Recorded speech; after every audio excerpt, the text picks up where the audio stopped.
There's no ratings here. No one cares. Enough of this palaver. Let's get the show on the road. Sure is a negative-sounding intro, but I like it. Well, this is the last part. Yeah.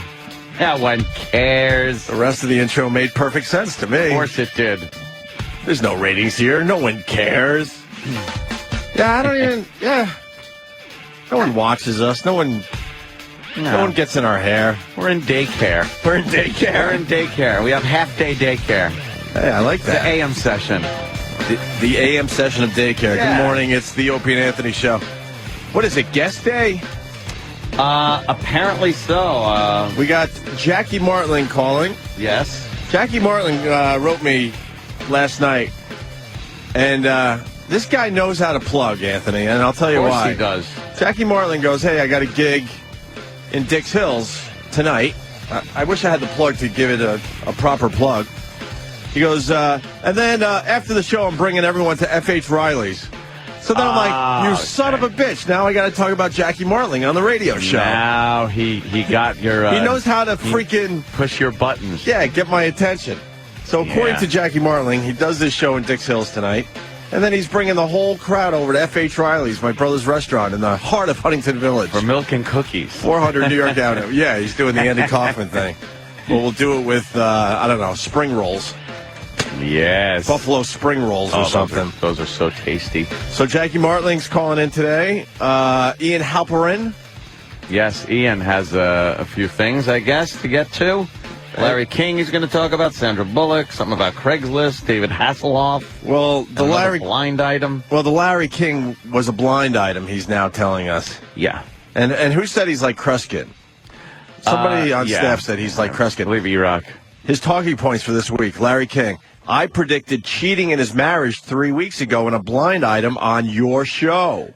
And that's when he said something about someone cheating. But now you could just say that and wait for someone to cheat because it's kind of the, thing to do these days is to out cheaters. So he could just say it's somebody famous that's cheating, and then when they cheat, he could go, I said that. Google it. I said it. I think he said Ask Jim Norton. I think he said a TV host is cheating with a much younger woman. He did say... But I want to get the actual clip. I want to hear the quote. Because it'll be obvious if it's Larry King or not. Exactly. And then he goes, will he reconcile? Does he need sex rehab? Does he need sex rehab? I have to go to sex rehab. I got a sex problem. They make me make my own bed and clean my toilets and then go to therapy. Does he need sex rehab, and how many lovers on the side does his wife have? Lover. Well, apparently, according to that Little League coach and his statements yesterday, she's quite a hose bag. Like, she picked him up like that. Lickety-split. Like that, yeah. I think we might have more audio from that guy. I think. Good. He's such an upstanding fucking citizen. Isn't he wonderful? What a guy. I think he did some more interviews on Entertainment Tonight. Cause, he's making the rounds. Well, no, Entertainment Tonight has the exclusive, but what they do is they only give you a piece of the interview every day. All right. They string you along for an entire week. Yeah. You know how our listeners get mad if we string them along for an hour? Well, fuck, Entertainment Tonight does it for a week and a half. So we got Ian Halpern calling today. Then we got Dana White because we got that big fight. Uriah Faber and Aldo fighting tomorrow night on pay-per-view. Yeah.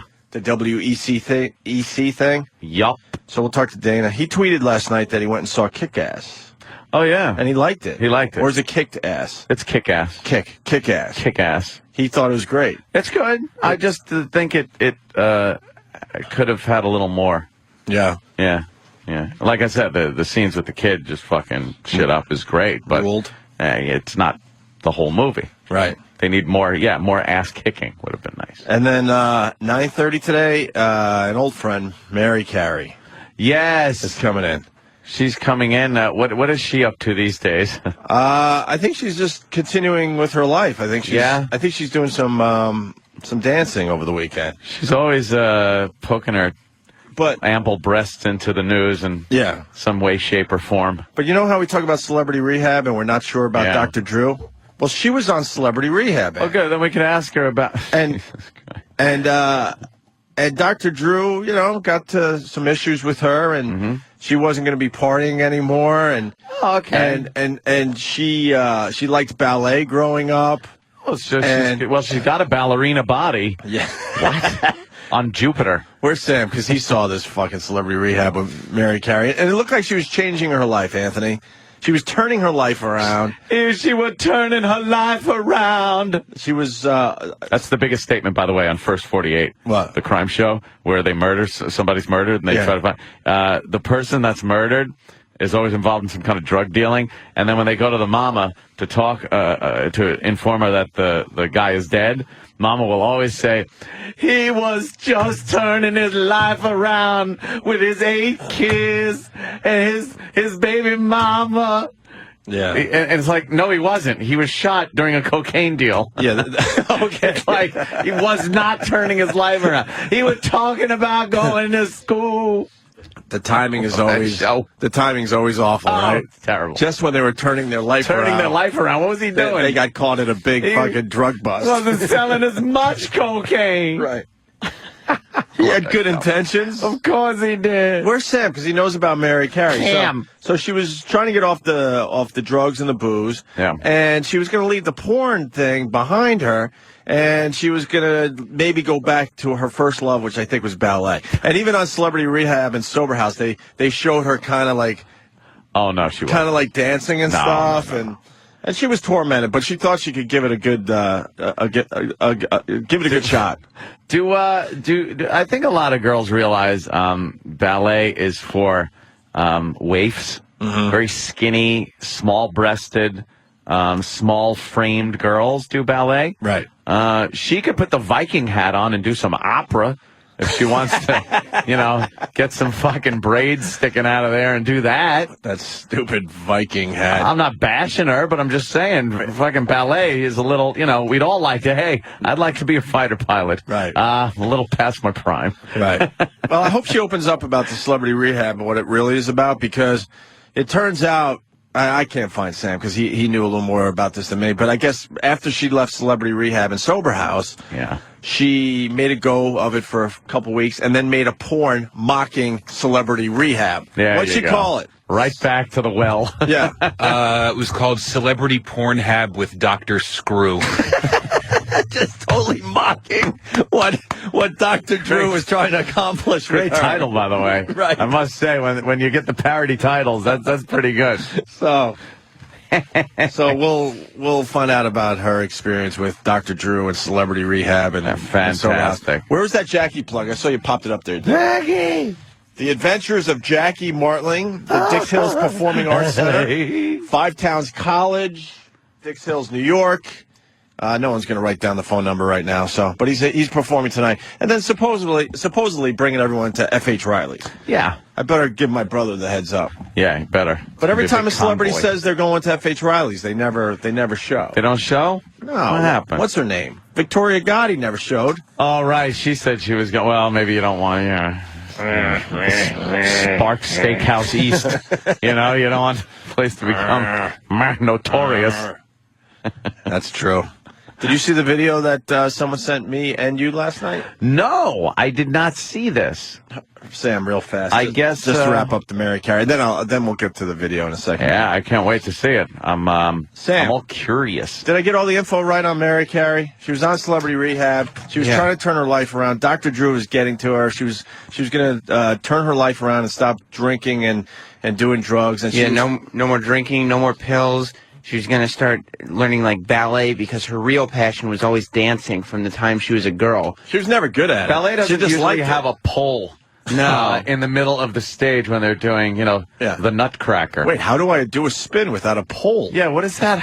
But I'm dancing. Where's the pole? No, this is ballet. It's different dancing. Yes, it's ballet. And they showed her giving up the porno lifestyle, and she was wearing spandex dancing stuff, but it was sensible stuff, long tights and things that covered everything up. Is she going to go into the tuxedo-clad audience and do lap dances and try to get dollars put in her tutu?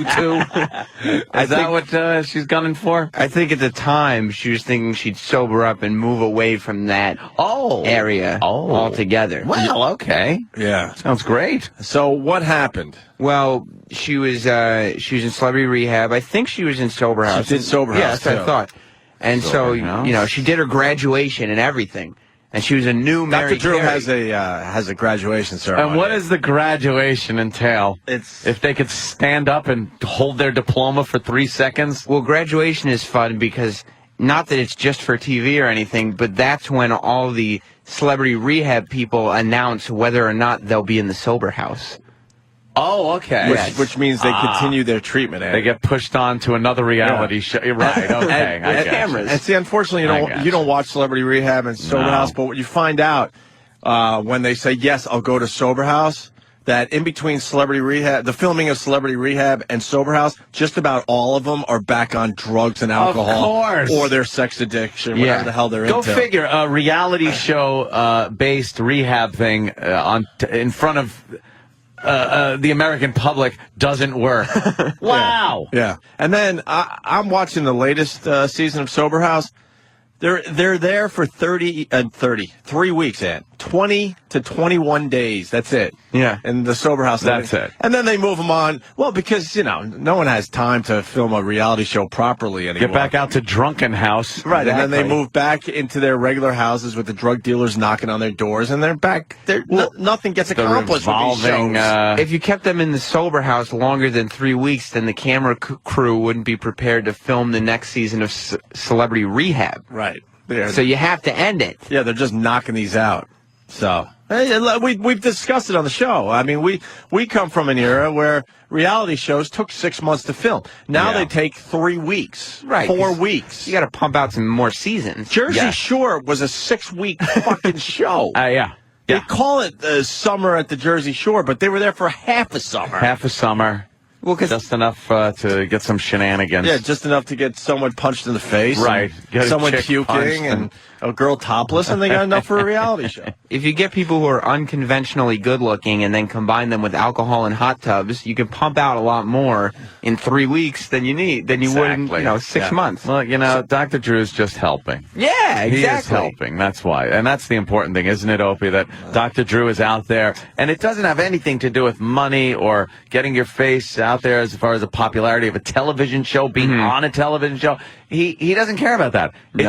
He would do this behind closed doors for no money. It's merely coincidental that he's all over the TV show. That it's just, it just happened that the show coincided with his helping of the people. He's sitting there in the office meetings where he's trying to help them. Oh, I guess I got to let the cameras in. It's only I'll fair. Let the cameras in, because this is really best for the people is to really fucking put them on TV and let everyone see. Well, what's great, they have the final episode of Sober House, and they did some previews in it. Yeah. Mike Starr is one of the guys. He is tormented. He's trying to get off heroin. He used to party with Lane Staley. Oh, okay. Well, and it didn't work out for Lane Staley, obviously. Yeah. And Mike Starr, if you don't know, was the bass player of Alice in Chains, right? Very angry. So he's been in Celebrity Rehab and now Sober House, and he's tormented. He is trying to get off all the shit, but he's having a really tough time, right? So the final episode of Sober House, Dr. Drew decides it's a good idea to kind of put a kind of concert together. And Mike Starr, a talent show type of thing. And Mike Starr now has to go on stage and play a guitar. So now they show a scene where he's backstage like, oh, Dr. Drew, I need my meds. I can't do this. Oh, shit. It's not like playing in a band will take him back to a place where he was heavily using drugs. That's what I'm getting at. What a lump of shit. Dr. Drew. I think if you have a final episode where you're having a dumb little picnic at a beach or something, that it's not going to bring him back to the times when him and Lane Staley were trying to cop after an Alice in Chains show. Like you could tell on the show, you could tell that Mike Starr, he's the type of person that needs to go to a real rehab center. He wants to get better. He would do well, but what's not letting him get better is the frustration of 14 cameras in his face at all times. He's gotten into fights with cameramen. He can't stand the cameras. If the guy can't stand the cameras, perhaps he doesn't belong in that environment, needs real help. They kicked him out because he kind of, punched or hit a camera guy. Mostly just pushing the camera out of the way. Because he can't, like Sam said, he can't take cameras in his face. So he shouldn't even be on the show. Right. And then, especially while he's detoxing. Right. And then, so he pushes a cameraman or the camera violently. So now they're like, oh, you can't be here anymore. You're crazy. You're crazy. You can't be here. But I need help. That's like, Right. wait, that's what I thought I was here for, doctor. If we can't guarantee the security of our medical staff and also the television crew, the cameramen are very much more important You can't be than here. your sobriety and helping you. Right. All right, let's go to Rick in New Orleans. Rick. Hey, good morning. Hey, Rick. What's up, Rick? I noticed Swifty Benzer got his last chance from Dr. Drew. He was messing up real bad, but instead of going through detox, they put him straight in the sober house. Well, you want to explain Swifty to Anthony? Yeah, he was the star of the first season of Celebrity Rehab. Right. I mean, and then season 2, he made a cameo smoking crack on the roof of the house. Yeah. So obviously the first season. Well, let Christian Slater describe it. Huh? This guy. Oh, yeah, he said, yeah. They do sound like him. The hell is that? So Swifty makes a cameo smoking crack on a roof, and then Dr. Drew's... did Dr. Drew climb up on the roof? With the camera crew, Anthony. Well, the camera crew. That's how you help a guy out. Dr. Drew gets a call that Swifty is on a roof smoking crack, might jump off the roof. So Dr. Drew... runs over there with the camera crew and gets Camera crew in tow. Right. He probably had to tell him, hold on. You don't. I'm sure Dr. Drew doesn't have the camera crew with him at all times. Right. So he had to take time out, make the guy wait till he got the camera crew all together. And you know how fast you could get camera crews and sound people Proving together. your point that filming the TV show just as, if not more important than actually helping these players. people. Because if that but guy no one jumps, calls out Dr. Drew on this. So then Swifty goes away, whatever. And then Sober House is all about, well, these guys are off drugs for a little while, right? Yeah. Swifty calls Dr. Drew again, and they're at a burger place or some fucking place, and he's just strung the fuck out. It's like, I finally have hit my bottom, and I'm ready to surrender to this Dr. Drew. So Dr. Drew goes, all right, yeah, we'll throw you right into the Sober House. Right. Holy Instead shit. of rehabilitating you, we'll start to just...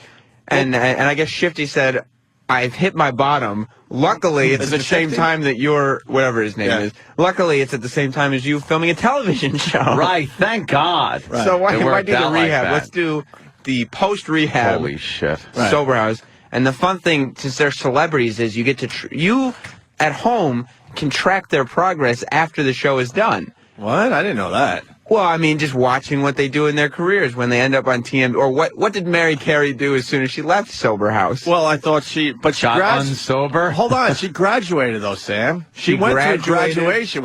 Don't they get a little plaque or something for surviving like 3 weeks or something?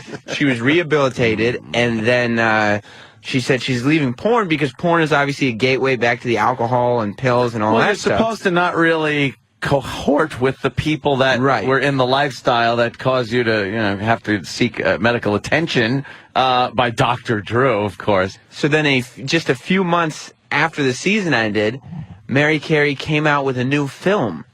Yeah, nice called Celebrity Pornhab. Celebrity Pornhab with Dr. Screw. Yes. Don't forget about Dr. Screw. Yeah, isn't that a slap in the face to Dr. Drew? Yes. Can we perhaps, is there any way we can see a little clip of what Dr. Screw looks like? There he is. Horny old Dr. Screw. Oh my God, we're looking at the cover right now. It's Mariah Carey. She's dressed in some black leather nurse type outfit. Look at her boobies.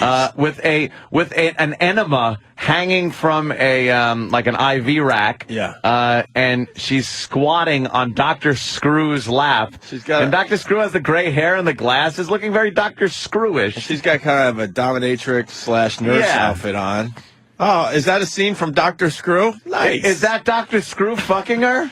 But I thought she was trying to move on from this. Well, Sam. not only is it would be a slap in the face just to go back to porno, because it's like, you look at your treatment meant nothing. Right. Not only did she do that, but she decided to parody the entire thing. Right. The entire experience. Goof on everything she had been through. You and I both know, Dr. Drew, that this is a joke, so now I reinvent you as Dr. Screw. Dr. Screw. Were they playing like nice mellow music when she when she graduates? Like, what's the atmosphere during graduation? Oh, a lot of tears, Anthony. Tears and does hugs. Dr. Drew put on that face like that Yeah, I think she's going to make it. Dr. Drew's great with that face where he looks and he nods and he's like, I think I've really helped here. It's a very emotional point because Dr. Drew's face, it goes from that pouty, like, yes, I feel your pain face to the, I'm so proud of you. You're doing this. You're really doing it. It's almost a little smirk with a nod like, you did it. Yeah, you got this one, slugger. You did it. And then fast forward. I'm Dr. Screw. What the hell happened? Like Sam said, it meant nothing in the end. Dr. Screw. Then they got Heidi Fleiss in Sober House, Aunt. Oh, yeah. And, she went through Celebrity Rehab. She stayed sober. She's in Sober House. She leaves Sober House for one day because she has a court appearance and comes back to the house completely fucked up. Fucked up. Right. That's great. The clickety-clack bitch. Who called her that? What, that fucking Sizemore? Called her... Yeah. Clickety-clack bitch, bag of bones. But Sizemore was on Larry King the other night, and I guess he is staying sober. I think he's close to a year sober. Yeah, he said he's been sober for a year. That's someone I would actually like to see sober up and get back into fucking movies because, goddamn, he was good. He was great, right? He was good before he got all fucked up. But maybe Dr. Drew will help him out. I hope so. Well, this is how Dr. Drew helps out Tom Sizemore. He puts Tom Sizemore in the house with Heidi Fleiss, and they have had a horrendous relationship. It's a fucking snake and a mongoose putting them together and thinking they're going to get along. And everyone knows you don't even have to be like a fucking addiction specialist. No. Like, you don't want any conflicts when you're trying to get over your abuse, your problem. I would assume the biggest conflict is the problem. Right. So why throw monkey wrenches in there? So like a person you hate. So she goes into the Sober House with Tom Sizemore. Yeah. There's fireworks immediately, Anthony, and they fucking hate each other, causing Tom Sizemore to completely freak out. And then Heidi Fleiss comes back from her court appearance all fucked up, and now that is terms for, getting kicked out of the Sober House. Removal. Oh, really? Removal, right? But Dr. Drew goes, no, she really needs to be here because it's great TV to see Heidi Fleiss and Tom Sizemore going at it, which goes against, what should be done here. Look at Tom Sizemore. Holy shit, he's got a mohawk. Oh, my God, I thought it looks like him. No, that's Celebrity Pornhab starring Penny Flame, who you may remember from Dr. Drew's sex addiction show. Are you kidding? No. Really? Wait, so she did a parody too? Actually, she's on Sober House right now. Yes, she is. That's her. She's addicted to sex. Tom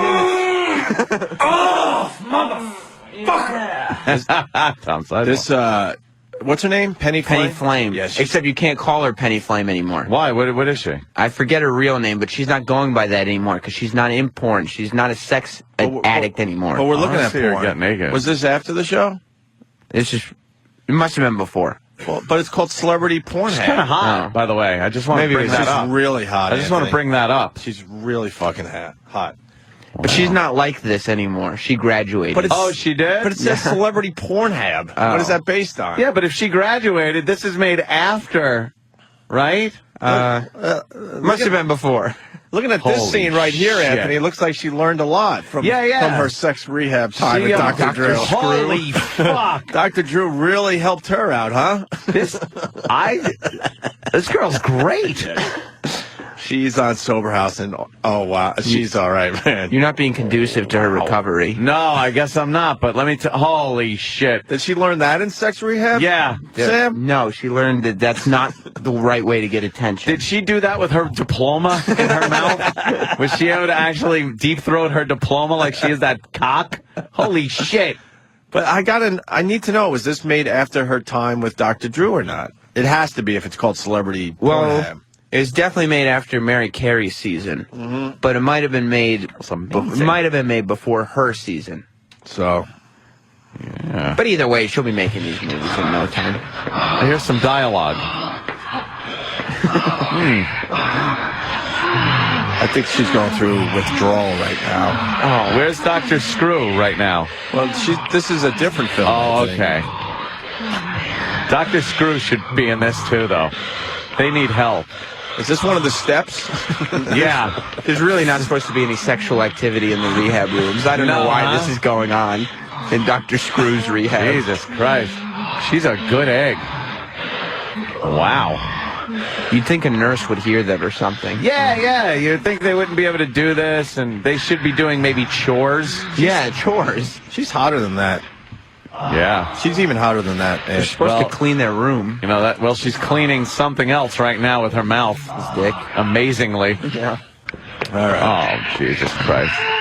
Oh, what? I just watch this shit forever. I do, by the way. For you. I think I need to go to Dr. Drew and get some Sex porn rehab? That's nice. Wow. Or Dr. Screw. Dr. Screw. So Mariah Carey will be in today. Yeah. That's how we. Yeah, bring Mariah this back Carey around. is coming in, and hopefully she'll be honest about her time in Celebrity Rehab and Sober House and Dr. Drew. is that There's Dr. Screw. What's he saying? Shut up and watch. Supposed to be doing this during rehab. Not now. Not Ruin my train of thought. You know how long it's taking me to get him to focus on my pussy, Jesus Christ. Try to land it.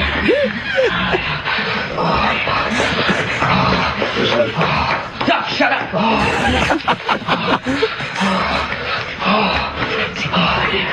Money shot? Dr. Screw is just looking over them, writing on a chart. Leering. He's writing on a doctor's chart right next to them as they're fucking. I don't know. I feel like they're mocking Dr. Drew. I think they are when they say, shut up, Doc. This is different. They're saying that to Dr. Screw.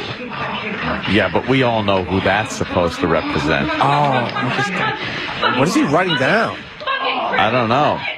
Oh, yeah, get him fucking. And Dr. Screw's getting right in there for the big money shot. Oh, well, there we go. Wow. Yep. Jesus Christ. God damn porno, huh? yeah. Look at that.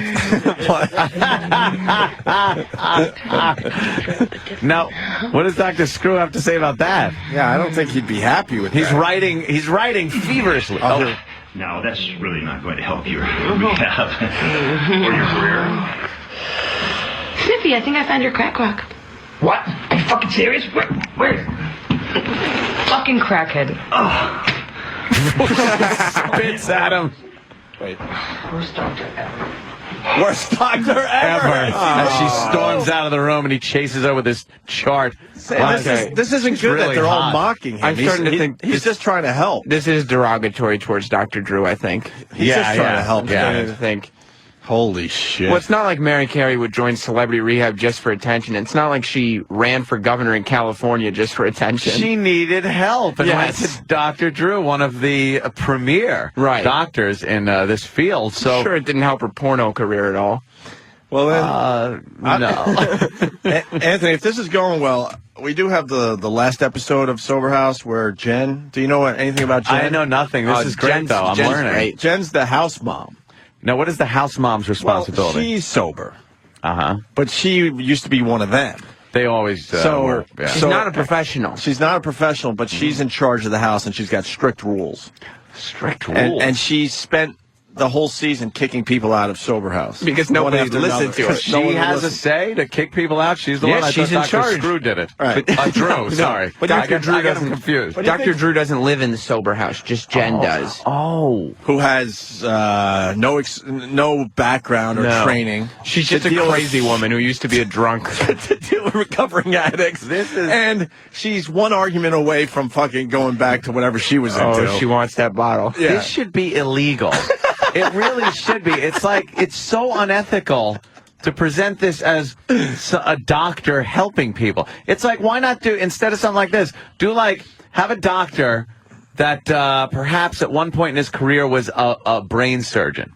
And then bring a bunch of people in with brain tumors in a house, and then have somebody there that had a brain tumor that was taken out successfully, and they get to operate on people's brain tumors. Yeah. Not the doctor. Yeah. The doctor just kind of hangs out. Well, you don't think hanging out with Dennis Rodman and Heidi Fleiss would help you recover?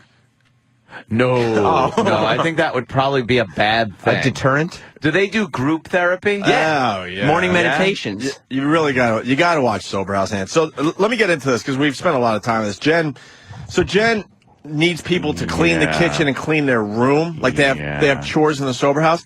And Mike Starr, the guy from Alice in Chains, who's trying to get off heroin, all he does all day is he puts headphones on, listens to music. He actually listens to himself. He listens to Alice in Chains all day long. Oh, that's not healthy. Remembering the good times. And he just paces because he's out of his fucking mind trying to stay sober. And this Jen, who has no experience or training, gets in his face because he's not cleaning his fucking room. Yeah. It's like a mom would do to a 7-year-old. So listen to this. Actually, it starts... this is the morning meditation, the morning meditation where she scolds everyone for not cleaning up after they had breakfast. Kitchen should be clean. Bathroom should be clean. The chores need to be done, and if the chores are not done, then you can leave. Bottom line. Just leave. It's disgusting. It's disgusting. It's like everyone's been handed a silver platter with everything you can possibly have, your dreams to come true, and you're spitting on it, and you're whining over and over again, and you have every excuse, and everything's about me, I, me. You know what? That's what got you here. Before you guys came here, you were in the dark. Now we're trying to show you what the light looks like, and you're spitting on it?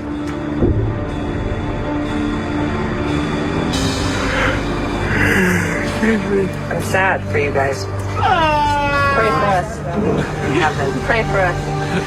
And she, all of a sudden, one of the sex addict girls goes, "Pray for us." That was Penny Flame. Penny Flame. That was Penny Flame saying, "Pray for us." Yeah, pray for us. Pray for us. Tom Sizemore was the prick who was yawning while she was right. And Jen. Oh, that was him yawning. Who cares? And the house mom Jen, who's sober, she spent the whole season going crazy. Yeah, really. Her eyes turned into cuckoo eyes by the end of the season.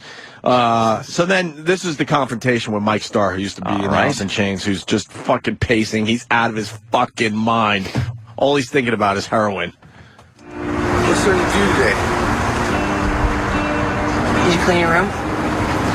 Mike, you gotta clean your room before you leave. I keep asking you, bro. You just won't do it. Just won't do it later. I don't feel good. No, Mike, you gotta do your chores. I did my chore already. Your chore is cleaning your room. Look, I just don't feel good right now. Mike, clean your room. I can't right now. No, yeah, you can. Mike, he's just not following direction. This is a sober house to learn to live and transition into the next world. If someone's doing something for them and like babying them, they're not going to learn anything. This is why it's horseshit, because even sober people don't clean their room. No. Yeah. You know what I mean? No, why? Like, that has nothing to do with addiction. You know what I mean? I guess you're either one of these people that like to keep your room nice and clean and make your bed, or you don't. I guess it's a discipline thing that That's what they're trying to say. In true recovery has a part, not in televised fake recovery. So to just hound him in front of cameras to clean his room looks very silly. Right. And he knows that there are 4 cameras pointed at him, and some woman is just poking at him in the face saying, "Clean your room, clean your room." Taunting him because the cameras are rolling. Yeah. Well, that was just the beginning of the confrontation. I'm going to do my chore later on today. No, you have to clean your room, Mike. I can't do it this hour. Yes, you can. I'm asking you. I can't do it right now. Mike? I'm meditating right now. No, you're not, Mike. I need you. Mike, I'm not kidding with you. You little child. Go clean your room. Go clean your room. Go. Oh, see, and I forgot to tell you, she called him a fucking child, which I don't think you learned that if you had proper training. And also, she will not let it be. She's now following him all over the house, and this is what you're hearing now. Like, as opposed to saying, okay, take 10 minutes to cool off and then clean your room. Or call Dr. Drew, one of the real professionals. How do I handle this? No, she's decided that I will get to him eventually. She knows how to do this now. Go clean your room. Go clean your room. Shut up. You. Things are so ugly. That's okay. My face is ugly, but I'm sober and I can do the that I need to do. I know how to live life. Get out of my face. I know how to live life. I know how to live life. Get out of my face. I know how to live life. Go clean your room. Go clean your room. Look at your face. Go clean your room. Look at your face. Go clean your room. Look at your face. Clean your room.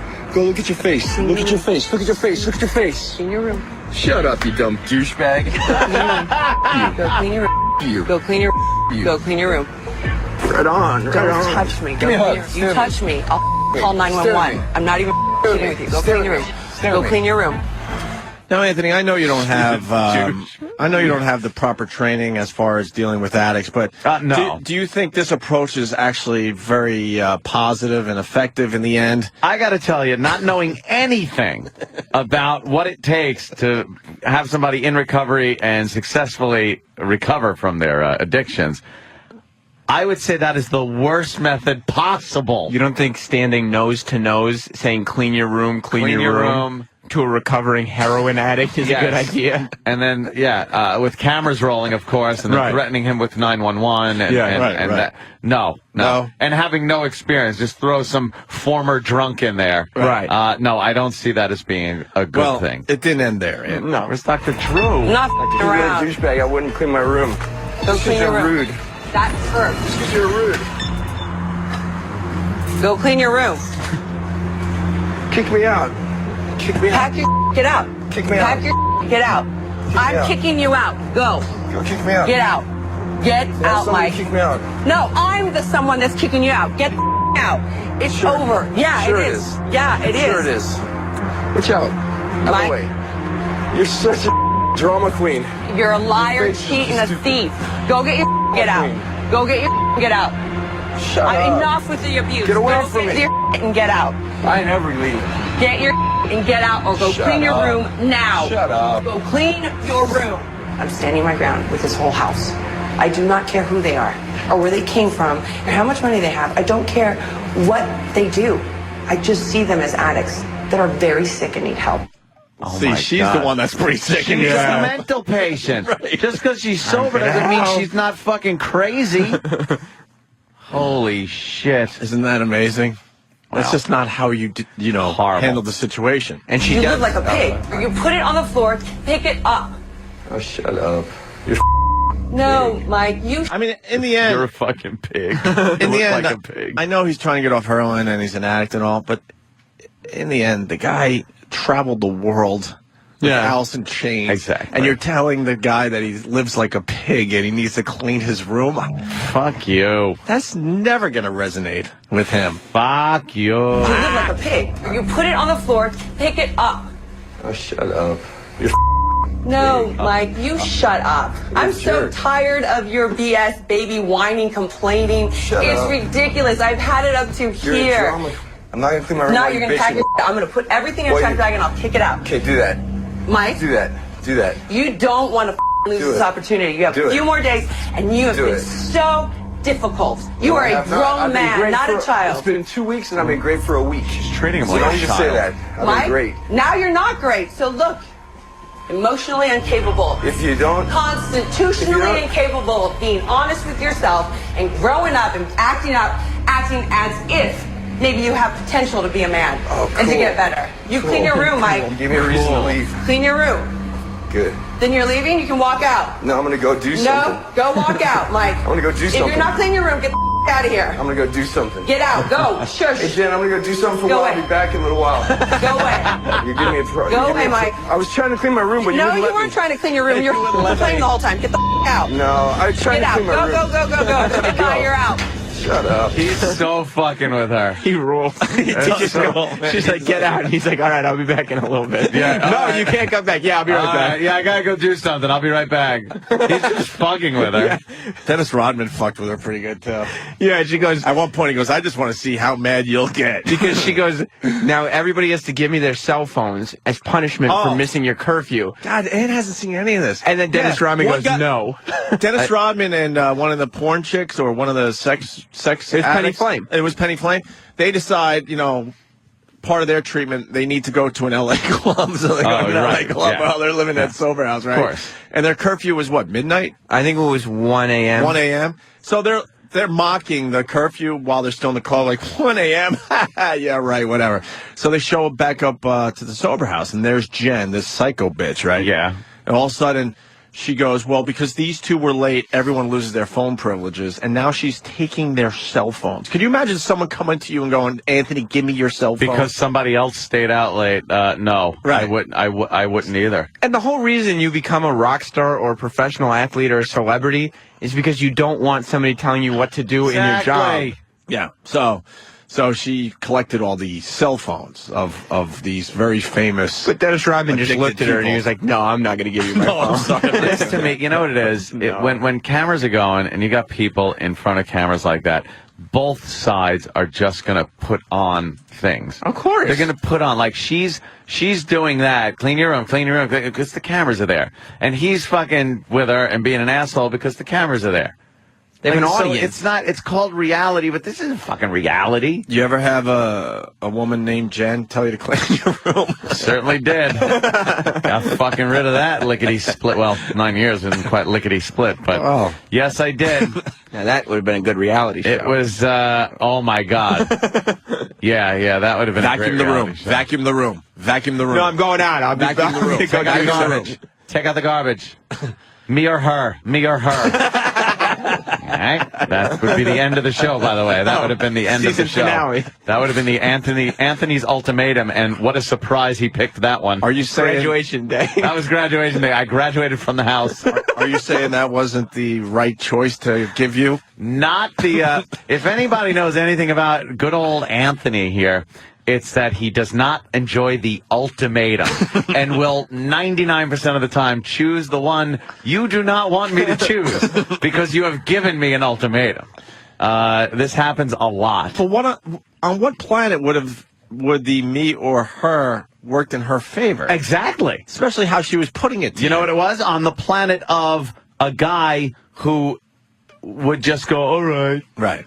Sure. All right. I don't want to go through a divorce. Sure. I don't want to go through this, that. So, yeah, the ultimatum was me or her. I couldn't have answered quickly enough. All right, her. I'm out of here. Take it easy. See you later. Take care. Have a good one. All right, and so the Jen Mike Starr thing, finally Dr. Drew, the professional, had to take care of the problem and sit her down. He was sensitive, and they watched the clips together. Oh, that's good. Oh, you missed the video where he decided to get on this bike and just kind of ride in circles while she was chasing him. Well, she is a bruiser. Yeah. Plus, her eyes start rolling in the back of her head when she gets crazy. Oh, yeah. She's got a lot of horrible bodies like Miss Ballbreaker and Porky's. Yeah. I look forward to her slip. It's coming. It's coming. It's coming. So Dr. Drew now has to talk to her. I'm scared for you right here. I'm like amazed. We're looking at the video, and there's a confrontation that could have got very physical, and that's what Dr. Drew is commenting on here. God, shut up! I'm scared for you right here. I'm like amazed that something didn't really go bad. You're not handicapped, Mike. I'm scared for you. I'm scared for him. What? Drama queen. That's right. You don't ever want to use abusive language towards a patient. Never. No matter how bad they get. For us, that would be a grounds for termination. There's never grounds, ever, for using abusive language towards a patient. Ever. There's a reason for that. I mean, amongst that is your own safety. The guy is in this condition, pacing, agitated, irritable. Get out. Don't be around that. I just asked to clean his room in the beginning. Oh, shut up. Dr. Drew told you what to do. I mean, I still don't see... I see a guy who... I'm impressed that he kept it together. I'm grateful. I would have loved to seen his meaty fist just go right into her pig face. And it's driving her crazy because she goes to Dr. Drew to tell him how unreasonable Mike's being, and Dr. Drew is saying, I'm very impressed with Mike's behavior. Dr. Drew flipped it around on her like, you shouldn't use abusive language, you should have just left the scene. Yeah. Yeah. Now clean your room. But again, the cameras are rolling and they're all fucking playing to the So why in his face, somebody intruding in his face. Dr. Drew, he's been in my face and everyone else's face the whole entire time. You're not a professional. I don't expect you to know this stuff necessarily. Right? Absolutely. Okay. Face. So, are you okay from all that? No. I'm not, and it's not this, I mean, everyone's buttons get pushed. It's been nonstop with Mike. Body face right now. It wears you down. Yeah, I mean, I asked him to clean his room kindly over and over. I've walked this guy through so much. Every time he's abused me, I can only take so much. Yeah. I understand that. It's a tough one. This is much more tough than the first time, by far. It's unrelenting. Right? It's so much abuse. Grinding. It's so much abuse, and Yeah, I know you're involved a lot more and all this stuff, but this process is wearing on one's soul. Well, here's what I'd suggest. I'd like to bring more manpower to the house. Back you up. What do you think about that? They're bringing Luisha in. So you've got 2 of you in there. So it's not all coming down on you this way. Does that make me look like a weakling? No. We're adjusting to the needs of the community. Yes. It does.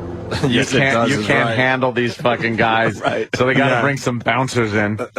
We need actual professionals. Yeah, maybe a professional. To handle you. Well, now that we've gotten great TV, we're going to bring in the actual professionals. Yeah, we only got a week or 2 left. They had less than a week when they brought in the backup. So they had her in hell for 2.5 weeks to get good TV, and then they brought in the professionals to make sure no one punched anyone. So, we might have went a little long there, but that sober house is fucking. I can't get enough of it because it's all bullshit. It's all just exploitive shit on the part of Dr. Drew and whatever production company is putting this drivel together. But he wears a tie. He's got the gray hair. He's got the glasses. Man. He's a professional. And he's professional. He's got a stethoscope. And he wears a stethoscope. No, he doesn't. Yes, he does. Why? Because he's a doctor. But does he? Have you ever seen him tell somebody to breathe deep and put the stethoscope to them? I figure it must be going on off the air. Mm-hmm. He does not wear a stethoscope. Yes, he does. Why does he just wear those old-timey mirrors on his head? Why would he be like checking someone's heartbeat or breathing? In case he needs to do some of his doctoral duties. Holy fuck, man. 2 disclaimers. We have the same agent as him. Oops. And I met him once, and he couldn't have been nicer. Yeah, huh? Knows us, likes us. Well, you know what? Oops. We're what we are. We're pieces of shit, and we know it. When he was doing Love Lines with Adam Carolla, I was out in L.A. when we weren't doing radio, and Bob goes, "You want to go check out Love Lines?" I'm like, "Sure." And during a break, Adam Carolla walks out of the studio and goes, "What are you doing here?" And just walked past me to have a cigarette. That's all he said to me. And Dr. Drew stopped and said, "Oh, hey, it's nice to meet you. Finally heard a lot about you. All that stuff." Why don't you sit down and we can talk about that? Would you like to be on a reality show? Couldn't have been nicer, but... Oh, well, that's just how we treat people. Sorry. But this, I don't know, these shows he's doing are very suspicious. Yeah. Maybe it's helping people out there. I don't know. Maybe they're... I don't know. I don't know. Is it? I don't know what the fuck to think of it anymore. All right. I think it's helping people. Yeah. I think it helped us get through an hour of radio. Exactly. You guys. And that's all we care about. We only got 3 hours left to go. Motherfucker. That's right. Thank you, Dr. Drew. You've helped me. You know what's great about Fridays? When I got up at 5 this morning, I went, oh my God, 5.5 hours from right now, my weekend is starts. the weekend. Oh, yeah. That was my first thought today. That's not a good attitude to have going in. No. Isn't that a poor work ethic? It's and a very bad poor attitude, work. It is. especially for a comedically based talk show as we do. Why not wake up excited to say, I'm about to go do another show? Yeah. Yeah. All right, Anthony. That's what Scorch does. Now, and look what happened. Now, people are probably just tuning in, but we also talked about Ian Halpern because he's calling today. Yes. And one of the things he wants to talk about today, he says, Larry King, I predicted he was cheating in his marriage 3 weeks ago in a blind item on your show. Mm-hmm. Will he reconcile? All right, whatever. But basically, on our show a few weeks ago, he said there's a TV host cheating. Is that what he said? Well, we got the clip. All right, we got the clip. Let's see. Because now he's bragging that he knew this. He knew this, but he wasn't brave enough to tell us flat out. Right. Larry King is cheating on his wife. He said it this way, and now he's claiming that he meant Larry King. So let's listen to the clip from about 2 or 3 weeks ago. A top TV host has been cheating on his wife with an actress at least 20 years younger than him. So Larry King was cheating on his wife's sister, right? It was cheating with his wife's sister. Right, okay. Is she an actress? Right. Is she an actress? No. How do we know? Pop her name up, see if she's done anything. I don't think Or what her fucking... I mean, if she's an actress. She's an aspiring actress. Okay. So she's probably done a few but when you indies or something. You think actress, you're thinking someone you would know. Well, I don't know. Who's a host? Interesting. I'm not gonna speculate. Any speculation? Wait now. A host cheating with someone 20 years younger. Damn. Just trying to think of a host who's 25. He nailed it. Yeah, right? Well, I don't know if we want to guess. Has this host had indiscretions in the past? Right. No. Does his name rhyme with Fetterman? I got to keep it blind. Again, I don't want to get us all sued because I know you guys don't have a pot to piss in. I'm going to have to pay all the legal fees. That's true. All right. Say that again. All right, so that's from 3 weeks ago. Wow. Did he nail it? I think he nailed it, Yeah, dude. but it doesn't do us any good unless he goes, hey, guys, got a big scoop for you that the whole world's going to talk about. Yeah. Larry King is cheating on his wife. Once the we news, get it that way. Once the news comes out, you can go and inform the media that you had the story sort of 3 weeks ago. Right. Thanks, Ian. You're really helping us out. But he said apparently maybe it wasn't really confirmed. Yeah, but his no one was going to be able to contacts figure out that was Larry King with that dumb blind item of his. His contacts had said, it probably was. Like, dude, he nailed it. He said a host. Yeah, but it didn't do us any good. Younger. Well, because if he said it on our show, holy shit, the fucking publicity we get. That's true. That would have been you. Well, you know what? We're going to have to. Instead, we get this, like, very vague run-around blind item thing. Well, I see right now he has a blind item right here today. And we're going to push him for more info on this blind item using the Larry King thing against him and say, look, it was true, so why didn't you fucking fess up? You wouldn't have gotten sued. It's true. All right. And now this one, I want to, we'll ask him about that. Apparently it involves a Yankee. That's right. Yankee. That's right. Great triple play last night by the Yankees, by the way. Yeah. Just exciting, right? Yep. Exciting. Very exciting. Oh, shut up. You don't watch. No, I don't. How'd the Habs do? The Habitants play tonight, right? Yeah, we played tonight. Oh, they were off? Yeah. I hope they do as well as the Devils. The Devils lost. Oh, shit. I'm sorry. Trap Dog, I'm sorry. That's just Travis, but it's all right. Anthony, Devils fans not happy. No. I think it's the third year in a row. Early exit in the playoffs. Yeah. They are not happy. You know what? Sorry. Didn't they have a fucking dynasty at one point? They did okay. Yeah, they were doing all right. You run. go through your fucking, it's an ebbs and flows kind of a thing. I don't think Kevin Smith is happy today. He's a big Devils fan. Huge Devils fan, so. Don't call him huge. Just because they kick him off planes. I thought you meant, okay, my mistake. All right, we're going to take a break. When we get back, the video that was sent to me and you on Twitter yesterday. I want to see this and hear this because I hear I might not be happy with it. Well, hey, Jimmy. Hi, guys. Look who it is. It's little Jimmy Norton. The HBO star has entered the studio. There he is. We're going to break, Jimmy, so settle in and have fun. And we'll continue with Jim Norton. We got a very busy show. Oh, good. Very busy show. Stay there. The look you just gave the screen, Anthony, priceless. Well. Hey, I was just talking about the Devils. JD in New York City breaks it down for us, Ant. Fourth year in a row, they're out of the playoffs early. Yeah. It goes like this: 4 games to 1, 4 games to 1, 4 games to 3, 4 games to 1. Wow. That's the Devils in the playoffs the last 4 seasons. Thank you, JD. And speaking of sports really fast, I guess your Yankees had a triple play last night. Yeah, they lost last night against the A's. 4-2. But a triple play. First one since like 68 or something like that. See, even when they lose, they make it like, who cares about the loss? Wow, a triple play. That's kind of cool to see, It makes you forget about the loss. Travis, not a big fan of the triple play. Travis, what's your problem? Well, there's only been 700 of them in the history of baseball. Well, baseball's been around a long time. So how many triple plays do the Habs have? None. It's a different sport. Oh. So, we'll probably see a few more this year. Yeah, but the Yankees haven't had one since '68. Yes. That is a rare occasion. So good for them. Whoa. Is that true? Yes. 42 years. Yeah. And it was textbook fucking triple play. It was beautiful. Was it a good one? Was it around the horn? Oh, my God, right around. Yeah. Oh, it was beautiful. I like the Not one of those. It wasn't one of those where, you you kind of can get the 3 guys out. So you're a purist. But- I like the sloppy triple play. No.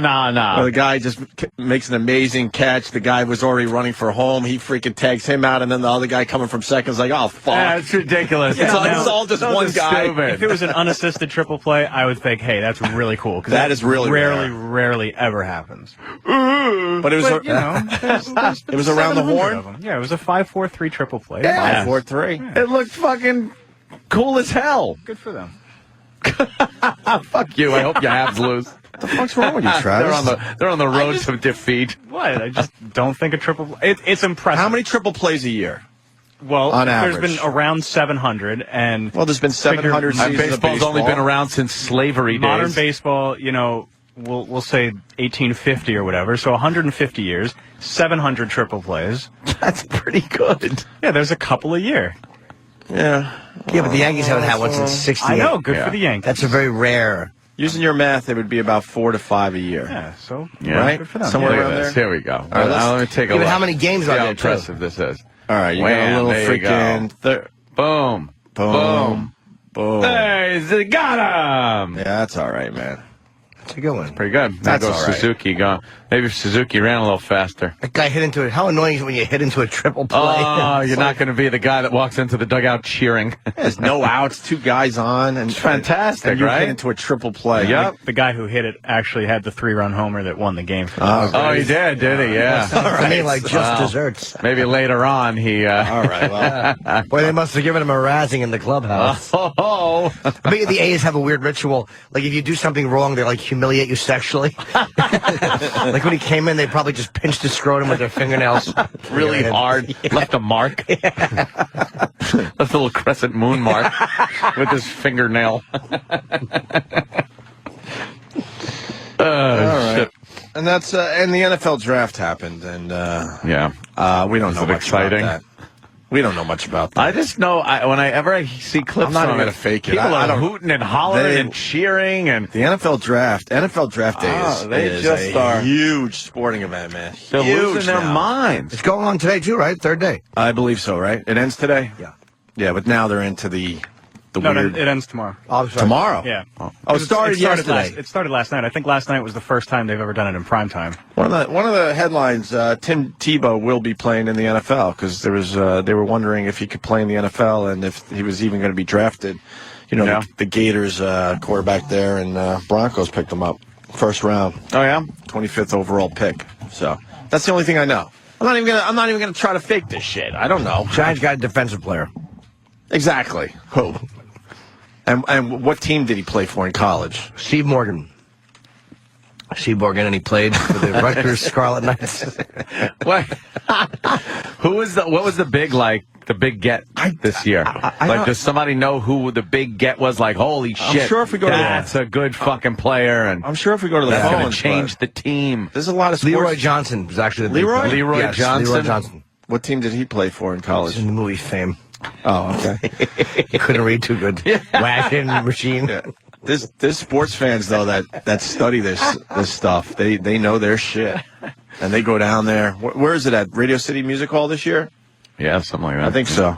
And they're there, and it's just a They're party. cheering. Woo! All right, Ed. So I want to hear this bitch. Yeah, some guy on Twitter. Not some guy. What's his name? Is that the top there? I should give him credit there. He's pretty cool. Mr. Coffee?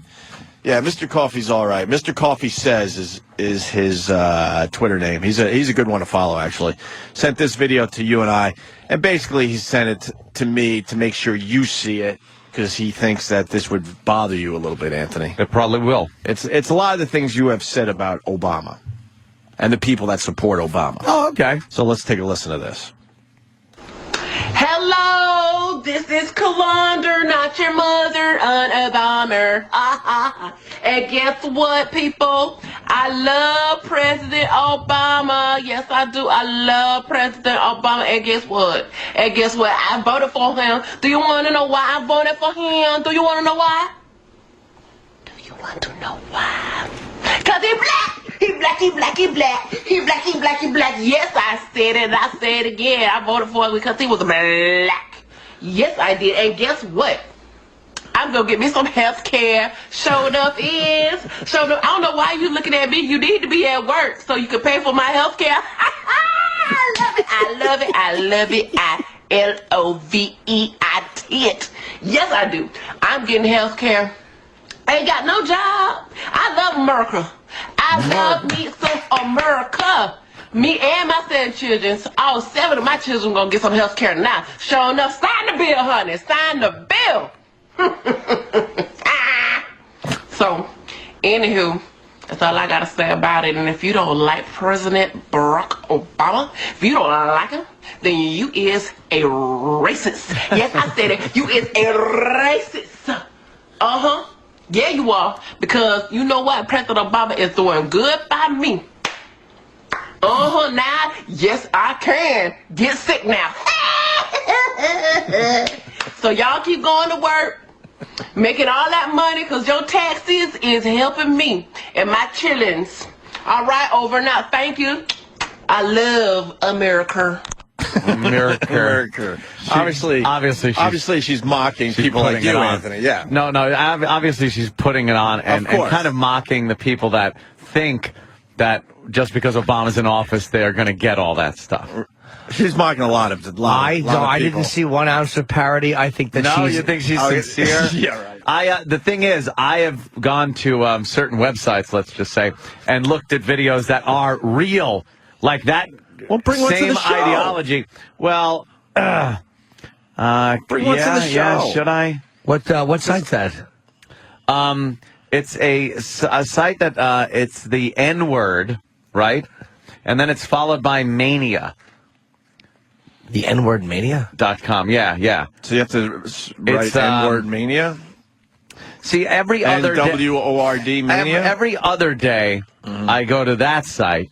And then on the off days, I go to the black sites, various black militant sites, which the names of those just slip my mind right now, but they are in my favorites. Well, if you see videos like this for real, you got to bring them to the show. Uh-huh. She's obviously mocking a lot of different people there in her video. There is a woman with, right now, I think it's 13 children. And she is living in a hotel room or a motel room, a real shithole. And they had a whole article on her about how she feels that she's not being helped. Her husband, by the way, not husband, boyfriend, the father of 10 of the children, which I guess she considers the father because he sired the most of these fucking burdens. He's in prison. Probably false charges. It happens. I know.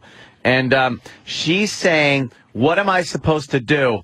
I need money, I need a car, and I need a place to live. And she was abso-fucking-lutely serious. So they're ready to give her, like, this, it's kind of a shelter for her to go into, because the motel isn't going to let her stay there for nothing. And she was very leery of the whole thing, like, well, yeah, how long is this going to last? I need a house. I need a place. And then they were like, well, you need to work. And she goes, I have a job. It's taking care of my kids, taking care of my children. I need help. And this was all like on the up and up. I was livid. So when you got to bring that to the show. Now we need to hear the audio of that. Why were you mad though? The poor girl needs some assistance. Yeah, man. She had kids. It's not her problem that she had 13 kids. Yeah, it's her fault. One of her children, they said they were shuffling around barefoot on this disgusting green carpet in this motel room. One of the kids was bottle feeding an infant, a newborn, and another child was well over 18. She was 37 years old. 13 kids, 3 different fathers. 13 kids at 37? At 37, 3 different fathers, and just bitching that no one was giving her money, her car, and a house. The last 5 must have just fell out. Yeah. Oh, and yeah. And you should have seen what a lot of the comments were on N-word mania.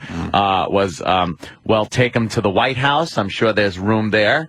There's probably plenty of rooms at the White House. They are. for Lincoln her, bedroom. So she could go there and have her kids Well, can we find this taken video care of of. It wasn't a video. I'm sorry. It was an article. Oh. Yeah, and it was done on the news. Oh, okay. But they didn't have audio of her. It was a transcribed. Oh, okay. Written. But there is plenty of video.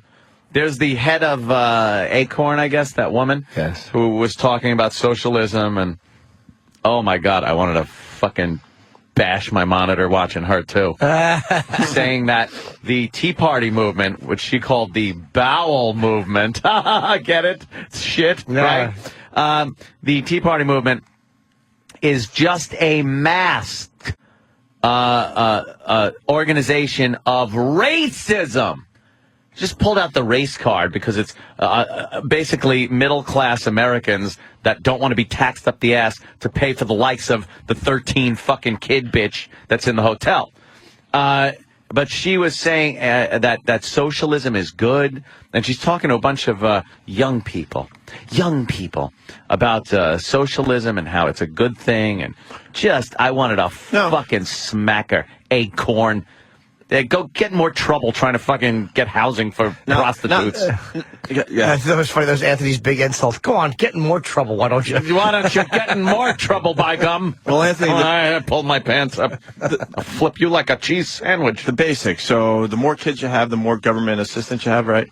Or you get, right? Yeah. So would it be crazy to put a limit on the amount of kids you could have if you want government assistance in America? Would that be a crazy idea? No. Just cut off the government assistance. That's all. But I'm just saying, have like, as many burdens as you want. What if the government turns around and goes, look, after 6 kids, we don't help you for the 7th, 8th, 9th, 10th, 11th. Oh, that's kind of good. You could, limit. Or is that a crazy idea in America? Because there are people having children just for the money. Yeah, they take advantage of the system. So what can the government do? And why aren't they doing anything about it if they know this is going on? I have no idea. It's fucking sterilization. Just fucking hit them with darts, like a helicopter over the inner cities with darts like tranquilizer darts, but only full of some type of sterilizing agent, and just fucking phew. But that's it. That's a dries crazy the idea, womb up though. like a raisin. There she is. What? Oh, no. What happened? Yes, of course. Yeah, so that had me a little day. And then Bloomberg's doing some more shenanigans here in New York, which had me just livid this morning. Well, Bloomberg is our mayor who changed the rules so he could have another term because he just feels like New Yorkers really need him in office, so he completely changed the rules. He was supposed to be out. The same guy who was against Giuliani having a third term after 9/11. Right. After 9/11. He had 2 terms, and he goes, you know what? These New Yorkers love me. We got to change the rules. So he basically broke the law. I don't even know if they officially changed the rules. Wasn't even a vote on it. It Right. was just him saying yes. And so now he has a 3rd term, and he's a billionaire. And we're learning some things about Bloomberg today. I guess $18 billion he's got. 18 billion, by the way, I said. And I guess he's got a lot of money outside this country to save on the taxes. The taxes that we all have to pay here in America. America. Tax-free. He's got money in the Caymans that he refuses to talk about. Says he's got his finance guy that he doesn't really know what he does with his money, which I find that a little hard to believe. Well, he blows it off by going, my finance guy is taking care of some millions that I have, and I don't know what he does with it. And that's how he explained this whole thing. Yeah, I don't know. And we're supposed to go, oh, okay, I'm sorry. I'm sorry we asked that you're basically, making sure you're not getting taxed on millions and millions of your dollars. Yeah, he said it's all legal, he said, but he won't explain it. He refuses to talk about it. Yeah, of course. Refuses to talk about it. And as he's just enacting new taxes on everybody here in New York, in New York City, he's got his money stashed away, sheltered. Of course overseas. he does. Yeah. And the average New Yorker can't do what he does. No, you can't take $20 down to the Cayman Islands and go, hey, could you put this in your measly your... $2,000 that you're able to put in a bank account. You can't go and find a guy that's going to take it down to the Cayman Islands for you. That fucking prick has money stashed overseas. That's what we're saying, Jimmy. Yeah. Oh, my fucking... Isn't that amazing? Yeah. Like this motherfucker and he was wants about to tax, soda. Everything. Or is that Patterson? Patterson's doing the sugar tax. He's done the same shit, though, in New York City. There's so many taxes. And now the latest thing he wants to do is 37th Street, right? It was 37th or 34th. Make your local, Ant. I know, right? It's pretty much the heart of Manhattan. 34th. 34th Street is basically where the Macy's Thanksgiving Day Parade ends. Yeah, It's Empire State Building. Empire State Building's is right there. Penn Station's right there. It's a pretty busy area. And it's a major thoroughfare between, like, you know, the Lincoln Tunnel and the Midtown Tunnel. Kind of, you know, it's very important. It's a very important east-west. East, thank you. Yeah, just so people could visualize. Midtown Manhattan. You take the middle of Manhattan, and it drives you right through the middle of Manhattan. Can I guess this asshole wants to shut it down? He wants to alter it a little bit. He wants down to for a block or two. He Jimmy, wants that's to all. make just a pure pedestrian mall, shut it completely between Macy's and the Empire State Building, where it's just another one of these pedestrian malls. Then make it one way. It's a one-way street going from the new pedestrian mall west to the river, and then from the pedestrian mall east to the East River. Basically, for the people that aren't from New York, the pedestrian mall would be right in the center. Yeah. And then it would go either east or west, depending on... So now you're going to have to take another road to go around this pedestrian mall, which is turns, which means lights, and people in crosswalks, which means just backing up your fucking traffic. What's wrong with three rights make a left, eh? That's exactly what you're going to have to do. What's wrong? And your mother-in-law was onto something. Bloomberg agrees. Three rights make a left. This $18 billion asshole... By the way, this is going to cost $30 million to do. Also. Why are we wasting that fucking money? And why, exactly. Why does it take $30 million to close a block of a street in Manhattan? You know what the unions are going to charge to change signs and road paint and fucking make the mall and stuff? $30 million. Wouldn't that take one afternoon and a couple of guys? Baroque ass city. Baroque. $30 million to fuck traffic up. To make a pedestrian mall. What an asshole. He loves those. I cannot wait till somebody just decides it's not a pedestrian mall, it's a street, and I'm going through. Yeah. And just thud, thud, thud, By thud, somebody, thud. you mean you. Funk, funk. Yes, a nice big Escalade. That's amazing, Anthony. $30 million to do that. $30 million in a city that just. But I guess he figures it's an investment because seats on a road that used to have cars on it apparently brings in lots of money. And this is what we talk about on the show a lot. The spending is just out of control. Why does something like that cost $30 million? And why doesn't anyone question that? A man that has $18 billion should pay for it himself. Overseas accounts doesn't understand. He has no concept of $30 million being a lot of money. To him, that's like, oh, we'll put it in. How much? 30 mil? All right.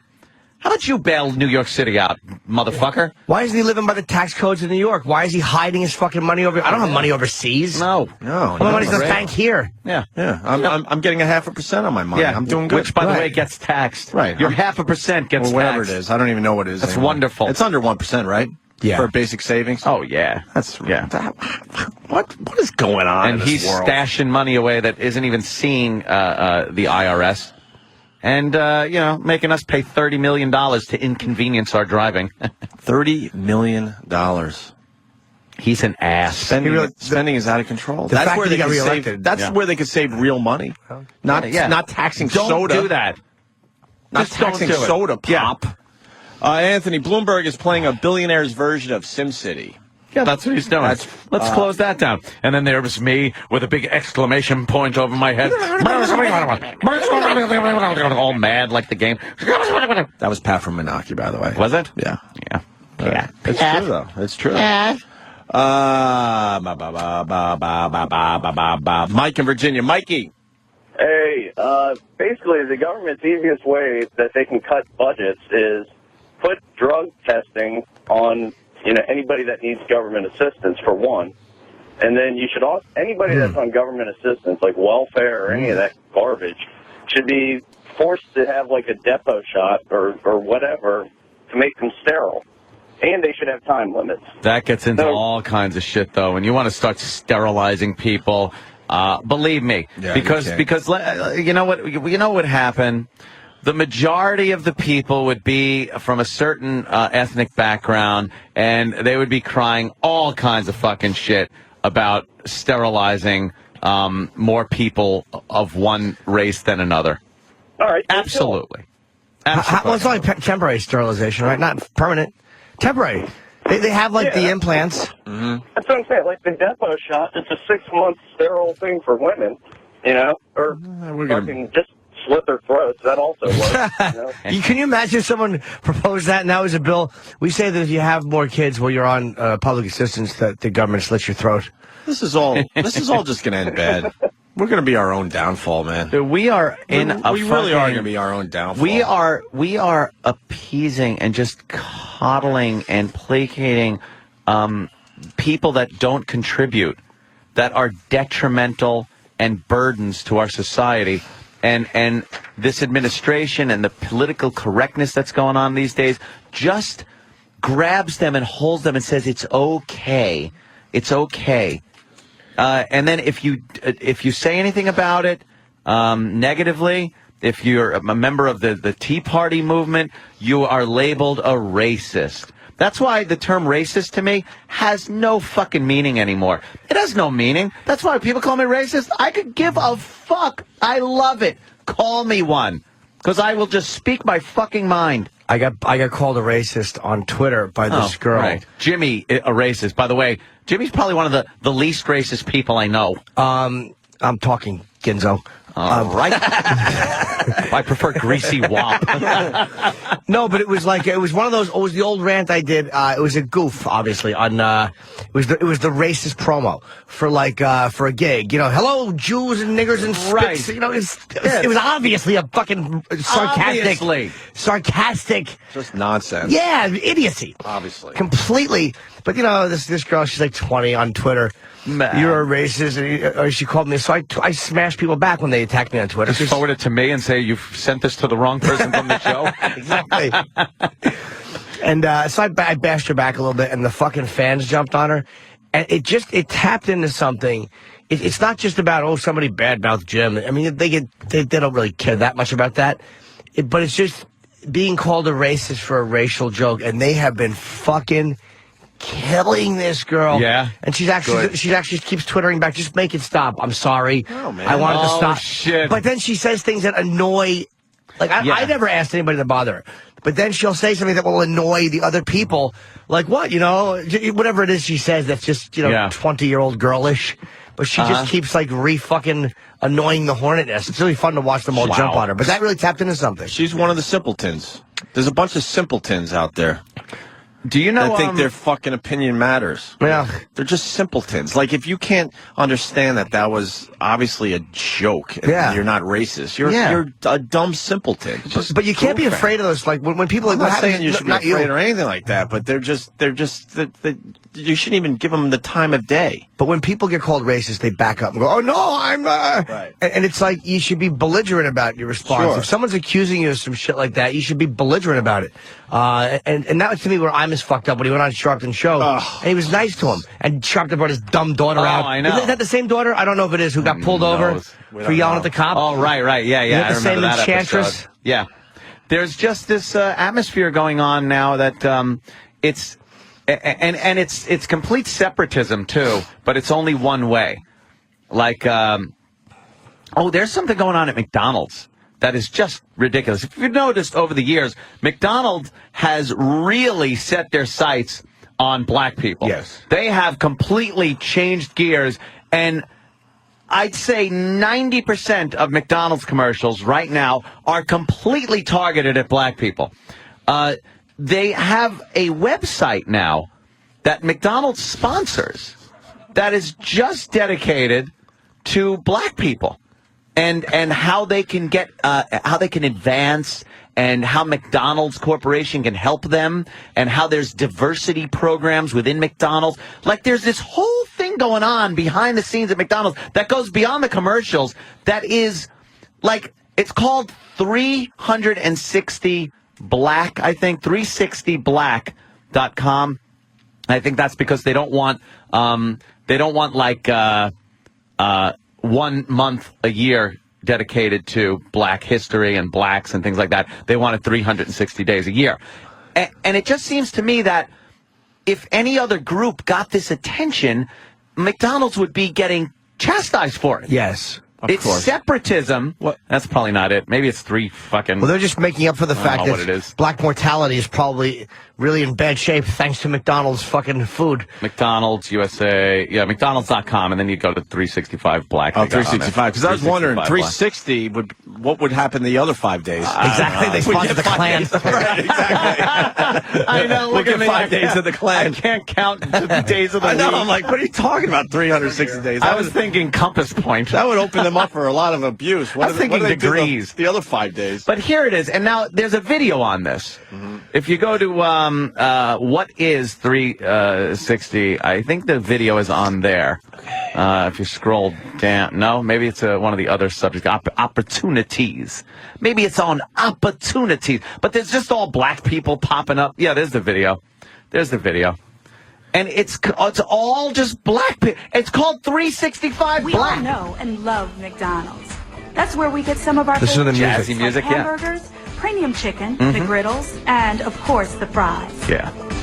But we'd Healthy like to food. give you a deeper look into our corporation to see all of the business opportunities going on under the arches. For black Our people. corporate diversity goals help build Goals. skills for professional development, allowing employees Where's to the achieve diversity? high levels of There's success. no diversity. It's all black. At McDonald's, we They've know shown about that 20 black education people The so vice far. president of U.S. marketing strategy That's why is another black Greg guy. Watson. He's a black guy. Where's the Many diversity? of our individual franchisees Hence the black provide market. Diversity just means anything but We white. also Right. proudly That's what support diversity programs means. Yes, such anything but as white. But it shouldn't the be United that. Negro College Fund, Right. and the Thorogood 365 Marshall College. Thorogood College, United Negro College Fund. They've nothing about white To more black people. are owned and operated by African Americans.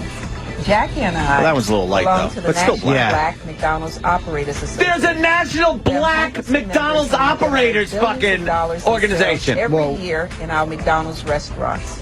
Speaking of dollars, McDonald's also spends hundreds Speaking of dollars, millions give me with yours. African All American right, suppliers. they're getting almost white, though. My name is Erin Johnson, and I work for Baldwin. They're getting lighter as this She's goes black. We have been a supplier of ice cream toppings and dipping sauces. And now the to McDonald's suppliers since 1998. to McDonald's, they search for black-owned companies to supply McDonald's. And value the differences that make So McDonald's is a black company? Differences? There's no No. difference. No. And our restaurants reflect the people we serve. Ray Kroc is spinning. So you see why we No, this is smart marketing. that Is it? McDonald's is deeply This, I'm telling you, this type of shit, 365 days as much as it's annoying, it really, all it's saying is, hey, look, how does you're still considered the underclass in this country when that's tolerated? Like, the people who are doing well will tolerate that and that type of fucking double standard. Because we don't need that. You do.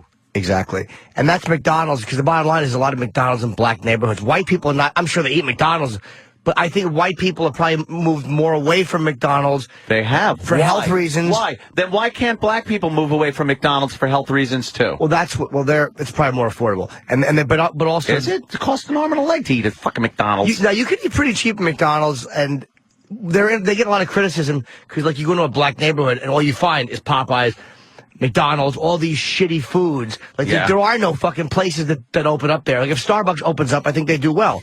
But a lot of these places don't open up. So I think McDonald's is trying to make it look like they're not these predators who are just throwing this fucking shit into black neighborhoods. Like, look, see, we're a friend of the black community. We're not just pumping you full of Big Macs and shitty fries, and the entire country is trying to lose weight, and here we are shoving food in your fucking face. It's fattening.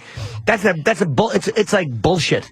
Yeah, it's a way. That's a great little take on that. It's almost like when you go down. When I go down to Brazil and get hookers, I'm going down to get Brazilian whores. If I started to help the Brazilian Men Foundation, because on some level I realize that I'm down here fucking your women for money. To be harsh, that's a bunch of Uncle Toms, basically. And, No. and I mean it's really truly a big time white company, but they're pushing some black people forward to say, look, no, we're doing a lot more than just giving you this shitty food. And I mean shitty as far as healthy goes. Yeah, I wouldn't say that the it's black delicious. people We all know that, but shitty as far as health goes. I wouldn't say they're Uncle Toms, because it's not like they're Not Uncle siding. Toms, but I mean but they're pushing the black forward, even though the company probably isn't run by a majority of black people. I think they did. I like his take on this, Perhaps Anthony. a CEO, I think, is now a black guy. I'm not sure, but you saw the vice president of marketing for the U.S. is a black guy, and the marketing that they're doing is absolutely aimed at black people. Yes. McDonald's has completely changed their marketing strategy from many years ago when it was Ronald McDonald and, a lot of white people and, just fucking whatever. Well, I remember going to McDonald's as a kid, and it wasn't predominantly black or white. It was just the place you went. Now they're really targeting just black people. But Jimmy really did explain that. Yeah, I know. Minorities are still eating unhealthy in general. Well, white people have choices. Honestly, part of it is. I'm sorry. Part of it is. Patrice has gone down this road. Part with of us it a really bunch of is times. affordability. Like when you go to an airport, picture it. I scream all the time. Just want something healthy, scream, you scream. We all scream. For ice cream. I used to get that next time I say ice cream, you scream. We all scream for cum. But it's like I yell all the time. Me and Kenny are in the airport. I'm like, this is why we're a country of fat fucks. Because you literally, I want to eat something healthy, and there's nothing. there. There's a McDonald's open, and there's a couple of other places. Yeah. So that's what it's like at an airport. And I make good money, and I travel, and I still have trouble when I'm fucking traveling, eating good. If you make shit money, and you live in fucking on 145th and fucking Edgecombe, and you make no money, and that's all that there is, what are you going to eat? The problem you gotta eat. The problem is it's not profitable, though. That's why you don't have the healthy choices in airports and other places. There's just not enough people going out of their way to eat healthy. That would do that. That's the we're problem. A nation of slobs. Because if people were eating healthy, then it would be profitable, and you would see Here's what I think. Healthier choices out there. Here's what I think. I also watched something that I guess Chris Hansen was doing. He's gotten off of the whole pedo thing. God, is that annoying that they made him stop doing that? I know. What Jesus. happened? Because this fucking some because the guy killed scumbag in himself? Dallas killed himself as he should have. That's how the show ended? Fucking and the fact they buckle to that. I know. That's when you push fun. forward. You realize, oh my God, we're getting something accomplished here. Yo, sorry, don't keep going after pedophiles because we might entrap some guy to show up and try to fuck a 13-year-old. Thank God that guy killed himself. At least now the heat's off. Whenever someone says you want some iced tea, I don't have to start sweating. Jesus. I know. You know how many times I fell for that? Oh, Jesus. The world is insane. They really, that's the reason they stopped. Here's oh my God. Chris Hansen did something on Detroit. And Detroit is a fucking disaster. Yes, it is. He flew over Detroit in a helicopter and took video straight down, and it looked like a war zone. The powers that be in Detroit, the mayor and whatnot, want to actually bulldoze a shitload of Detroit to consolidate it and move the borders in. So Detroit will be a smaller city and more easily controlled because if you look, it is a war zone. There are complete neighborhoods that are burnt out, factories that are burnt down, look like they've been blown up. Looks like fucking Dresden after the bombings. And he had a statistic that there were 700 liquor stores in the Detroit area and 8 supermarkets. and the thing is, it's like, well, now I go back to the McDonald's thing.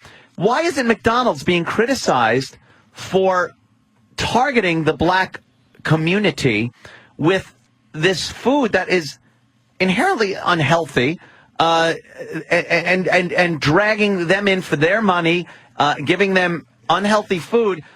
Why aren't black leaders really getting up in arms against McDonald's? And it's because what you said, they do things like this, and that does make it a brilliant marketing strategy. That's it's what like, it is. hey, look, we're helping the community by pumping them full of fucking, more cholesterol in a day than you're supposed to have in a month. Well, they got a salad, though. Yeah, they do have a salad. With croutons, which are worse than... I know, eating a fucking burger. little walnuts with sugar on them. Fucking lard dressing.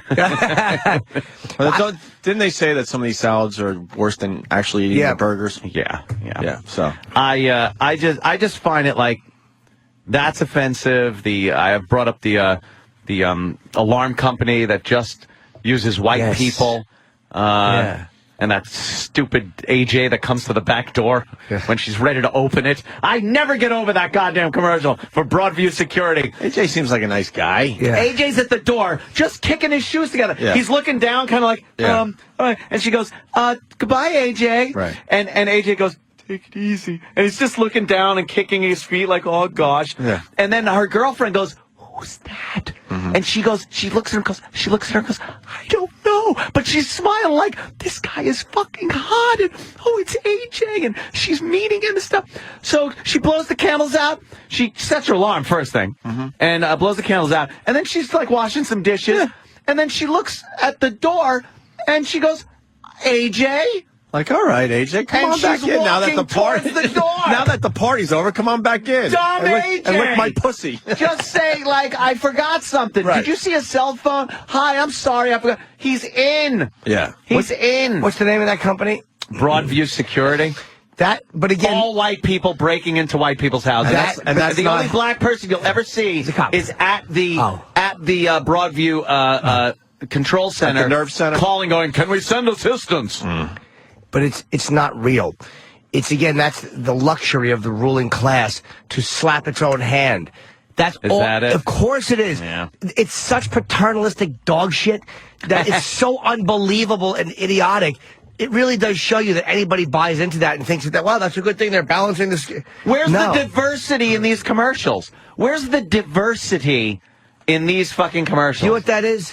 This is the equivalent of a bunch of diversity. It really has become. Doesn't mean it's fucking anything. horrendous. That's the equivalent of a bunch of white guys in a boardroom going, all right, look. We show black criminals that jigs are going to get up in arms. Yeah, you know that. Make them You white. know this. Yeah. How many black guys are on the board of that company? Probably none. Yeah. It's a bunch of white guys going, fuck it. Don't let the spokes get all crazy. Make them white. They'll get all crazy about this one and boycott our company. No, they are. Listen, let's change gears for a second here. We got Jackie Martling on the hotline. Jackie! Speaking of racist. What's up, Jackie. you racist? Hello, man. Jackie Martling. Jackie, what's up? Yo, so I got one for you. All right. So a guy breaks into a sperm bank. He's got wearing a bag over his head. He's got a gun. The girl says, no, this isn't a regular bank. It's a sperm bank. He says, I know what it is. Open up that refrigerator. She opens up the refrigerator. She says, take out one of those bottles. Takes out one of the bottles. He says, take off the cap. She takes off the cap. He says, now drink it.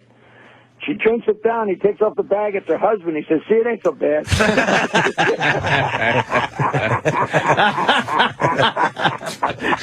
Good one. Hey, right on, man. Holy.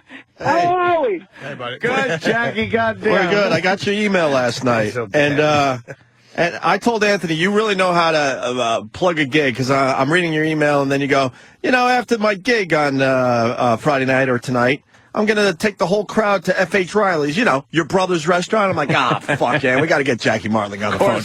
Now, I got to tell you the absolute truth. Yeah. Is it worked backwards, because my sister Katie emailed me and said, we're all coming to the show tonight, and all my friends are up my ass about, are we going out afterwards like last time? And I said, yeah, and that place in Huntington again. And I said, Jesus Christ, it never even dawned on me to call Opie and Anthony to give me a promotion, a plug. Right. So it was actually a karmatic thing, you know what I'm saying? It's all good. You call our show anytime, It Jackie. all works. Actually, my brother played at that place down there at Five Towns, and it's really a great venue. Was it called something else? It's just like an old high school, but it's a great auditorium, and now they call it the Performing Arts Center, and it's great, Dix Hills Performing Arts Center, 5 Towns College, Dix Hills, New York, tonight with Jackie the Joke Man at 7:30, right? Yeah, and it's 7:30, which is very early, I like that. I like the 7:30 start time. Still gives you time to go out and get tanked later. That's right. You have plenty of time to get to your brother's place and spend a lot of money. Yeah, before the kitchen closes. Because I think last time Jackie came around, the kitchen was closed. He shows up at 1 in the morning. Don't open up the kitchen for Jackie? Come on. The guy went home already. Jesus. Yeah, and Jesus Christ, I don't drink. The only thing I got in my whole life is a few chicken wings, and the son of a bitch isn't even there. Right, he was gone. You would still drink. It's just you reached your limit at 30. You know what's great is I got a special guest tonight because he's in town. Is my buddy Richie Minervini. Who? Rich, sure. We actually started comedy in Huntington at Cinnamon at a little restaurant 31 years ago. And, when comics are just starting out, everybody tells lies to each other because they want to, up themselves and feel better. And due to him telling me a lie is how I got to hang out with Rodney Dangerfield. He told me that he had met Rodney and Rodney loved him, so I typed out a bunch of jokes, and then I said, here, hand these to Rodney, and he said, I'm full of shit, I didn't meet Rodney. So then I just mailed the jokes to Rodney, and Rodney called me up. And Richie's been kicking himself for 30 years. It's great.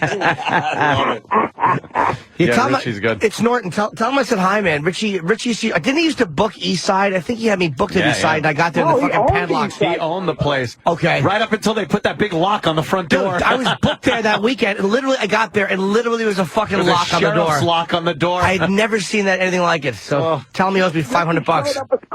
Richie showed up at the club, and they were carrying the cash registers and the chairs and tables out. It looked like the bar that was closing up in Goodfellas. They're just like... Exactly. Yeah, just taking shit out of it. Oh, my God. He's a great guy. Minervini's a great character. Yeah, we saw him, we saw him kind of recently backstage somewhere. I forgot where that was. Maybe Westbury. Kevin James? Yeah. He's a good character. And of all things, I'm going to Los Angeles tomorrow, and I'm going to be at this a THC convention. Oh. They're actually having a THC convention at the Los Angeles Convention Center. Pot is a big deal now. Yeah, especially in California. Are you still partaking in a little bit of weed there, Jackie? May I take us? Well, I got a new CD out, and the CD has my theme song. And in my theme song, I'm smoking pot. I got my dick out, and they flipped over the song. So I'm going to be sitting there, from 7 o'clock to 9 o'clock tomorrow night. Tomorrow night, I'm going to be sitting there blasting a song and selling the CD. And I don't know if it's going to be medical marijuana, people walking around, or whether I'm going to be sitting in the middle of Jamaica. You know what I mean? But it's going to be wacky, Yeah, we're going to be. I think we're going to legalize pot soon, man. Yeah, it's looking that way. We're moving quickly to that direction, state by state. I'm sure some states aren't. Yeah. Oh, sure. Yeah. The states seem to be leapfrogging each other, and somebody told me that now in Colorado, you can actually sell pot and make money, and, that it's beyond medical marijuana that's taken even a leap forward from that. So it looks like it's actually happening, And I've heard that the people that are against legalizing pot are the fucking guys that grow pot illegally because they put them shit out of luck. Prices. Yep. Of course. It's going to be controlled. Yeah, exactly. Their business is going to go down. God damn. And I don't know what I'm going to do because I don't drink and drive anymore. And if they legalize pot, I got to find something brand new. I need a new water break. Yeah, you need a vice. Everyone needs a vice. We talk about the drinking and driving thing. When we were growing up, it was, people don't want to hear this. It was kind of a sport, and everyone understood the sport of drinking and driving. Yeah. The cops understood. They pull you over and go, have you been drinking? And you tell them, yeah, and then all of a sudden they take your keys and make you sit on the side of the road for like 4 or 5 hours, and they come back and give you your keys back and you go rounds, home. Yeah. They do their rounds. When I was a kid, they pull us over and say, Jesus Christ, do you think you can get this thing home, I used to play bumper cars. Like bumper bowling, you're driving home and all of a sudden you smash into the curb and it wakes you up. Yeah, that's what curbs were for, I Obviously a very serious topic, but the times were different 20 years ago. It just had a different flavor. I mean, back in those days, death didn't hurt as bad. Jesus. You know what it was? We were stupid is what it was. Why don't you say it out loud? Nobody knew any better. Yeah. We were idiots. Yeah, if you were drinking, if you were hammered and couldn't even stand up, that might be an issue. But if you were just drinking a few beers where you would be legally drunk today, the cop would usually go, all right, get home. Right. Just sometimes they would follow you home. Yeah. Sometimes they just made you sit it out on the side of the road. Andy Griffith kind of Barney Fife thing that they would do for you. Oh yeah. But the rule is kind of, if you can find your car, you're all right to drive. There you go. See, I found my car, right? You ever have a friend that didn't drink be the decoy when you were leaving the bar? That worked out great. We knew a couple of guys that just didn't drink, or maybe that night wasn't drinking. He'd hop in the car and leave the parking lot a little aggressively, because there were certain bars that cops would just wait in front of. Of course. And or down the road or whatever. Yeah. Little road block. And he would take off a little aggressively, and when the cop would pull out after him, 10 people would leave the parking lot all hammered off of their fucking... Oh, really? Yeah. You the decoy. You let the one sober guy take off? Yeah, because he could get pulled over. He's legal. He's Maybe fine. do a slight swerve or something? A little swerve. He'd be like, the road is a little wet, officer. Yeah, what are you going to do? I was turning the radio station. Yeah, sure, I'll take your test, By the way, 10 problem. drunks just fucking left the bar. Did you really do that? Oh, yeah, the decoy. Jackie, they shut down... The designated drunk. Yeah, exactly. they shut down Huntington as far as that stuff goes. I'm from the Huntington area. Jackie knows Huntington pretty well as well. Yeah. And it turned out to be a drinking town where everyone else from Long Island would come to Huntington to party. I mean, it was like spring break all the time. People just drunk wandering around the streets. And they finally said no way, and they set up so many roadblocks on the streets leading out of Huntington to just shut the whole thing down. So all those bars are now restaurants. You just can't do it anymore. No. And that's a good thing, obviously. But yeah. Oyster Bay used to be the same way, where everybody went to drink. But back in the 60s, nobody ever got pulled over. I mean, it just wasn't an issue because everybody was drunk. Yeah. I mean, everybody was. I can't believe there weren't more accidents. It's hard to believe. Things like Oyster Bay, and then when you go down into Northport, also the streets lined. Main Street is lined with fucking bars. You're going there to drink. It's just the North Shore is just the most drunken, crazy place in the world. It really is. It's the salt air and everything else. You know? As I joke, I do have to say I'm glad they cleaned it up because my house used to get hit by drunk drivers all the time. Oh, you were right there on 25A, how many stories I've told over the years, but Jackie, I used to live on 25A right around a bend, and they would come out of Huntington. They would actually hit the guardrail about, let's call it, 200-300 yards before my house, and then they would ricochet right into our house. Jesus. They once hit our house so hard that we couldn't open any doors and took out the whole right side of our house one night. The car rolled all the way into the backyard. People are saying that's how you met Billy Joel. Yeah. I always laughed at that because the house he hit is literally a quarter of a mile from my house here in Bayville. Yeah. And I said, Jesus Christ, people have been drinking and driving and doing drugs on the North Shore for 300 years. And I had never heard of anybody hitting a house, and he did it on a Sunday afternoon at 4 o'clock. Yeah, that's a little odd. Yeah, that is. It's like a monument to something. I'm not sure what it was. You know? Yeah. Well, that's, at that hour on a Sunday, yikes. There was another time a drunk accident in front of our house, and the car was flipped over. It was on its hood. And all you heard, now 25A is really quiet because it's like 4 in the morning. All of a sudden you heard, because we lived pretty much right on the street, was help me, help me, help me. My dad gets up, and there's a guy just in his car upside down with an electrical wire across the car, like a fucking movie, a live wire. My dad saved that guy's life.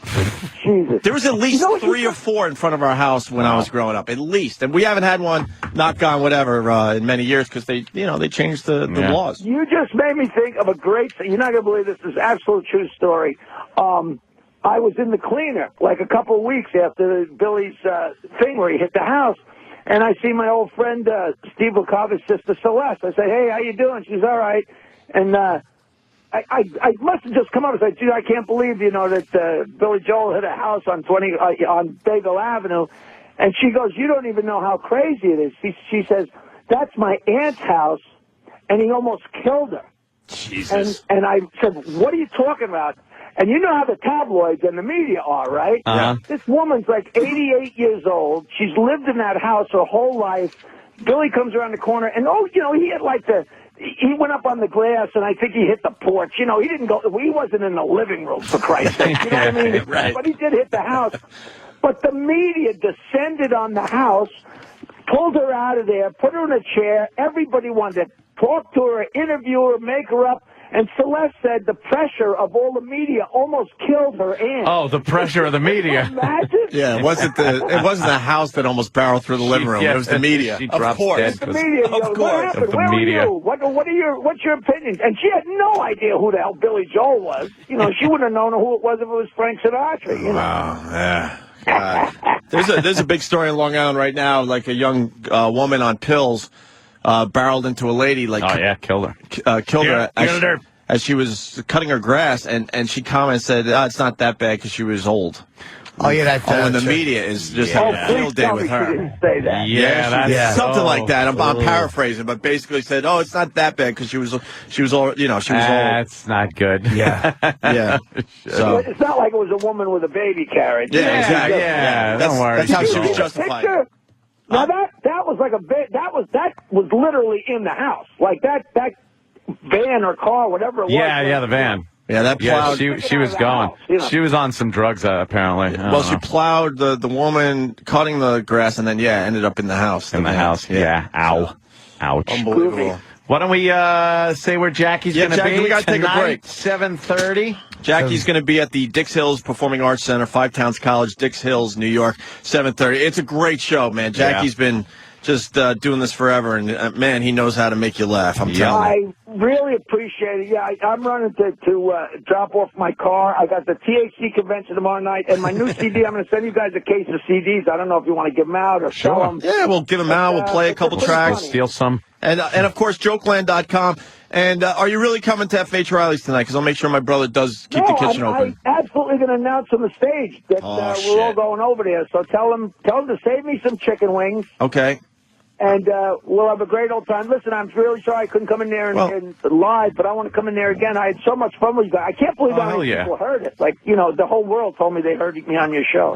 Cool, we'll do it again. Yep. And it's the buffalo chicken spring rolls you really want to try. Those are really good. They're ridiculous. And you got to show up, Jackie, because... It's bad enough that we're plugging the place, but I don't think we should be plugging the individual menu items. Well, I do have to say this. Victoria Gotti said she was going to go to F.H. Riley's, and, she never showed. So you better show tonight, Jackie. Listen, let me give you a goodbye joke. Yeah, go ahead. Hit it. The kid says, Ma, how come I'm black and you're white? She says, listen, the way I remember that party, you're lucky you don't fucking bark. And with that, you guys, I really appreciate it, man. All right. No problem. Thank you, Jackie. See you, man. Tell Steve thanks. Tell your producer. He gets no credit. Steve, of course. Why would he? Exactly. And also, fuck him. All right, there you go. That's more accurate. Thank you. Jackie, the joke man. Jackie Martling will be on Long Island tonight at 7:30. Dix Hills Performing Arts Center. A quick break and we'll continue. We got, who's next? We got a lot of guests today. Ian Halpern will be on at 8:30 today. Google it. We got some things to talk out with him, that's for sure. Stay there.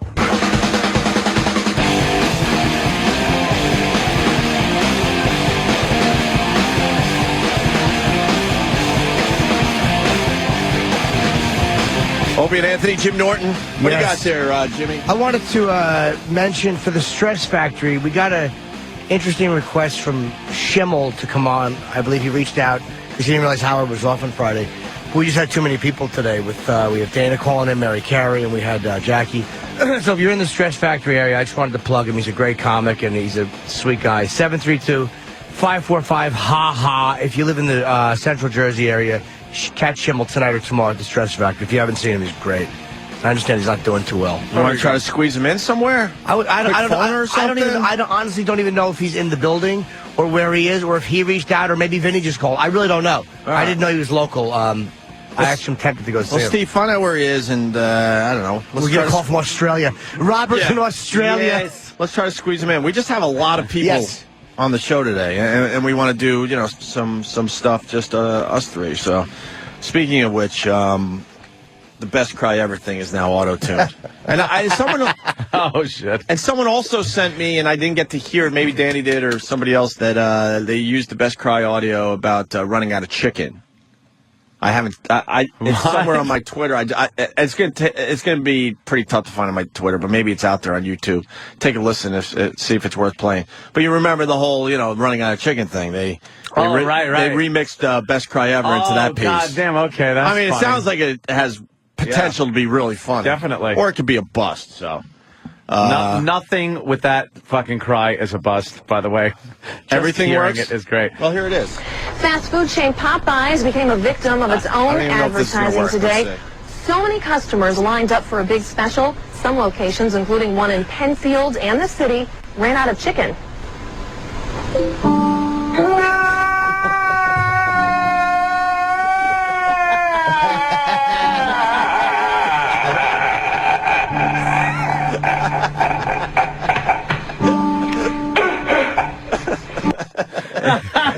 Two crying black people.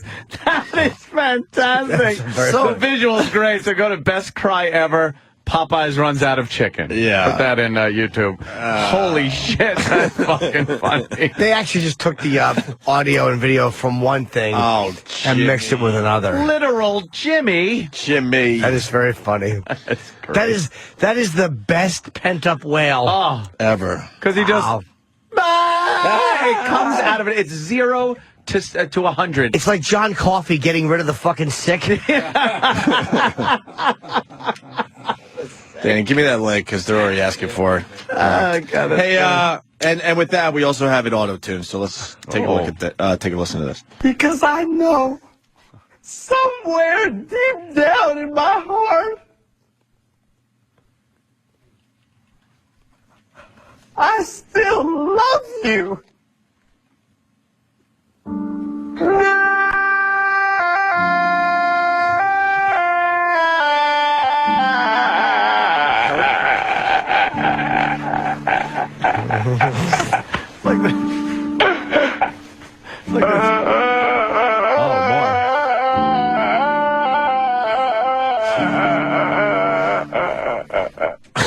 Right. It's like the sound that came out of the phone in The Matrix.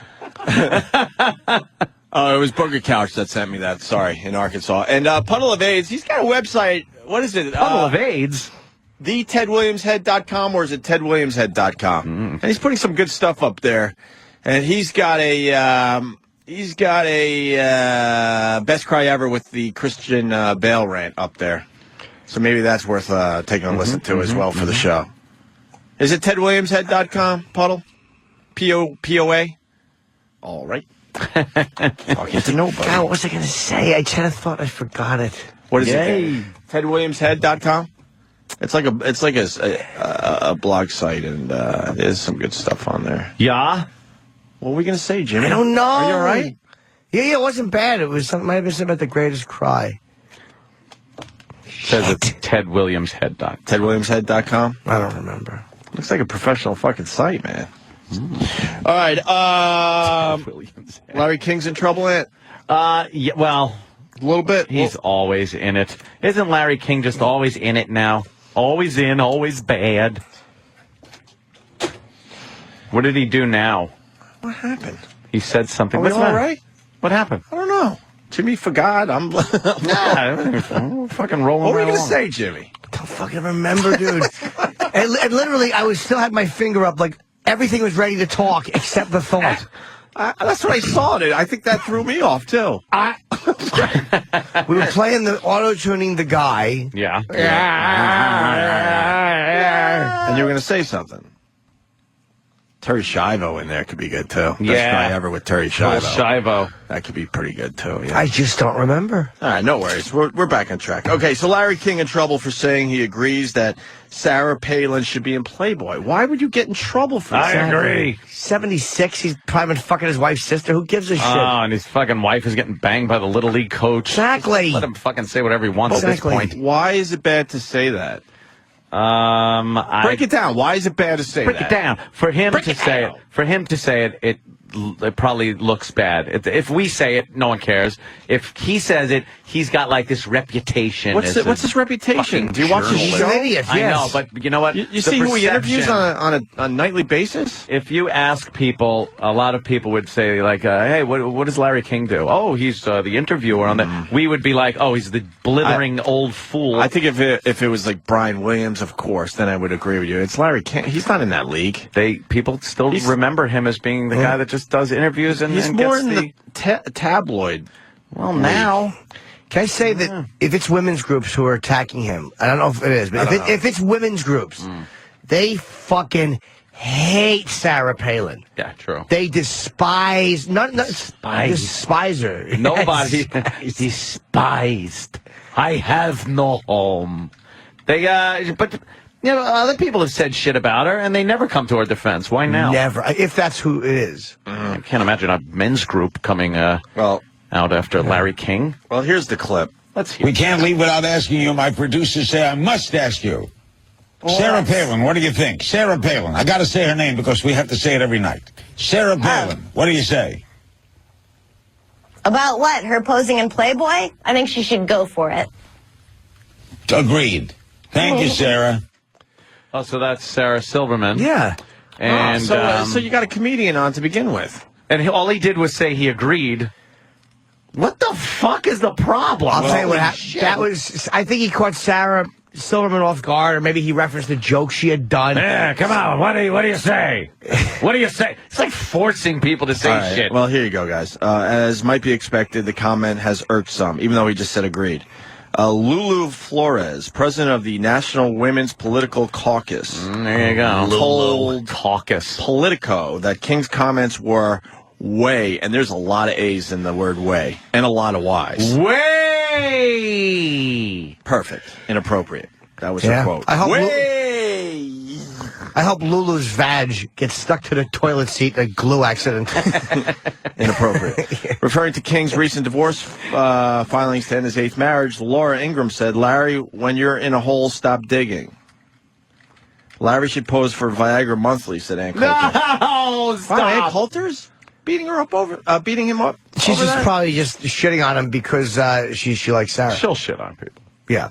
She's probably just attacking him almost like he wouldn't say that about Well, there's no one else to Michelle say about. Obama. Or, I'm just saying, whatever. Yeah. But the thing with Larry, that's what happened. It seems to me like he might have referenced the joke Sarah did. You know, the fucking shitty producers will do that sometimes, where she might have done a joke about Sarah Playboy. Ask her about it. Mm-hmm. And then all she can do is go with the Playboy. Yeah. And then he's kind of awkward because he didn't laugh. He's like, agreed, and he just got out of it. Yeah. People don't know when people are just reacting spontaneously. Knee-jerk reactions to nothing. Oh, Lulu stinks. Yeah, nothing will come out of that. Lulu. I want to rub clear stuff on Lulu's forehead. Walk around like that feeling silly. Like it's Ash Wednesday, but Mike Cumsey. Take that, you fucking 1967 singer name. Boo. Lulu. What an awful fucking fat girl name that is. Lulu. It really is. It sounds like a retarded girl. What happened? Lulu had an accident. Lulu again. Yeah, she's getting a lollipop with dirt on it and shit in her pants. Well, yeah. What are you doing with the bowl? Lulu needs a haircut. Exactly. What's that paint roller? Lulu's tongue is wet. Jesus. Why is there an ice cream cone with a bunch of pennies stacked in it? Lulu's hungry. Lulu. Exactly. And then there used to be a comic strip named Lulu. It was, and she was a short little fat thing.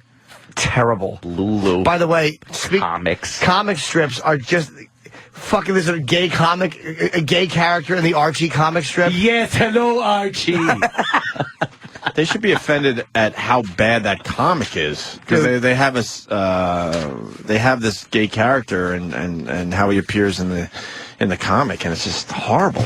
Where is really? it? Oh, Jimmy, you can't find the comic. Damn the thought of me. Memorized. No, it's so bullshitty the way it's done. It's horrible. It's Jughead is sitting on the. Apparently, Jughead is a thing for Veronica. I don't remember. I haven't seen it in a long time. That had nothing to do with like him being stupid either. He just his dick head was like a jug, just a giant jug head of his cock, like a horse. And it had a handle on it like an ear.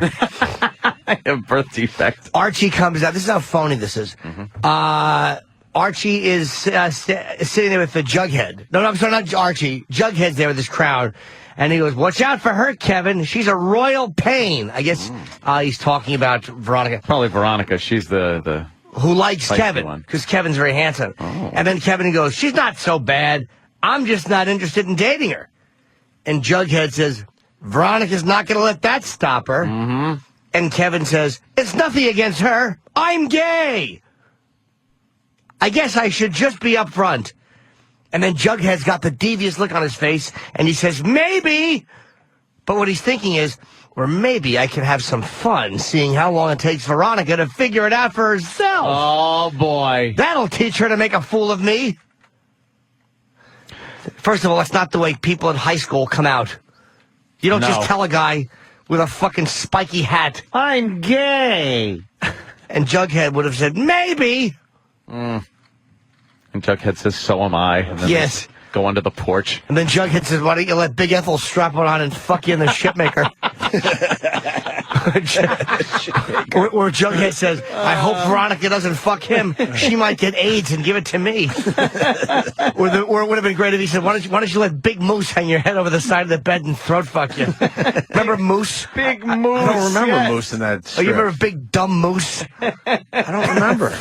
Moose. Was he just Moose was like the football player. He was the jock. Guy. Yeah. He was the jock in high school. Why is anybody reading Archies? Dude, no one reads those comics Fucking anymore. Horrendous. I miss your comic bit, by the way. It's so dated. Well, this is a comic book. No, I know, but they don't read comic books, and they don't read fucking strips in the newspaper anymore. It's such an now someone's going to call and say, I do, but in general, no one's reading that shit. They're not funny, they're not irreverent, they're not anything. They're just waste of paper at this point. Who's reading the fucking comics in 2010? These guys are the most prolific comic makers, too, or because they have Archie Archie's Place, all these fucking weird Archie's Life with Archie, all these fucking little digest, Archie's Digest, Veronica's Digest, fucking, Betty does a scat video digest, fucking Moose's prostate itch digest. Can you read a comic today, maybe? I know. Monday I'll do it because it hurts my throat. And he's got lines. Oh, I have a lot of acting to do today. Lines. A lot. Mr. Faber. I hope I don't call Ted by mistake. Oh, no. Well, Ted. God. You got lines with Ted Danson? I do, yes. That's pretty cool. Yeah, you know how it is. He's as psyched as I am. Of course, I bet. I'm sure he is. Hey, we got more info on the South Park Mohammed episode. Remember someone called and said the rerun of that episode was bleeped to shit at the end? Yep. Yeah. Really bad, where it was like 3 words you could hear and the rest of it was bleeped for a long, extended period of time. And we were thinking, wow, that might have been Matt and Trey and a way of getting around the controversy. Them fucking around. And really making fun of censorship and stuff. Over the top. Yeah, make it over the top. Well, guess what? It was Comedy Central, and it wasn't Matt and Trey. Unbelievable. And they thought that was completely acceptable to completely bleep out that whole section being of held the episode. Hostage. Yeah. Being held hostage by a religion and threats that they have made come true in the past because of comic strips and all kinds of other shit. It's ridiculous. I don't mind Comedy Central doing this, by the way. Wow, why? Because I understand what I don't like is when they have press releases how they don't say what it really is. Comedy Central is just a bunch of people running a comedy network. They don't want to get shot for a fucking cartoonist being edgy. So they're probably trying to protect Matt and Trey. I don't agree with it for politically correct reasons, but the bottom line is Islam is violent and they fucking will shoot you. I mean, it's despicable. But they will kill you for making fun of Muhammad or their religion. I mean, they beat their women. So, I know a lot of Matt these and Trey if they want to take the chance. But the bottom line is, they're in hiding, by the way. Are they? Pretty much. No one can locate them. Well, now Comedy Central's doing this. They should just come out and say, Islamic radicals behave violently, and we don't want our heads chopped off. Just don't release a polite statement about it. There was a website, apparently, run by these Muslims. Yes. And it was a threat. Let's be real here. It was a threat. They brought up the guy that Van Gogh that was killed. Dutch filmmaker, obviously. And when you bring that up and you say that this is unacceptable and there are consequences, it's a fucking threat. And the website also had... It was revolutionmuslim.com. I just want to add this in. And the site has since been shut down after this whole thing. Oh, has it? Yeah. By who? I don't know. But that is a fact. The site... But that is a fact. That is a you fact. have a microphone in front of you. I never disputed it. But, apparently it was on the website. And the website also printed out where they lived, their houses, where they work. I didn't know. So they had Matt and Trey's addresses on there and everything. A lovely group, a lovely Just religion. Amazing. Boy, that's how we handle everything. We're going to drive a knife into your chest. Yep. Lovely group. How about another thing closely related to this? The Saudis, apparently, a 12-year-old girl just won a divorce from her arranged 80-year-old husband in Saudi Arabia because under this Islamic laws and rules. See, apparently Muhammad... This great Muhammad took a 9-year-old wife. And what they see Muhammad doing, they see acceptable in their community. Great. So they will take girls 9, 10, 11, 12 years old and arrange a marriage with 80-year-old. It was actually a cousin of her father, 80 years old. Yes, sir? Opie, hands I just up. want to know when you're converting. I am in the process right now, and I have a ticket to Saudi Arabia. I see your for an skin's getting arranged darker marriage in front of our eyes. Yes. 80 and 12. 80 and 12. Disgusting. And she actually had to... They did not grant her a divorce. What they did was grant a settlement within the two parties so that it wouldn't screw up or set a precedent. They just settled between the two parties that she can leave this marriage. She's 12 fucking years old, an arranged marriage that was, by the way, consummated. The marriage was consummated, an 80-year-old man. And the Saudis find this completely acceptable. We do business with these savages, and this is part of their religion based on Muhammad, who apparently took a 9-year-old bride. It's a fucked religion. I'm sorry. That's my opinion of it.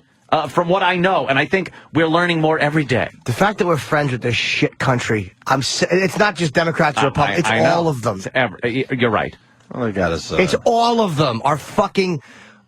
every politician we have it just sucks the cock of the Saudi Arabians because they have so much fucking money. They have so much interest so in our much country, oil, right? and they have so much. I'm so tired of that country. Yeah. Bringing it back to the South Park thing because we got Ian Halpern on hold. Wow. Okay. We gotta cut ourselves short today, unfortunately, because we had so much going on. His Highness. Yeah, His Highness, I'm sorry we made you wait on hold, but we're going to get to his apologize in about a minute. Parker and Stone comment on South Park censorship. So here's their statement, Matt and Trey. In the 14 years we've been doing South Park, we have never done a show that we couldn't stand behind. We delivered our version of the show to Comedy Central, and they made a determination to alter the episode. It wasn't some meta joke. Yeah, on our part, huh? Yeah. Okay. Comedy Central added the bleeps. In fact, Kyle's customary final speech was about intimidation and fear. It didn't mention Muhammad at all, but it got bleeped too. Wow. We'll be back next week with a whole new show about something completely different, and we'll see what happens to it. So they're a little disappointed. That's all they taste to me. That's not that harsh of a statement from Matt and Trey. That's not a fuck. I think they understand why it was done. I would not be surprised if they were actually. Well, they're mad that they're nervous on some level, though. They're mad that other stuff was being bleeped that had nothing to do with the Muhammad. Yeah, because when you talk about intimidation and fear, you are absolutely addressing the Muslim. Yes. And what they do and what they use to get what they want. Which is intimidation and fear. It's not respect for the religion. And I don't mind Comedy Central doing it. I know a lot of those guys. They're not going to get stabbed in the chest for a cartoon. Right, but just come out and say that. Just say. Pick your battles. Enough people have to say it. We got to go with Khalid. Khalid, Minnesota. How are you, brother? I was doing all right till earlier. Salam alaikum. Salam alaikum. Yeah, whatever. I like your show, and I think you guys are funny, but I think a lot of times you guys are just a bunch of dumb fucking rednecks. We're really not rednecks. Kyle. I'm from New York. I can't be a redneck. Why are we a redneck? This ridiculous fucking concept of that any religion or any group that does not fit your fucking white American view is some evil entity that's going to stab you for saying something. They did stab hold on, buddy. They did stab Van Gogh, and there was a threat made referencing the stabbing, so I think we were fair to say that. They said it, not us, buddy. To generalize an entire group of people. There are millions of Muslims in this country. Yes. There are billions of Muslims That's in why the there should be a world. little more outcry right now about Muslim extremists by all these Muslims in this country, but we don't hear that. The silent acceptance is deafening, my friend. That's completely untrue. Oh, is it? Look what you're doing. Look what you're doing. You're a Muslim guy, and you're calling a radio show complaining about people complaining about that. Instead of the outrage you should feel that these guys have married themselves to your religion and said, we're Islamic and this is what we're going to do. No, this is a huge problem for all Muslims to have extremists making these claims or whatever, but this is the vast minority. It's like saying all Catholics fuck little boys. Jesus is the real Lord. But enough Catholics, you know what, buddy? Enough fucking priests do fuck little boys where it became an issue. The majority of priests don't fuck little boys. But you know what? Enough of them did. And they deserve the rap they got. They deserve it. So don't cry, because Islam has that rap. And a lot of Catholics came out against that, believe it or not, and were very vocal about that. Unlike Islamic religion, the Islamic religion, where you don't hear in the right places. I'm not hearing any fucking outrage about I hear terrorism. it daily. Oh, you do? Look what you're calling about. Yeah, look what you're calling about. You're mad that we said something. Hold on. Wait. How about you accept that we are stupid, we are retarded, and the reason that we are so biased is because there are extremists that are fucking crazy. Of course there are. I'm not disputing that fact, but what I'm saying is that you make the assumption, or the claim, I should say, that all Muslims embrace this attitude. No, we don't. No, I didn't. I just said Muslims are saying that you said the silent acceptance. Yes. There is not a silent acceptance every day. I'm not the most religious guy either, okay? But if I go to the mosque I tell you, half of, like there's any sermon or whatever, the service, whatever you want to call it. Yeah. There is a lot of talk about how you have to break this view, these stereotypes, whatever, and there are many, whatever moderate or whatever, term you want to use, groups that is the vast majority. Maybe in the United States, my friend, but how about worldwide, where you got a country like Saudi Arabia, where it is completely acceptable to marry and fuck a 9-year-old girl in an arranged 12-year-old. Well, believe me, they've had 9-year-olds and stuff like that, and it's acceptable because of the religion. Well, I mean, those are some issues, but the thing is... That's the best you got on that, Kyle? That is an entire country of people... No, but it is not an entire country. Yes, it is. It's completely acceptable. And if a woman walks down the street in Saudi Arabia, a woman walks down the street not wearing her fucking burqa, she's going to get fucking stones thrown at her. How is that a fucking righteous and modern religion? Hey, it's not a modern religion. I'm not saying that it is. All right. But what I'm saying is that is not an accurate picture. That a woman does not wear a burqa and gets. I've been to. But it absolutely is. They are fucking savages when it comes to dealing out discipline based on their religion. You know what? That is the typical fucking interpretation of what the media puts out for you. Really? Us, me. All right. Kyle, hold on. The media doesn't. Kyle, buddy, the media doesn't put all of it out. In Islam, let's just stick with Matt and Trey and an Islamic website, and they parody Jesus all the time. Oh my God! They shit on Mormons. They shit on everybody. Scientology. They kill Scientology, and yet Islam is seen by everybody as the religion that is going to react violently to criticism, or to parody. It's the only one that is seen to react violently to parody. Or I'm not talking about militaries. I'm only talking about parody.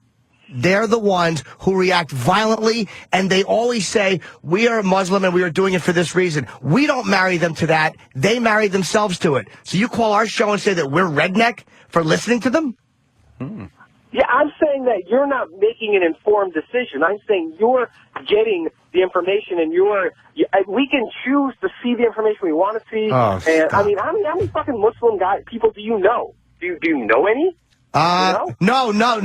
I've never seen them or a black person. Not at all. No, I don't know any Muslims. None whatsoever. I actually don't know a lot, but I do know some. Right. And how many of them are going to get on there and say, oh, yeah, I support whatever website was calling for, the veiled threat of Matt and whatever, the South Park people. None.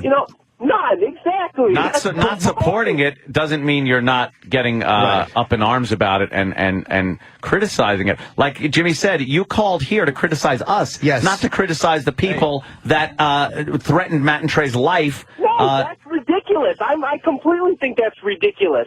But, I mean, that's not, that's a whole different topic. That is completely unacceptable and ridiculous. But that's not my point here, because all I hear is that, the whole, and everyone's going to pick up on their own thing, I mean, everyone's got their issues that relate to them, and they think that's fucking more important than anyone else's issue. But my only thing is that the whole general statement, like, what a wonderful religion, or yes, I said that. What a lovely group. What a lovely group. To refer to a group of people who, by religion, as savages. I didn't say they were savages. I said I did. We're different people. Yeah. I said, what a lovely... On the phone, who too? Listen, dude, the thing that bothers me, Kyle, is that you're not addressing both with the same annoyance. Like, you're really annoyed that we said something that might not be nice about Islam. Why is that the same level of disgust not in your voice?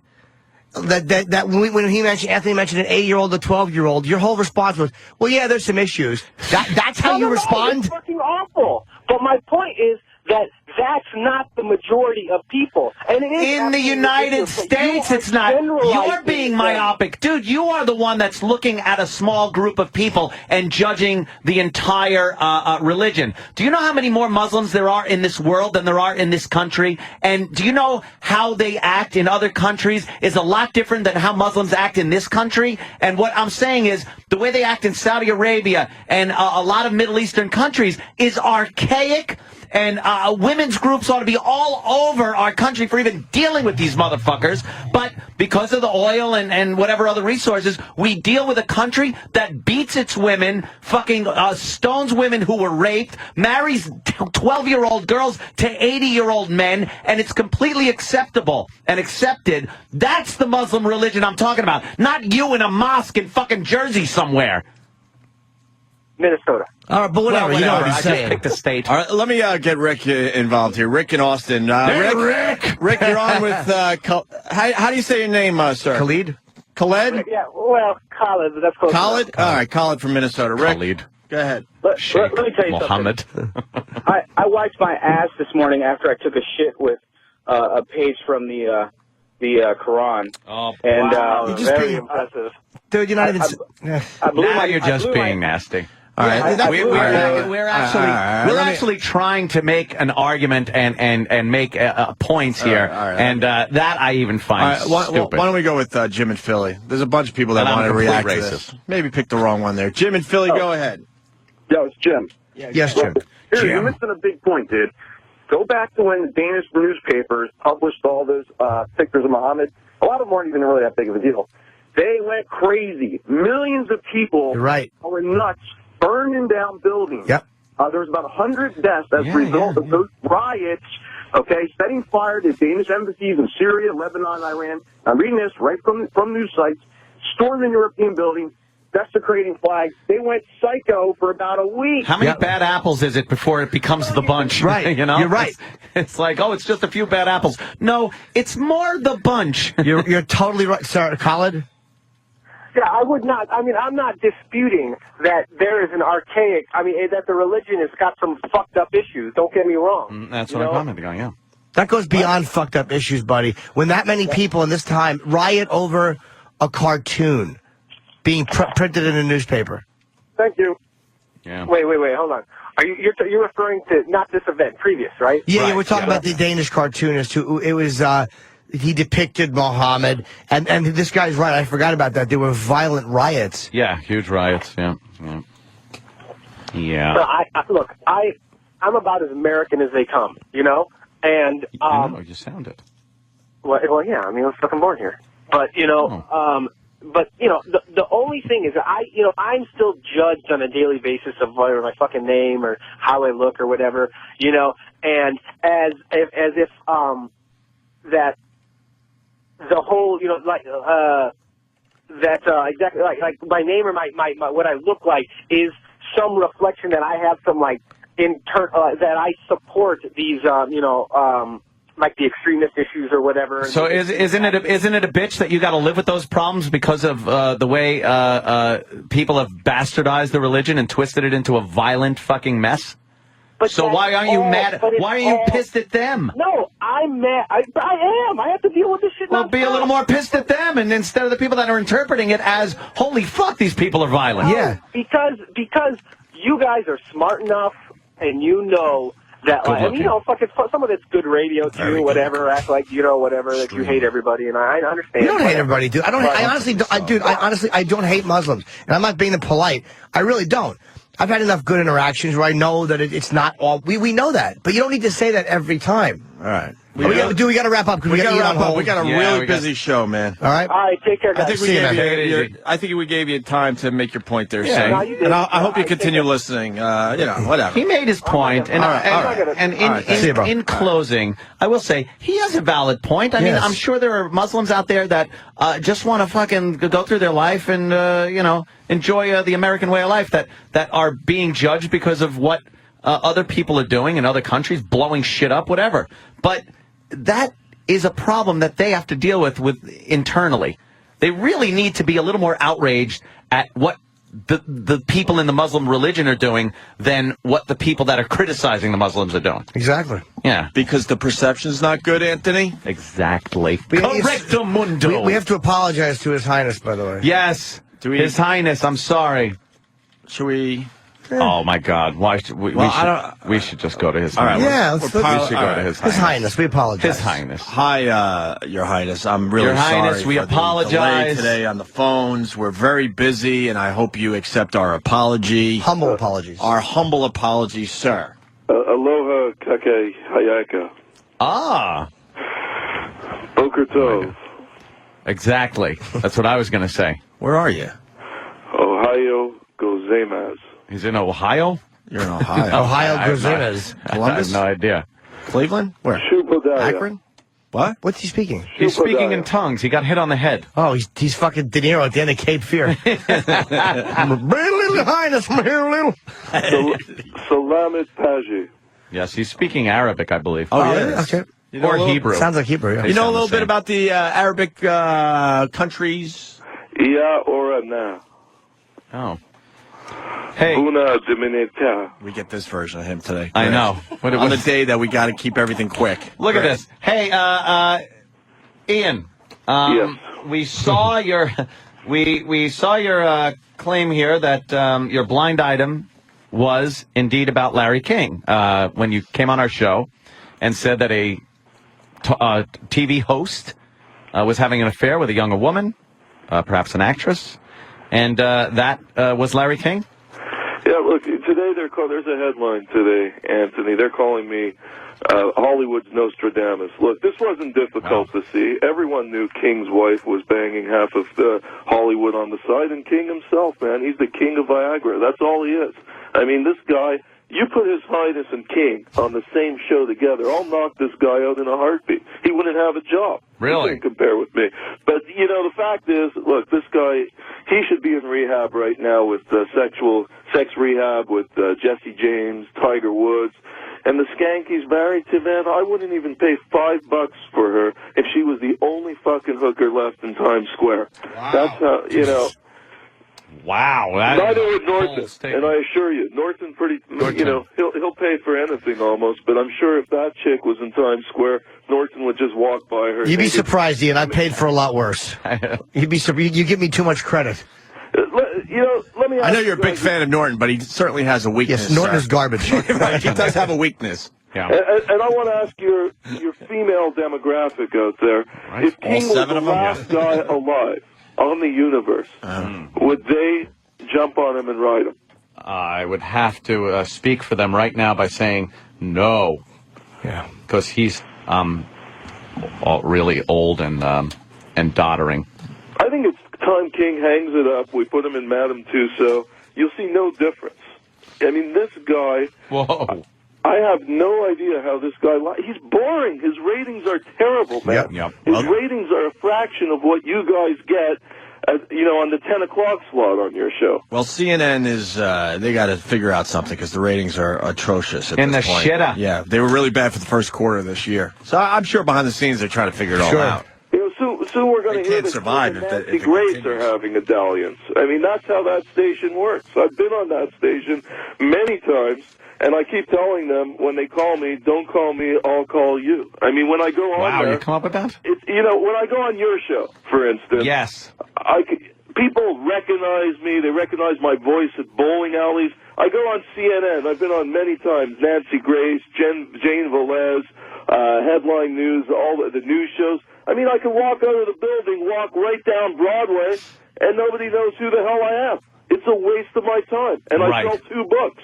Yeah, exactly. Right. See?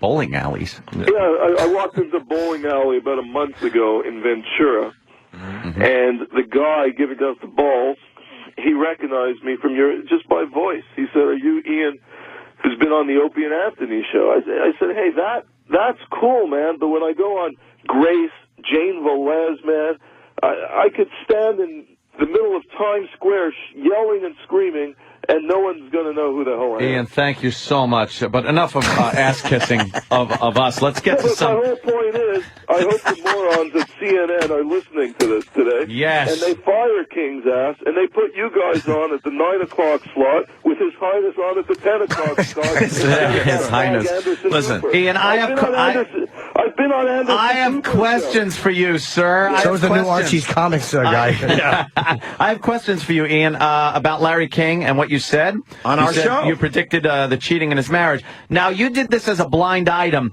Why, if you were so sure of it, and I know you probably know when these stories are going to break, why didn't you just break the story, and if you knew it was indeed true, which would protect you from, lawsuit? Sometimes I use blind items for one thing. This was it was more a humanistic approach because I knew if I would have broken this, it would have gone all over the world. I'm in production, just finishing my Michael Jackson film. It's coming out in 80 countries in June. But the reason is, from a humanistic approach, is if I would have broken this with King's name on the record, he would have had another heart attack, and then you guys would have charged me for murder. Ian, you know what? It would have been great for us. Look what happened with Jackson. When I broke the Jackson story, everyone was laughing at me. Unfortunately, the king of pop, he died. I didn't want to have another Michael Jackson on my hands, and all of a sudden, I'm killing off every major celeb. You're like the tabloid Grim Reaper. Yeah, that's my nickname here. Yeah, okay, it's a good one. You got it. You guys got it. In the spirit of Larry King, Jesus. a big mazel Can't get a tov word to in. Steve Carlisi and family on the birth of his son. I have to say that. He's a father now. Now, Ian, when are you gonna give us such a big scoop that our names are all over the world? Yes. Like Ian Halpern said on the Opie and Anthony show, right. blah blah blah, and then we're all happy. Well, if I when is that going to happen? Larry King story, you guys, you wouldn't be on the air today. We'd all be, on a deserted island in Hawaii. Why would we? If it's true. If it's true. It was true. You would have broke that story on our show. There's more coming. I have my researchers working around the clock. Myself, sometimes I go to work. But, all right, Ian. Well, then I want to know some about this. You got another blind item here that it's a member of the New York Yankees is dating a Playboy model, apparently. Yes. And then cheating on her with an L.A. porn star. That's right. Now, it's not A-Rod or Jeter. Yes. But now this is a blind item. Why not just announce it on our show so we could all bask in the limelight of publicity and get a little ratings or whatever? Well, we don't. Because, again, there's a guy by the name of Georgie Porgy Steinbrenner, who's the head of the Yankees. I don't want to put this guy into cardiac arrest today. He doesn't even know where he is at this point. George Steinbrenner, please. He's fucking sitting there in his turtleneck with drool on it. I think Steinbrenner and Larry King are in a room together giving each other up the ass today. That's See, now that'll get you in more trouble. Get you in a lot of trouble, you dope.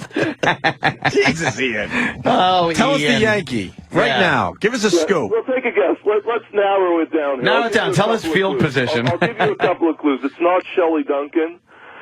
It's certainly not Mickey Mantle. And if you say Robinson Cano, my answer is I don't know. Wait, are you hinting that it could be Cano? Cano, you don't know? Cano! What do you know? What do you know on Cano? Yeah, I call him Robinson Canoe because up in Canada, that's all we do. We just ride canoes. He just goes. Ian makes hard left turns. Oh my God, it's amazing. We're going down a road and Ian just cuts the wheel. It's amazing, Ian. Okay, I'll give you a clue. It's not Cano. All right, it's It's not Cano. Is he a starter? Is he a starter? Yeah, is it a current Yankee who's starting? Does He's he on pitch? the field every night. There's a lot of pitchers, so you could even say if he's a pitcher. That's what I was going to say. He's on the field every night. Oh, I see. See, I was trying to get it. So he's on the field every night. Yes. All right. So well, then he's on the field. I mean, I'm not saying he's in the starting nine. See. Say. That's another left turn. Field, and obviously, he's texting the Playboy model and the LA porn star at the same time. DH? DH? What's this DH mean? Designated hitter. The American League does it. Yeah. Okay. I thought it meant a demented hope. Wow, another left turn. Ian, so is it somebody that played last night? Yes. Okay. That was in uniform last night. Let's go around the horn here, as they say. In uniform. Let's go to the skipper here. Opie, who do you think it is? One shot. I'll be honest. If you are right, I'll tell you. I'll admit it. My cousin, Phil Hughes. Is Phil Hughes really your cousin? Yes, but we don't talk about it. Man, he almost pitched a no-hitter. Almost a no-hitter. I know, we talked about very it. Close. Very good. Well, it's not Phil Hughes. Is it one of the newer Yankees? Is it Bill Stevens? Bill Stevens. Jeez, I've only heard of Darren Stevens. Oh, okay. Bewitched, but I've never heard of Bill Stevens. Is it one of the newer Yankees? Take a guess, Anthony. Come on. Granderson. No. Close. You're close. I'm close. All right. Yeah. Then, all right. Well, now Anderson. Right. Granddaughter. How about Nick Swisher? What about Nick Swisher? Nick Swisher. What about so if we're close, does that mean it's close in field? Close, you all took a stab at it. No one was right, but the Yankees, so we're no closer than we were before this phone call. This guy's double dating. And it's going to be distraction. What are they now, 12-3 or something, the Yankees? They lost last night. They lost. So they're, what, 12-4? Yeah. This guy could bring them down. I mean, he's going to, if he keeps going on the way he is, he's dating a Playboy model, an L.A. porn star. Somebody's going to find out about this soon and serve the whole team. As long as he doesn't hide her in a closet. Never mind. That was my left turn. Hey, Ian, why don't you just tell us? Because it's a blind item. Yeah, but it doesn't have to be. But you're making it a blind item. It doesn't have to be. Yeah, come on. This is my segment. It's called His Highness Blind Item. And, I hate the blind item. Otherwise, I'm going to give it away every week. But you'll see, guys. You'll see. Norton's going to be, he'll be in Times Square with a megaphone in 3 weeks saying His Highness was right again. He'll be yelling at President. Is it an outfielder? Jimmy, go buy that megaphone. No, we've gone. We're soon going to be going back to the 56 squad. You're going to, well, you know what? We've gone through the whole team right this now. This is a very frustrating. Part of Murderer's Row. Exactly. This is extremely frustrating every freaking week. Is it Lou Gehrig? Lou Gehrig. Yeah, what's Gehrig doing this morning? Is he staring at wood? Yeah, in a way, yeah, or satin. Not to you, Jimmy. No, I know. Okay. And I'm not going to, if you ask me if it's Joe Girardi, I won't comment. Oh, well, he's married. Yeah, and he also said that about Canoe or whatever he wants to call him. Hey, Ian, we got to cut it short today, but before we let you go, the Sandra Bullock thing. Now, photographed without the wedding ring this week. I guess that was a big deal in the tabloid world. Yes. What do you got on that? She's positioning. I mean, when she was with James, I said clearly she was positioning day in and day out. But now that she's without him, she's still positioning to get rid of this guy in a proper way. Because, look, and let me ask this to Norton. If you were married to the female equivalent of Jesse James, would you just be able to ditch him like that? He's a scary dude. What would you do, Norton? I don't know. I mean, I don't know. Like, it depends on what the person knows. I don't know. I'm different than her in that she has a much different image to maintain than I do, so I don't really care. Like, if somebody goes out and blabs about what a perv I am, everybody knows I'm a perv. Are you saying my stuff is not a big deal? Are you saying it's dangerous for her to leave him outright? Yes. In what way? That he might have something on her, like these alleged videos? I think it works both ways. There's two things here. He's scared of her, and also she's scared what he's going to say. Geez, I have somebody here who's giggling in bed right now. Oh, can we hear the giggle? Put him on the phone. Love that old gag. Funny every time. She doesn't want to say hi. Of course. We didn't think she would. How about just a noise to prove that she's a female? Yeah. Believe me, can you give a noise to prove it? Hello. All right. Oh, this fucking Ian is a player, man. There you go. I don't know what it is. What the fuck, Ian? Ian, Footer wants in. You frustrate a lot of people every week. Footer, you're on with Ian Halpern. Wow. Hey, this is an honor, Your Highness. You are the man. What you've done here today is unbelievable. You're actually telling us that there's a successful Major League Baseball player banging two hot girls? Oh, my God. I mean, guys, CIT. I mean, this is big shit. Footer, we understand how big this news is, and we're on it with the AP right now. Yep. We're typing up a little story for the Your point's well taken. I agree with you. Your point's well taken. Man type story. And when this goes to Breitbart, my voice is probably going to be part of the clip that they play. Yes, of course it is. Love you, Mom. All right, guys, punch it out. Yeah, this is a Breitbart moment, isn't it, Ed? I think so. Well, Ian, anything else before we let you go, sir? Yeah, again, Opie, when's the baby due? Any day. Any day. It's Teixeira or Nick Johnson, by the way. Why? Because Teixeira apparently was texting two girls. Uh-huh. And Johnson is close to Granderson because he's one of the newer Yankees that are out there. So man, Johnson's not even hitting his weight. I don't even think he's hitting his shoe size. I think I ought to get rid of this guy. And let me tell you, Johnson, after his first stint with the Yankees, he came to the Montreal Expos, the old team where I'm from, my hometown. Yeah. The guy was hitting like $150. I have no idea why he's back in the Yankees fold. Come on, there's got to be someone out there that this team can afford that could do better than It's ridiculous. He's going to be... He could be the guy that brings down this. Since we're going to talk sports, why do you think that Anderson Silva did what he did? Oh, fuck. I have no idea. Oh, sorry, wrong line. Yeah, now we got we go to line 10. All right, Ian. Now we got to move on. We got Dana White on the phone as well. Now we're backed up today. I'm sorry, Your Highness. Hey, peace out, guys. And again, everyone, have a great day. And I'll be thinking of all of you today while I'm at work here. Goodbye, Your Highness. Nick Swisher? Yeah, that's it. Swisher? That's what Eastside Dave is saying. Yeah. Peace out. Oh, he's not answering. And did we learn anything today? No. Are we closer to any real fucking gossip here today? Was fantastic. I think one of Ian's better appearances, the breaking news that came out of that call, Opie, it just should be around the world by 10 o'clock this morning. We're actually going to have to just listen to the tape over and over again to just kind of dissect everything he said, because there was so much info there about so many celebrities. Unbelievable. Dana White is on the phone, of course, the main man at the UFC there. Dana, I've been following your Twitter. I love following you on Twitter, and you get excited over like childish things, and I appreciate that about you. Yesterday you were tweeting that you went and saw Kick-Ass, and you also tweeted that you're in Sacramento and you found out that they have a Pinkberry, and that just made you so happy. Yeah, I had a rough week this week, so when I got here, I went to Pinkberry, and I also found out. Do you know who the mayor of this city is? Oh, where are Kevin you? Johnson. I'm in Sacramento. Wait, who? Sacramento. Kevin Johnson. Do you remember KJ? Used to play for the Phoenix. Wait, yes, of course I remember. When you tweeted that last time, I'm like, so the guy's name's Kevin Johnson. It's the Kevin Johnson that used to be in the NBA. That's exactly what happened to me. My PR team, when I landed, said, hey, the mayor, Kevin Johnson, is going to be at the press conference. I'm like, oh, that's cool. The mayor's going to come. Yeah. Kevin Johnson. The Kevin from the Phoenix Suns. What were his qualifications to become mayor? He was an NBA star.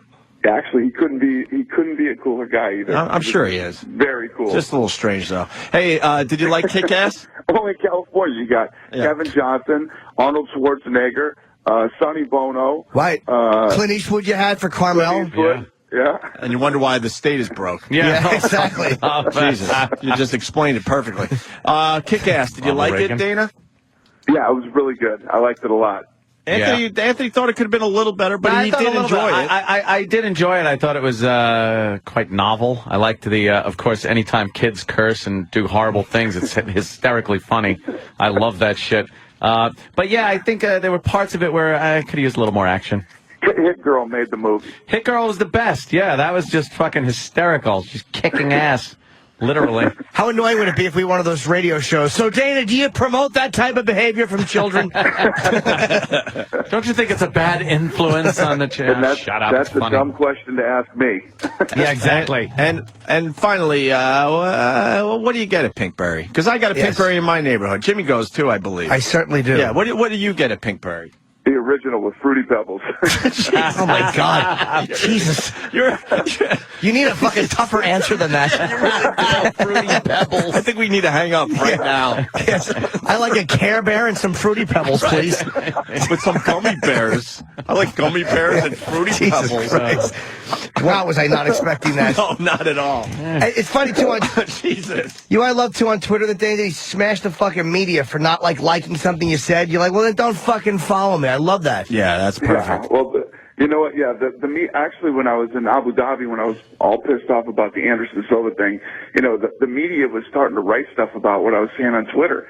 If you don't like Twitter, then get off the fucking. It's not for you. Yeah. It's for the fans. Mm-hmm. How great is that, though? Yeah. That's how the media deserves to be talked to. If they don't like it, then fuck you. Don't follow me. Well, you know what? There's so many of these so-called media people who, just they'll take any stupid thing and just turn it around and just start writing. It was somebody, one of the writers on one. It was actually one of the bigger websites. I don't remember which one, but started saying, "Oh, he's going on a slur-filled tirade because I said fuck or something." You know what I mean? Mm-hmm. And just making bullshit up.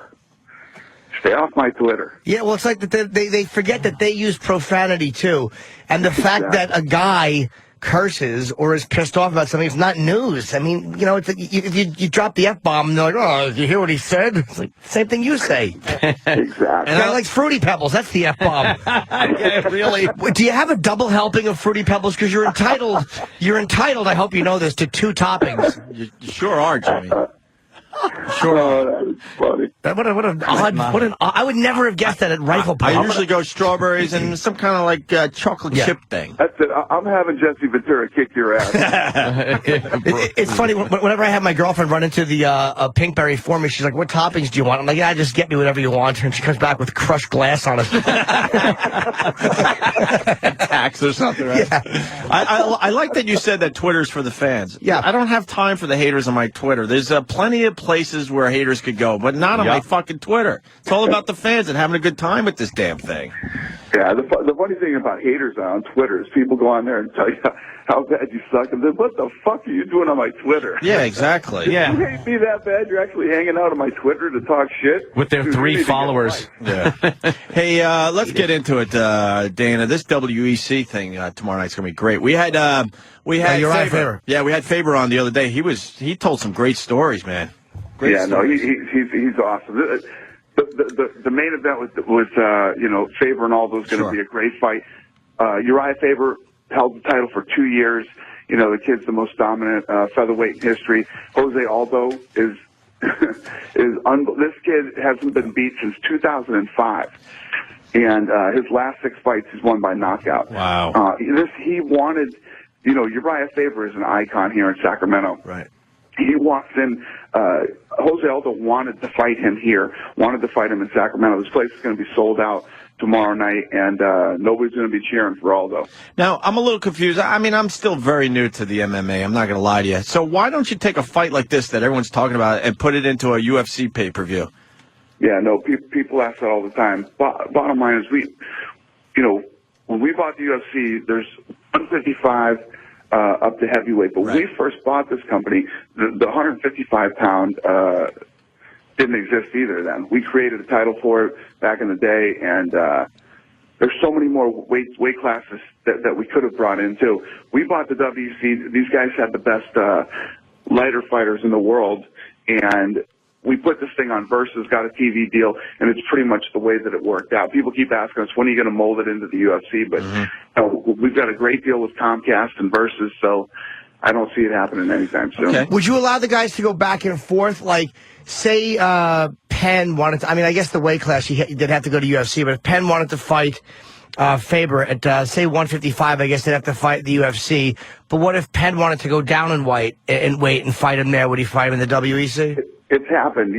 Jens Pulver moved down a weight and went down to the WEC. Right. Manny Gambarian, who's fighting on Saturday, was on The Ultimate Fighter. He's in the WEC. It also, there's too many, I guess if you have every weight class, there's too many decent fighters. It's almost like you couldn't get everybody in. Yeah, it's almost smart to have 2 leagues. It could. It's just, the other thing is, too, there's still weight classes that we don't even have yet. So you could do it, and I'm not saying that it couldn't happen in the future, but as for now, we're happy where we're at. Why is Chuck not fighting Tito? This season of The Ultimate Fighter, some stuff happened during the show, and that's a big question. You got to watch the show. Okay. Oh, it hasn't come out yet. Yeah, he obviously knows, but it's better to not say anything because it's going to be revealed in the Ultimate Fighter. They had to promote the. I'm assuming the pay-per-view, right? Right, and we give the edge to Faber because he told a story on our show 2 days ago where he took on a whole town. Yeah, when he fought Indonesia. And he went to Indonesia and he ended up fighting the entire town. So I'm thinking he's going to beat Aldo now.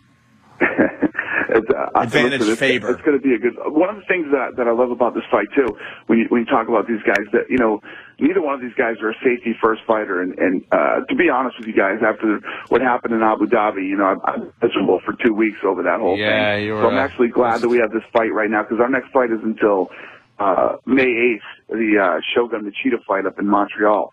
So I'm happy to be getting this fight because listen, the last thing I want to do is oversell anything right now. And I'll tell you, I'm confident this is going to be a great fight tomorrow night. When during the Silva fight did you get extraordinarily aggravated? I wasn't happy in the second round. Right. I wasn't happy. But then by the time it got to the fourth round, I literally got up, walked over to his manager, handed him the belt and said, "You can put it on him. I'm not doing it," and then left the arena. Walked out. What is he doing? I don't understand what he's doing. We still don't understand. We've discussed it with a bunch of people. What is Silva doing? Is he mad at you for something? Like he feels you're not giving him the level of competition? Or what is the guy's problem? Yeah, I'm with you. I wish I could, sit here on your show today and give you a full explanation of why that happened and what he was doing. I have no idea. I got mad that night. We did the press conference together. Then we went to my room and we talked for 45 minutes. And, I literally got nothing out of him other than, he said he was sorry and it won't happen again. No. And have you threatened, I've heard you threaten to fire him if that happens again. If you feel like he doesn't perform, you fire him? Yeah, no, listen, the big difference between if he doesn't perform, there's times where fighters go out and, you have extremely talented guys who go out and it's just not their night. Right, I don't mean that. They can't get off, they can't pull the trigger. He was acting like a lunatic that night. Yeah.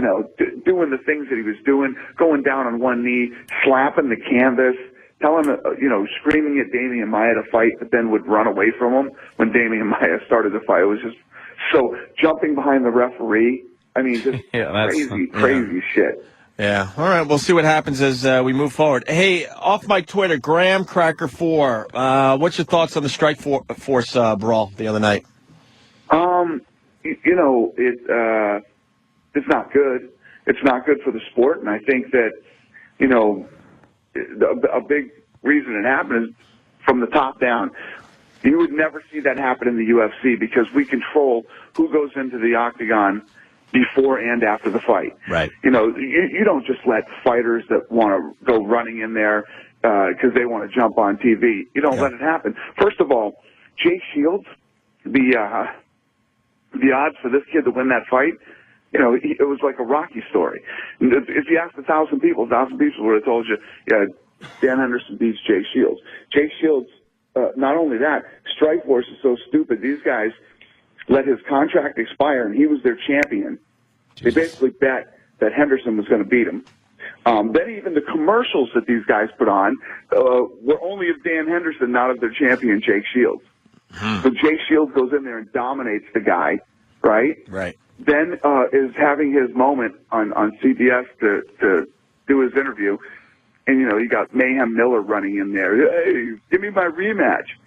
And he pushes him, and then, a big fight starts. Do you think they're just doing something to get some kind of something noticed or get some kind of attention because UFC is just kicking the shit out of them? No, I don't think they did that. I don't think they did that. You believe it was real? They're Bush League. Yeah. They're a Bush League. First of all, these guys don't belong on CBS. Everybody knows that.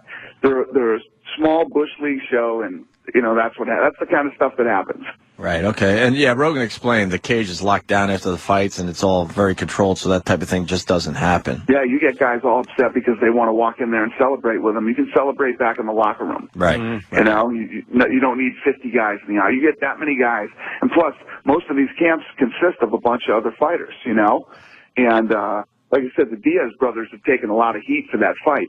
But to be honest, Melendez and Shields were the first ones. I mean, Jay Shields is the one that pushed them, and then a big fight starts off. And let me tell you what, fight breaks out next to the Diaz brothers. I don't think there's any secret in what's going to happen. those guys are getting in it. So you think that might have hurt Strikeforce more than helped it? Oh, you know what? I don't think, as far as Strikeforce goes, listen, been in this thing for 10 years, man. Me and my partners bought this company when nobody cared about this thing. It was dead. It was going out of business. We believed in it. We bought it. My partners pumped in millions and millions and millions of dollars to get this thing going with no guarantee that this was going to work, right? Do you think when we're trying to get sanctioned in New York and Ontario and places like this, you think CBS, Strikeforce, or Showtime care whether we get New York? Right. Do you think they've spent $1 or one dime to help us get into New York, Ontario, Germany, or any of these other places? They could care less. Mm-hmm. You know, these guys are the Me Too's just trying to jump in this thing because they think there's money in it. When bad stuff like that happens, we're the ones that are going to have to spend the time, energy, and money to fix it. Right, trying to repair it. Yeah. All right, buddy, we got to, let's give the big plug. This is a fight that I'm really, really psyched about. I'm buying. Yeah, I'm actually off tomorrow, so I'm going to see it. I think Jimmy and I are watching together. We're going to check it out, yeah. Romantic. Yeah, I don't know. Faber, Aldo, come on, I want Faber, but I am not convinced he's going to win. Aldo is very, very dangerous. And we'll get some Pinkberry, Jimmy. Yes. Jesus, Dana, man up on your freaking toppings, will you? I swear to God. Oh, my God, man up a little bit. Have a steak, would you? Sounds delicious. Yeah. Oh, my God. Fruity Pebbles does sound great. It does sound good. It's just the name that's a little bit, a little awkward. Yeah, it's like, what do you do? Well, the cast of Will and Grace and I like to feed each other Pinkberry. Nobody would expect that out of you. Got to man up just a bit. Just a bit. Jesus. So 10 o'clock tomorrow. It's in Sacramento. It's Uriah Faber's hometown against Jose Aldo. And is it a 10 o'clock buy on the East Coast? Yeah. Same as the regular UFC pay-per-views. Yeah, okay. Good. All right, well, we're looking forward to the support to it, as usual, guys. I appreciate it. We'll see you soon, Dana. Thank you, Dana. Take care. Bye. Dana's the man. Yep, he's honest. He fucking always tells the truth about if his fighters were annoying him, he says it. And you know what? I have military friends in Abu Dhabi, and I actually texted Dana personally, and he set up the whole ticket thing for these guys. He's unbelievable. He didn't have to do that. I would. He could have passed it on to somebody else. He said he took care of the whole fucking thing and put them. Their seats were right behind Dana. Right behind Dana at the fucking venue. I wouldn't know. I can't text Dana. He doesn't give me his number. Problem is they were the enemy. Al Qaeda. Imagine. A couple of my friends. Imagine. He's all confused, scratching his head, like, wait a minute, what the fuck's going on with this guy? All right, we got to take a break. Mariah Carey, I'm sure, is here by now. And Robert Schimmel might stop by. I didn't know he was in the building. Yeah, we got a fucking busy show. Jesus, busy show. And we got to talk about the sun. We have to talk about the sun sometimes today. S-U-N. S-U-N, of course. It's up there in the sky. It's scary as shit when you think about it. So I tell you one thing. All right, let's go to break. Throw ice cubes at that thing. Opie and Anthony. Morning, 6 to 11 Eastern on the Virus. Sirius XM.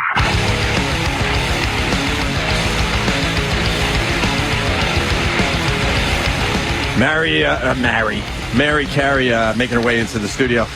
As she walks down the hall, Derek came up with a Best Cry Ever remix. You want to hear it? Our own D-Boy, Derek? D-Boy! Oh, let's Where's hear. D-Boy's shitting audio? We haven't played it yet. Oh, my God. Is that fantastic? That's worth another play. Fucking tastic. Why would they not have that in front of me, man?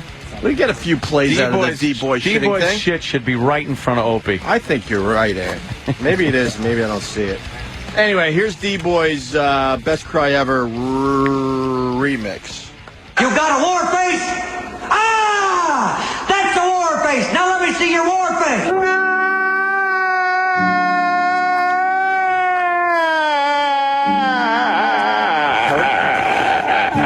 You don't scare me! Work on it! Yeah. See how simple this dumb thing is? That's great. And then, of course, yes, Daddy. You got D-Boy's poopies? Yes, I got it.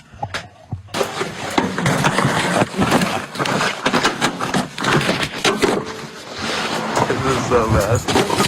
Yeah.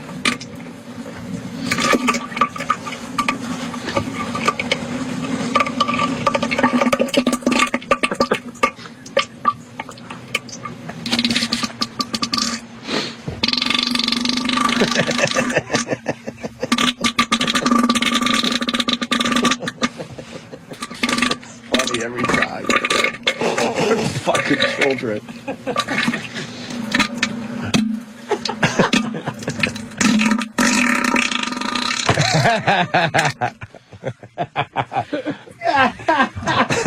That's so he gets all wrong. excited for that middle part. He calls it the bullfrog. Bullfrog. He names them. Mary Carey in studio. Hi, Mary. Hey, I got tweet that shit. You're on Twitter, I right? tried to find you guys on Twitter. You can't find us? Hold on. I got to get a nice shot of that cleavage for Very everybody. easily 1, found. 2. Look at that. I looked up Opie and Anthony, and I didn't see Opie it. Radio we're separate. and Anthony Comia. We'll write it down for you. So I'm following Steve. Yes. A lot of gay bars following. God damn it, you're looking good. Thank you. We haven't seen you in a while. I know, it's been been a a while. couple of years. Well, last time I was supposed to come, rehab obviously hadn't worked at that point, and I drank too much, and I overslept and didn't make it here. Yeah. Now I'm sober. Oh, that's right. Oh, are you sober? Yes. 'Cause we want to get into that a little bit because we watched Celebrity Rehab and now Sober House as well, and you were a part of both of those shows, right? Yes. Luckily, my season wasn't as crazy as the new season. I don't know. Your season was pretty good too, because you guys were all worried about Seth. Yeah, Seth. Our little crackhead. He was doing crack on the roof. Yeah. And, Dr. Drew had to show up with a camera and get him off the roof. Of course. But you had to make sure the camera was there. Of course. We're confused by the show. We really are. We don't know if Dr. Drew is exploiting you guys for good TV. Is he helping and exploiting? Like, what's your take on this whole thing? I think especially with I was the first season of Celebrity Rehab. So I definitely feel he helped us because he didn't know it was going to be a hit. He didn't know the outcome. So after we filmed the show, he actually still met with us. Every Thursday, we could all get together and talk. He was available. He called his office. He always called me back. But I think as the show went on to be a success, the producers started wanting a lot more, drama. Like, I'm convinced that the producers of that show would love it if someone, died of, withdrawals or OD. I mean, they brought Jeff Conway back because he was so great. I remember when he had his seizure on our first season, the producers were, high-fiving each other. Oh, my God. Yeah. So, I think that now it's turned into more exploitative. Mm-hmm. And, Dr. Drew's not a psychiatrist, and he's an internal medicine doctor. He is, right? Is he really? Yeah, he's not. He actually used to work. I don't know if he still does it. He did rounds. I didn't even know that. A friend of mine he was her ER doctor at Huntington Memorial. Oh, really? Yeah, so. Because he has a stethoscope. What does the stethoscope have to do with, addicts? And he gets so into the psychiatric part of it now, and he's not supposed to do that. He actually has a psychiatrist he brings on, Dr. Sophie, who I actually still see now weekly, and he's amazing. I mean, he's an amazing psychiatrist, right. And he doesn't always agree with everything Dr. Drew does. We were talking about you a lot the first hour of the show because Celebrity Rehab and Sober House, you were conflicted. You were trying to get out of porn. You were trying to get sober. And then we noticed that you went back into porn after Celebrity Rehab for a little while. Yeah, I did one movie, and it was really... It was hilarious because we were looking at it. The guy listens to Dr. Drew. He does. Yes, Celebrity Porn with Dr. Screw. Right, Dr. Screw. How lucky they found a doctor with a name like Drew. Screw. Mike Horner. He did a good job. But, it was kind of... When I did Celebrity Rehab, I stopped doing, at the time, my website, I stopped doing everything. Right. Because VH1, was like, keep staying, keep doing the right thing. We'll give you more shows. And I wasn't sure how I felt about porn anymore at that time. I was 27 and I started when I was 21. So I was kind of like, maybe it's time to change. Mm-hmm. But then after a couple of years, VH1 does pay you to do the shows. But I was like, I need money. This isn't enough, just because I'm not doing porn, doesn't mean all the mainstream opportunities come. The porn thing is still there. And right. It is a bad stigma to a lot of mainstream people. Yeah. And, I decided to do the movie. I only did a girl scene, which, in porn world, that's not much of anything. Wait, you didn't do a scene with the guy who looked like Dr. Drew? No. No, Dr. Screw. Dr. Screw is just kind of a creep, almost like a cuckold. He kind of watches the action, and he has a chart and a clipboard and a pen. He writes on the chart and tells them, "I don't think this is good for your rehabilitation." The girls go, "Shut up, doc," and they keep getting fucked. You're the worst doctor ever. So wait, now are you married or do you have a fiance or what? I actually got married last July. We knew each other for 7 weeks, and we got married. That's cool. At least you thought it out. Yeah. Is it working out though? It is going. It's actually going really well. He's really great. He's here. You guys should say hi to him. I just want to back up. We hate boyfriends and husbands. We don't know what to say. No, we'll have him in a little bit. Yeah, but he's did sweet. Dr. Drew see your porno? I know that he said some comments to TMZ about it. That he shit. Was he mad? But, his wife was way worse. His wife went on Twitter saying, like, because of me, her kids are going to need psychiatric help. Oh, please. Mrs. Screw? She, I don't know. And then she said, what else did she say? She said that she was the one who fought so hard for me to get on the shows, and if it wasn't for her, they wouldn't have had me on the shows. And right. You're great because you could speak. And I cry a lot on the shows, so that's always good. It leads to one more question about it, and then we could obviously move on to other things. I don't mind talking about it. Huh? I know, but we got other stuff we want to cover. Okay. Like, I mean, when you were going through the Celebrity Rehab and the Sober House, you were obviously, I go back to the first thing I said to you, you're conflicted about what you do next, because you don't want to do porn forever. No. And it seems like... What is that, you guys? I'm looking at, I hadn't seen this. You have a little hat on. I was a nurse for a dominatrix. I don't want to look at my vagina. Why? It's applause-worthy. We do. Who's that you're with? Lexi Tyler. Wow, she's really hot. Yeah, she's really she had like a finger pop, huh? Yeah. We were friends and we kept laughing though because we were really good friends for years and we hadn't had sex with each other ever. Really? It's always actually easier to work with someone you're not friends with. Sure. Because when you're friends you kind of laugh. Yeah, I know. Me and Jim suck each other off. We're just giggling like girls. Yeah. His balls smelled like onions. I'm like, But what I want to say, most porn stars, there's nothing else for them after porn. I think you're an exception to that. Thank you. No, I really do, because you got such a great personality, and where do you see yourself going? Well, next? It's funny, because for a while, especially on Sober House, they didn't show it, but they gave us all opportunities to figure out what we wanted to do. And for a while, I thought I wanted to get into stand-up comedy, because I'd done a show on Playboy TV, but then I realized that was an improv show, and that stand-up's maybe not the route I want to go, but I definitely want to do something with comedy. I just got a part in like a little SAG movie that we start filming next month. Of course, I'm playing a porn star in it, but it's fine. And I finally have a mainstream agent. So I've been going to castings, which I was joking with a lot of my girlfriends that are just mainstream struggling actresses. I'm basically one of them now. Right. Your cleavage is killing all this, by the way. It's killing us. It's good though. It's amazing. It's good cleavage.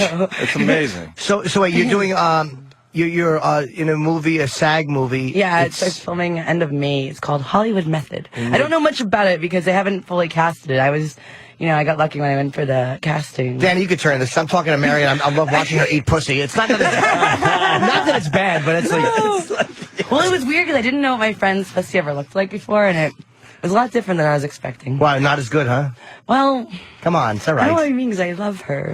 Fuck her. What was wrong with the pussy? Was it smelled weird? Or? Well, she's had the surgery on it once. To have what, the lips shrunk? Yeah, it was a lot bigger than I thought it would be. It's bigger? Like, you guys want to show hers? Yeah, let me see. But that's not, that's me. No, that's nice. You do have a nice one. Wait, you taking it? Is that a candy cane?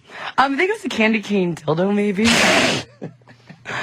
She didn't want to use any of the toys either, so it's kind of... all right, so she was a terrible fuck, basically. She's a friend. Good friend. She's a nice girl. Fuck. Yeah, exactly. So her pussy was really big. I hate vag reduction. I like it big. Really? That looks like a vag that's been fucking worked on. It bugs me. Yeah, that's hers. She's got a big clit, too. So, yeah. Why would you fuck with that? Like a weenie. I didn't know it was good, because the rest of her looked so good, I didn't know when I took the underwear off. No, but I like that. Why would you shrink that? Oh, you want to... awful. It's like taking the ears off a Dumbo. I guess if you go to the website where you could see what it looked like. You please, Henley? Oh, wow. Jimmy likes, as you said, very big, floppy lips. I like the type of pussy that she actually has to zipper her pants, like with her ass arched out, so she doesn't zip it up. I don't know. Look at that, though, dude. That looks like Rocky's eye before Mickey cut it. Oh, yeah, look at that. That's pretty...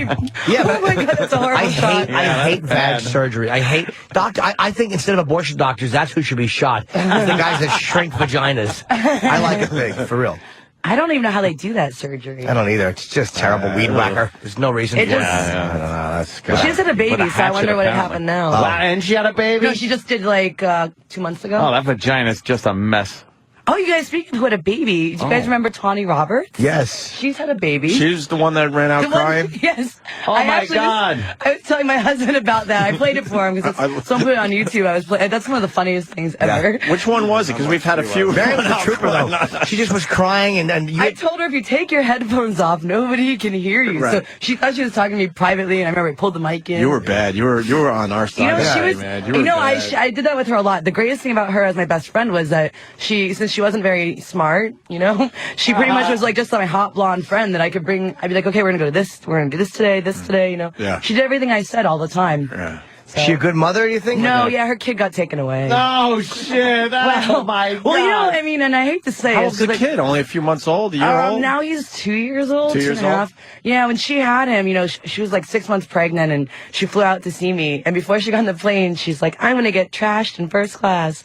I'm like, you're 6 months pregnant. Shit. They're not going to serve you. She's like, I'm going to wear all black and tell them I'm fat. And sure enough, she was drunk when I picked her up at the airport.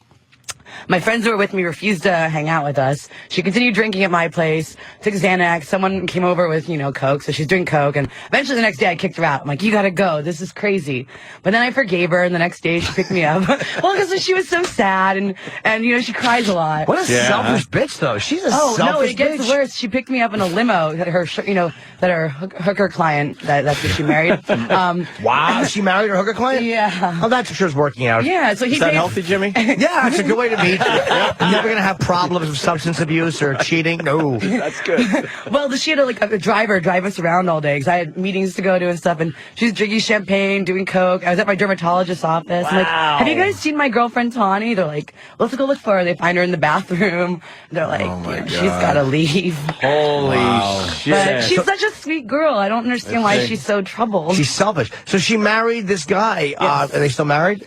Yes, but you know, it's hard. I don't really talk to her much anymore because the last time I talked to her was like a year ago. She's buying a plane ticket to meet me in Fort Lauderdale, and she's in the switching planes in Charlotte, and she starts calling me. What gate do I go to? I'm like, look at the little monitor. She's like, you can't call the airport for me and find out. I was like, no, Tawny, there's monitors. Just find She is it. a dunce. She's So selfish. I told her, I'm like, whatever you do, don't drink. Just go straight to your gate. Well, of course, she got drunk. I heard her board the plane. I heard her ask the pilot what time she lands. I get to the airport to pick her up.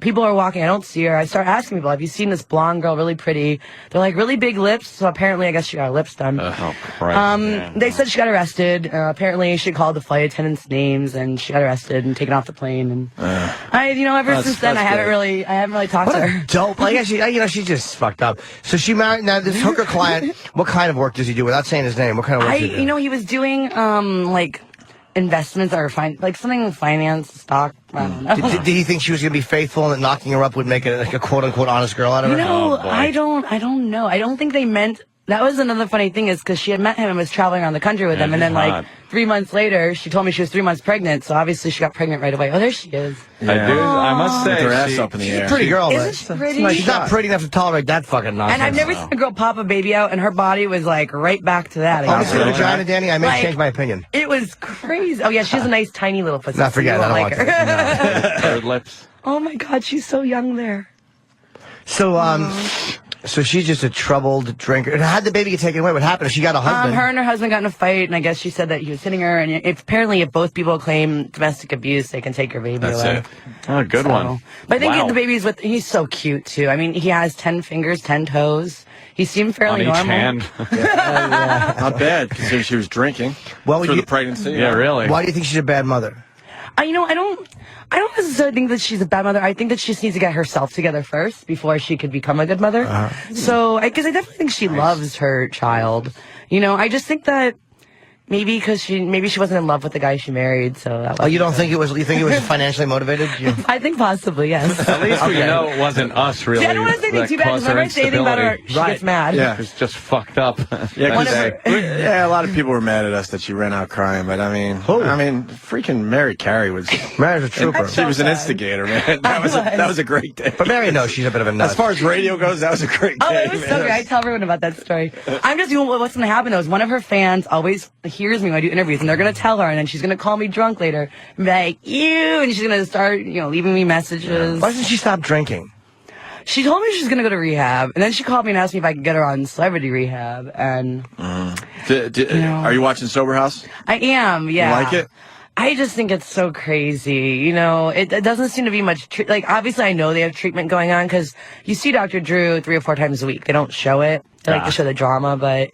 I'm glad I'm not living with those people. The house mom, Jen, is crazy. I didn't... You dealt with her, right? She was my old sponsor, actually, before she was on Sober House with us. And, she's a really nice girl. She's definitely got her own issues, too. I don't know if she necessarily should be running the house, but... Yeah, we played some of her audio this morning. Oh, you did? What kind of audio do you have? Well, is it funny? It was pretty funny. I didn't see the last episode because I was you probably saw the episode with Mike Starr, the guy from Alice in Chains. Yes, I mean, one thing. And she was following him Why was over she and over following him? and That going, was clean so- your room, clean your room, clean your... That's what we played. But what do you mean she has her own issues? Is she like a... She's She's recovering addict. Well, she's recovering, yeah. How long, though? I think she's got 3 years now of sobriety, but she did a long time in rehab, but you know, Are you sober for... I'm sorry to interrupt you, Mary. Are you sober for real? I mean, I'm sober now. Okay, I'll be like 2 or 3 months sober, then I drink. I went to Peoria a couple weeks ago to host a party. I decided to drink with my husband. That's a no. Yeah. That's a no. No, we drank and it turned out really bad. The next day I was throwing up my whole plane ride home. I couldn't even get the bag. The plane started taking off. I couldn't even get the little bag out, and I threw up on myself. And oh shit! It was horrible. So you're considering a presidential run when you're 35? I would like to run for president. It's hard to stay sober, huh? Don't you think that there's enough things that they can pull up for the campaign that you might not need to add any more? Hey, she's white. Got my vote. Why don't you just get sober? What are you doing? No, I am, and that's the thing. And after I drank last time, I was kind of because they always say insanity is doing the same thing over and over again, expecting a different result. And that is what happens to me. I was hosting the party. So I've gotten to where I can do my feature dance bookings, which I'm in town for now. I can do those sober because I'm busy doing the show and stuff. But hosting parties, when I'm just sitting there and I was in Peoria, they're like, come on, Mary, drink. And I thought, you know what, I guess I can have just a couple. But a bottle and a half of, I don't know, the stuff called Nuvo or whatever it was. A couple of bottles. Yeah, I was very sick. So, and it turned out very bad. My husband and I ended up having a fight. Apparently, police came. I woke up in another hotel, not the one with him. He woke up where are you? Wait, did you wake up with a guy? No, I was by myself in my hotel room, but, we were both kind of he's like, where are you? We had to, that's what happens when we drink, so. Does he want you sober, or? Yes, and he actually is staying sober, too. Yeah. I mean, when he drinks, he gets mad at me, so. Well, that's good, though, that the two of you have each other. Yes. To both collapse at the exact same moment, because they say that two negatives always make a positive in a sober relationship. So that's scary. Wow. Good boy, you're in trouble. Yeah, no, it's good. But Mary, how bad is it to throw up? I don't want to get sick on a plane. How bad is it because you're taking off in the altitude? Oh my God, I don't normally ever throw up either. And I threw up, I just eaten 2 yogurts and a bag of Doritos and threw that up. Oh wow, that had those are great for a hangover too. I would think that those would be very good in your stomach. Yeah. While flying. I kept throwing up. Then I was good the rest of the plane ride. I had a ginger ale. As we were landing, I had to jump up and I threw up again. Right. Then I'm like, okay, I'm all good on my connecting flight. I'm going to have a veggie burger. Sure enough, I landed in the next city. I threw up the veggie burger. So that's what happens when I drink. Wait, from Peoria, that's Illinois, back to L.A.? Yeah, they had me fly from Peoria to Vegas to L.A. You're a big star. Hey, they Big star. they let me fly. I like to fly American. I got to fly American there on the way back. No. Non-stop. Let's go. Non-stop for Mary Carey. Yeah, I agree. Mary doesn't fuck around. Why were the police called? I guess we were loud. We've had 6 months before that we decided to drink, and he got mad at me and he threw a burrito at me. So I guess the cops called. I think I called. Is that what they call fucking these days? Yeah, throw the old burrito at me. I'm gonna throw a burrito at you. Well, Lay the funniest down. thing is when the cops questioned him, they're like, "Was it a frozen burrito?" And he's like, I guess "No." that's a difference. Yeah, I guess frozen burrito. One is harder. One's a misdemeanor. The other one's. But do you prefer felony. sour cream with you? They were just hungry. I don't. Neither one of us remember the fight, so couldn't hold up in court because somebody ate the evidence. So you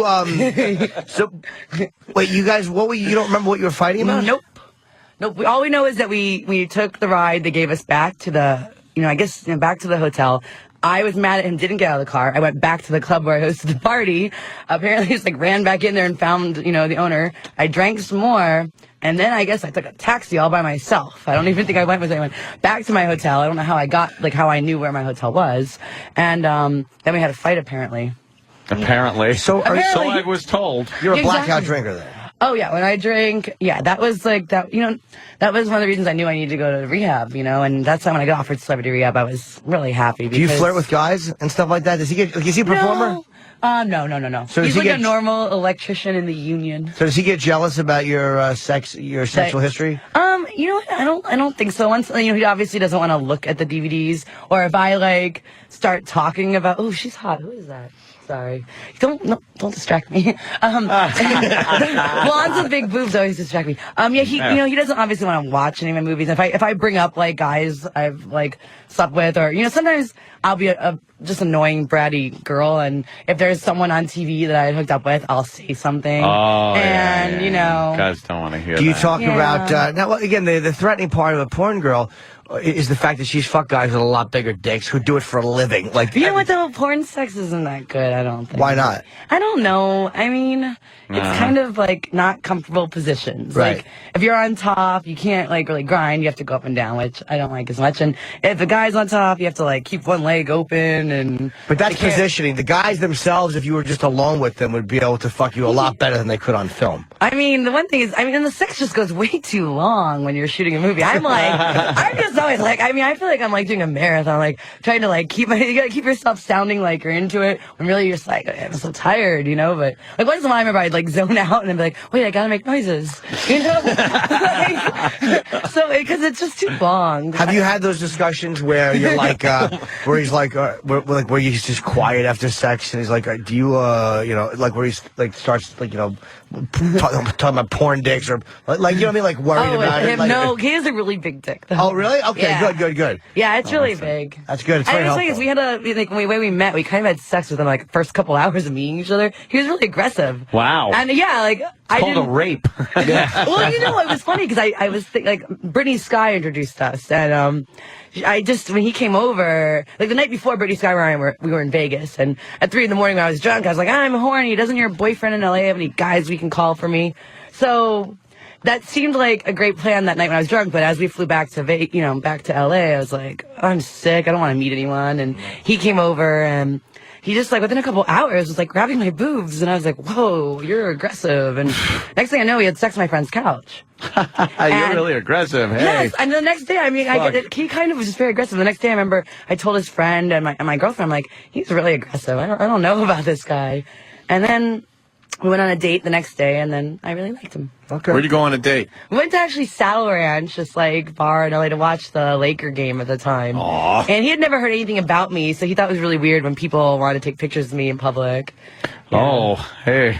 You sure he didn't know who you were, though? Because you were introduced by He knew I'd done porn, and he actually, like, Brittany Sky is a bit of a whore. So nice. He was like, he even told his friend, like, if she's anything like your girlfriend, like, I don't want to meet her. Did he fuck Brittany Sky? No. He wouldn't ever. He doesn't he doesn't like her ankles. He calls them cankles. I hate cankles. Fat ankles. Here, look her up. Let's see if Big fat ankles. It wouldn't prevent me from fucking somebody. Just don't look down. Yeah, exactly. Just don't look at him. You'd have to have bad cankles for me not to fuck you. You know what I mean? Yeah, I mean, I don't know. Brittany is a little bit bad. You know, your namesake is getting fat. What? Oh, Mariah? Mariah's pushing 200 pounds. No way. Came out today, yep. Is she really? Yep. You know, poor Nick Cannon. She drinks a lot, though. And alcohol, I mean, for me, when I was drinking a lot, I gained weight. And when you stop drinking, you lose weight. Nick Cannon must be miserable. He marries Mariah Carey. She fucking Oh, that you They're don't see her saying- ankles. She looks, that's a couple years old. They're saying she's gained 57 pounds since being married to Nick Really? Cannon. I don't. Wow. I don't. That's what they're believe saying. that. I mean, the Actually, picture I looks do. like she's definitely. We see the picture or after we see this fat ankles? It's over there. Well, if we she's can find really tall. She's my height. How tall are you? 5'9". I'm almost 5'9". There's no picture of her. There's a little bit. Yeah. See, apparently she avoids posing where you see her ankles. Yeah. Apparently. I feel bad saying that, but she's, I don't think she used to have. She's a fat ankled whore. Why would you feel bad about saying that? What about right there? Might have something going on. Yeah. Let me see. Kind of see there's not much cat. That's still like a really old foot picture of her. She looks definition. really good there. Was she an ex-fatty? Did she used to be a fat girl? No. Big I don't fat think so. ankles. Ugh. She's very pretty when she showed me her pictures when she was a little girl. She has cankles. There's nothing worse than fat ankles on a woman. See, she's covered them there now. Maybe Mariah Carey got fat from eating M&Ms. I get it? Because she fucked him. Did she? Of course. Yes, she did. Yeah. He allegedly pissed on her. He was the first celebrity to ever like track me down, and when I talked to him on the phone, Eminem? Yeah, it was actually after the 2003 AVN Award, or 2004 AVN Awards. I had lost Best New Starlet, so I was crying. And I was crying, and one of the ladies from New Sensations came over to me, and she's like, "I'll cheer you up." And I was like, "Nothing will cheer me up." And she's like, "Do you know who Marshall Mathers is? He wants to meet you."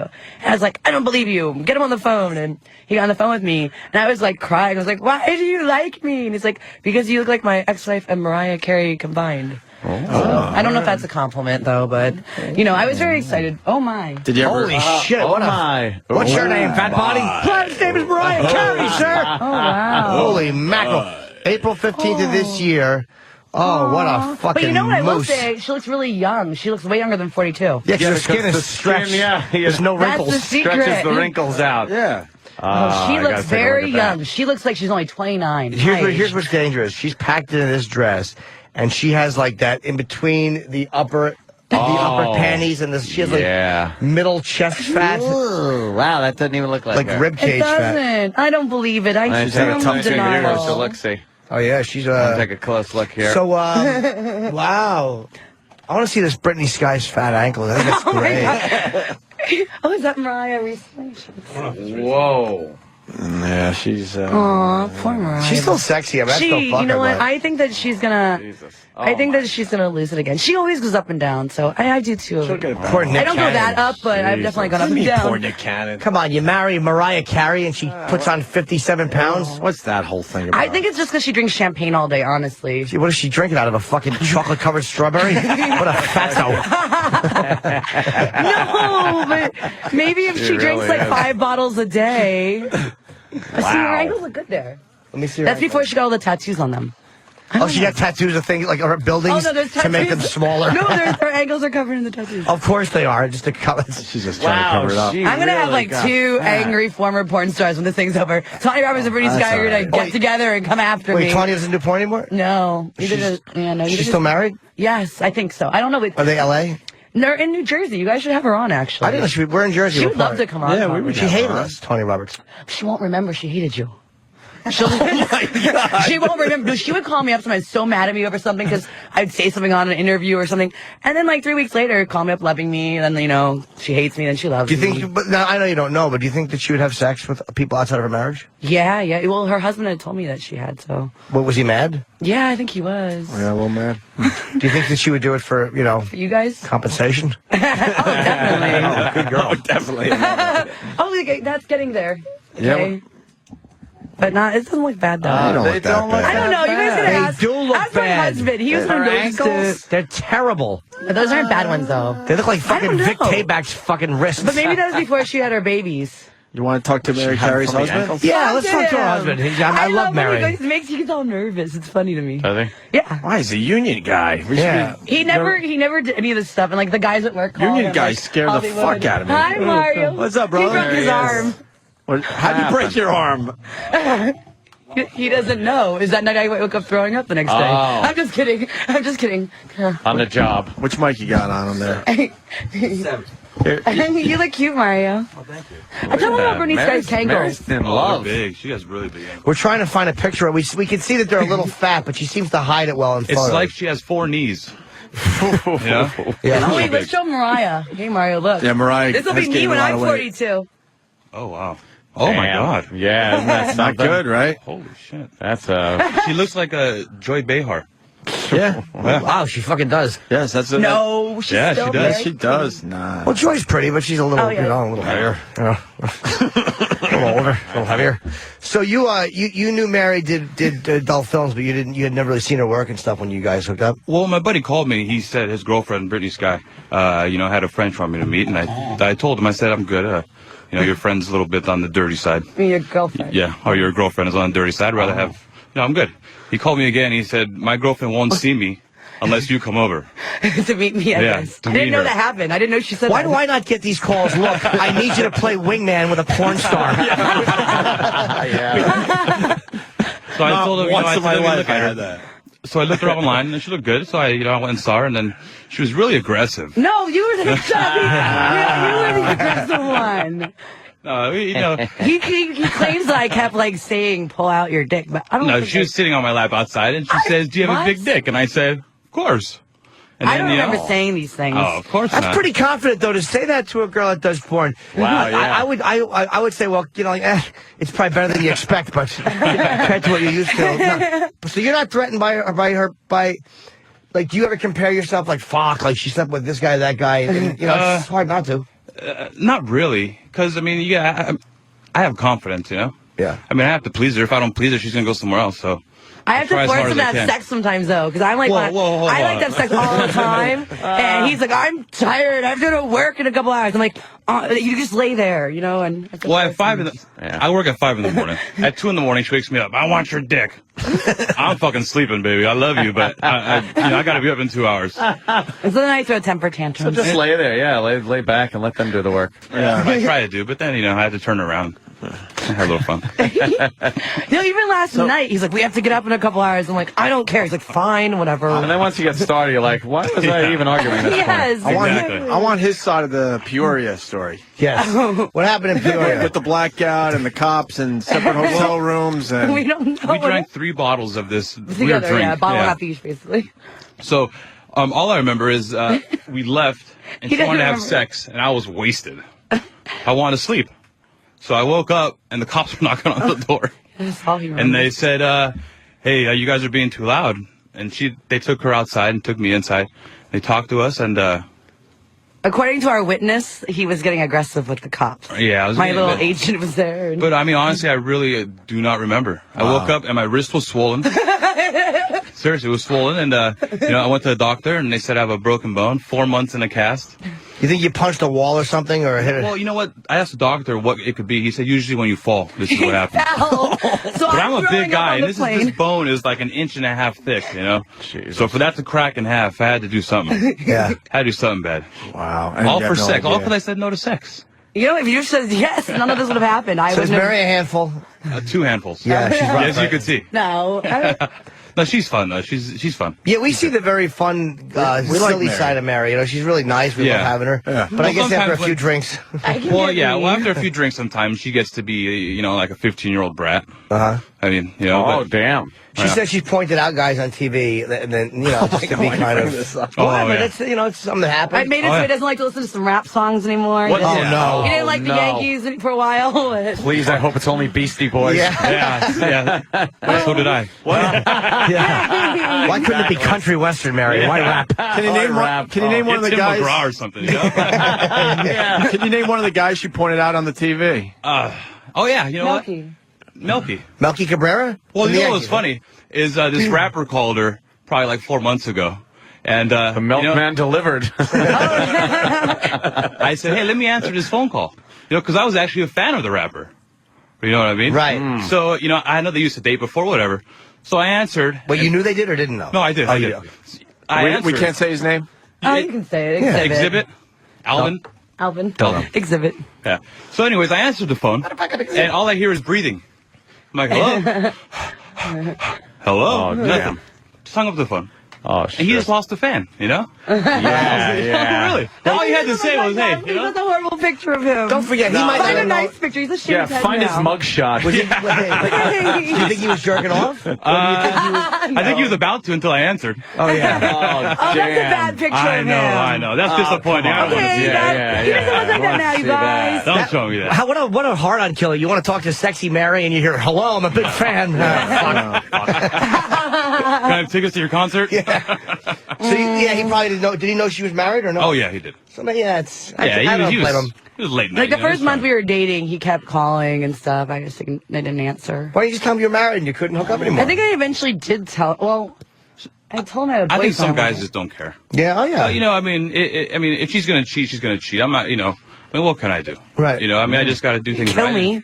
Oh, yeah. Well, the rules in porn can be different, though, because sometimes, again, if you're not doing films, then you're not doing them. But sometimes the rules are different because, all right, if you sleep with a guy and he's considered a client, it's not bad. If you do it on film, it's not bad. I believe that none of those relationships, though, when the girls are having sex with other men, that it's never going to be healthy. Right. And if you think about it, in porn we call them the suitcase pimps. The guys that generally with girls who are having sex with other guys don't have jobs.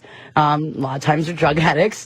And if you think about it, those are the only type of guys that are really going to put up with their women having sex with lots of different men, are the suitcase pimp guys. You don't really see a porn star actively doing porn, dating a guy with a nice job who has good money. You just don't see that, Porn stars generally are dating losers. Well, the porn stars don't really want to date guys like that, though. They don't because seem no regular guy's going to put up with that. They might in the beginning, and after a couple months, they're going to say, I don't want you having sex with other men. Right. And I do believe, there was only one time where I was, in a relationship and did movies, and it totally, the day I would do the movie, he would be like, I hate you, you're a whore. He'd come home, and for 3 days later, you're a whore, I hate you. And then when I get paid, I deserve that money you just got because I let you do that, Okay. Jesus and Christ. and that's, and when you're a girl in that situation, you think, well, this is the only guy who's going to deal with this, and you don't want to be alone. At least I was like, I don't want to be alone, and I just got used to having him around because he dealt with it. Right. And it wasn't healthy, it turned horrible, and then I got abusive, and then I left him. And you guys got married after 7 weeks. 7 weeks. We're on like 11 months now. 10 months. We've been together for 11 months, and just we've one broken hand, That's not bad, right? Broken hand, vomiting on a plane. That's what happens when we drink together, Why did you guys feel the need to get married after 7 weeks? Well, I just felt, I always do things like kind of crazy. Yeah, I just felt like he was my soulmate, and that we have a lot of fun together. Everything we do, we have a lot of fun, and I don't know. It's big. Well, it's like a best friend. You have a best friend you can have sex with, and you enjoy it. I do. My dog. So it all worked out well, though. It's going pretty good.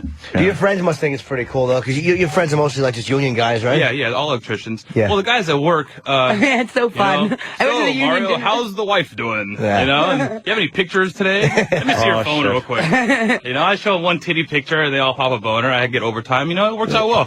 Well, do they ever, like, because they had to go probably watch your stuff after they know you. Oh, they just have. human nature.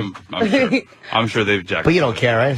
Well, all I care about is don't touch. You can look all you want because she's a beautiful woman. What do you expect? Don't touch. Just no touching. That's all it is. I don't think his parents like the fact that I did porn. Oh, no. Really? My mom thinks that our house is like a whorehouse. And she's banging herself as soon as you walk in, and there's dildos lying. Well, there's dildos lying around for some reason. But there's a lot of porn everywhere, too, unfortunately. But my mom's very, She religious? I don't know. What nationality? You Italian, Spanish? I'm Cuban. Oh, okay. Yeah. She's very straight edge, and she just thinks that she fucks herself everywhere. That marriage is having sex everywhere she goes, and she told we're going to Hawaii in so July, funny. and she goes, Mario, this is a child hotel. You can't be in a jacuzzi at night. Like, really, I don't know Mom? what she Thanks. thinks. Wow. Yeah, they, we invited his little brother to my friend Kendra's house for, a Thanksgiving party, and his mom was like, are there going to be girls running around naked at this party? What kind of party is this? You should have told her, look, according to Dr. Screw, I'm doing very well. Yeah. So does she know you're not really doing films, though, right? Yeah, I think they're happy about that, Look, your son's a big success. He married a porn star. that was a good impersonation. I like his Cuban mom.